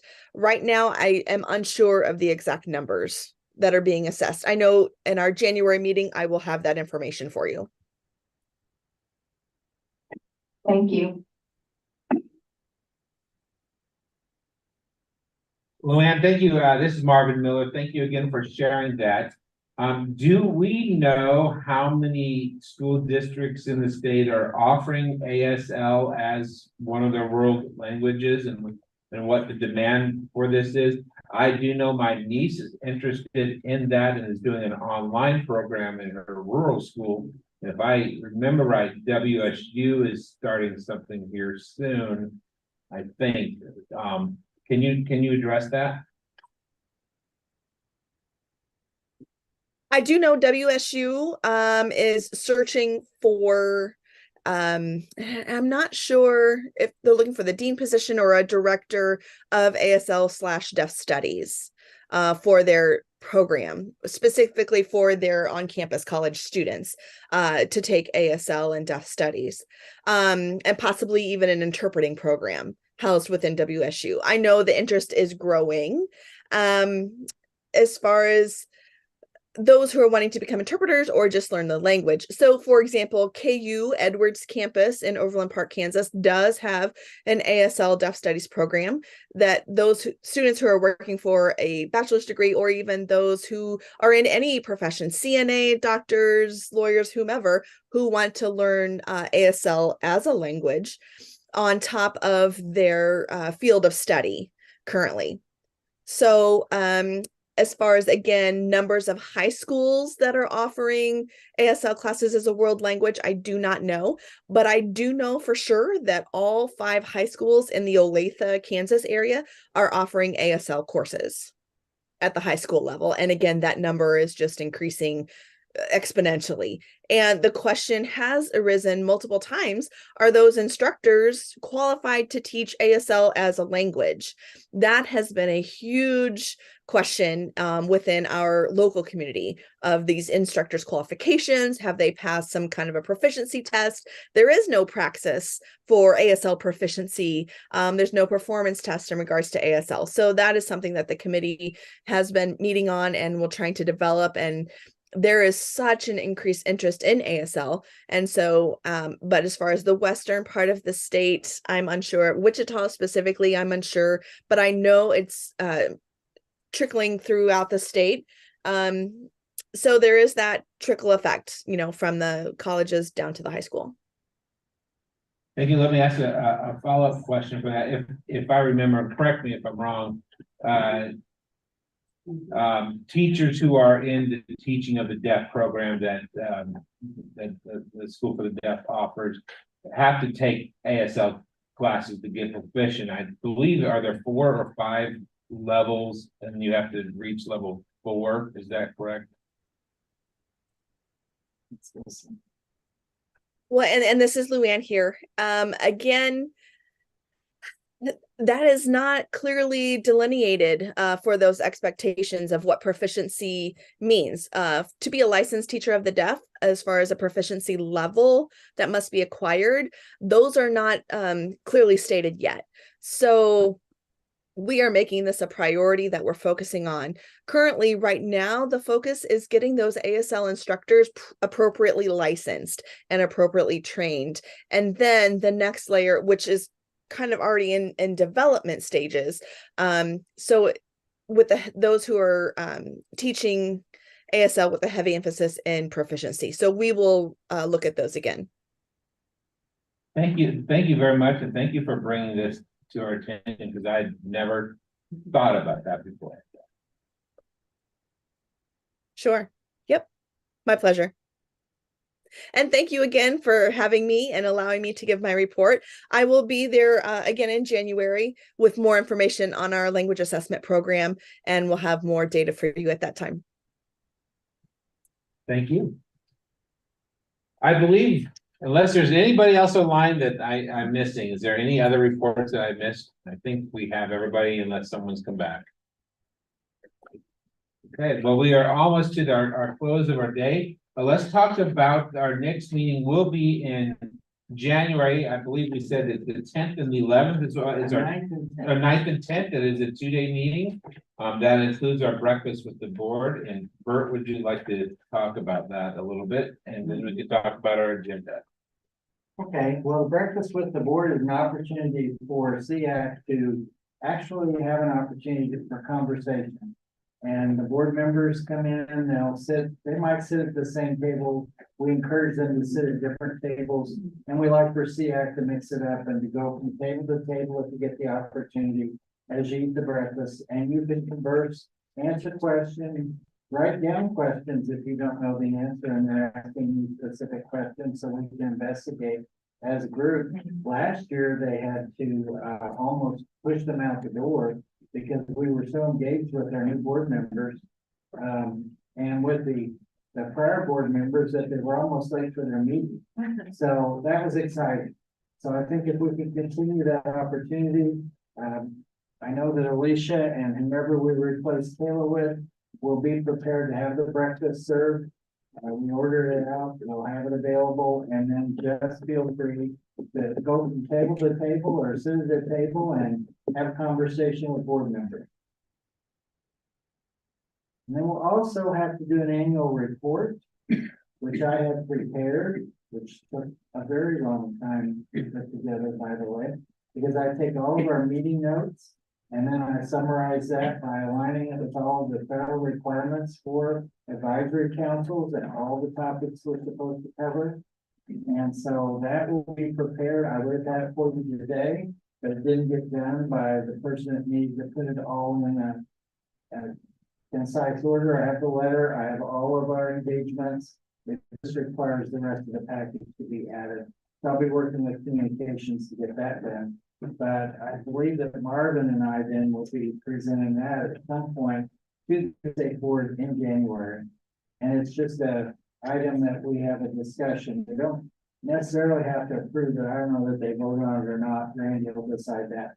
But we just take it to them and we show them what we've done and we talk about all of the things we're required to do. And that normally happens after the breakfast. So just to make you aware, but I will send that out to you as soon as we get that. Well, thank you. Well, I think we've had a productive meeting today, and doing well moving forward. So let me wish you happy holidays as we and a happy new year, and we'll see you in January. But to do that, we're going to have a motion to adjourn first. Because we don't have a quorum, Marvin, you just declare as adjourned. Please have the last one out of the room, close off the light, and if you are adjourned, we'll see you in January.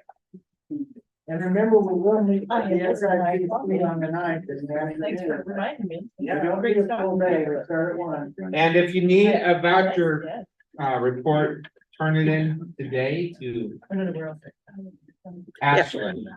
Alicia. Alicia. My goodness. It's okay. Alicia. Time, so I'm trying to figure out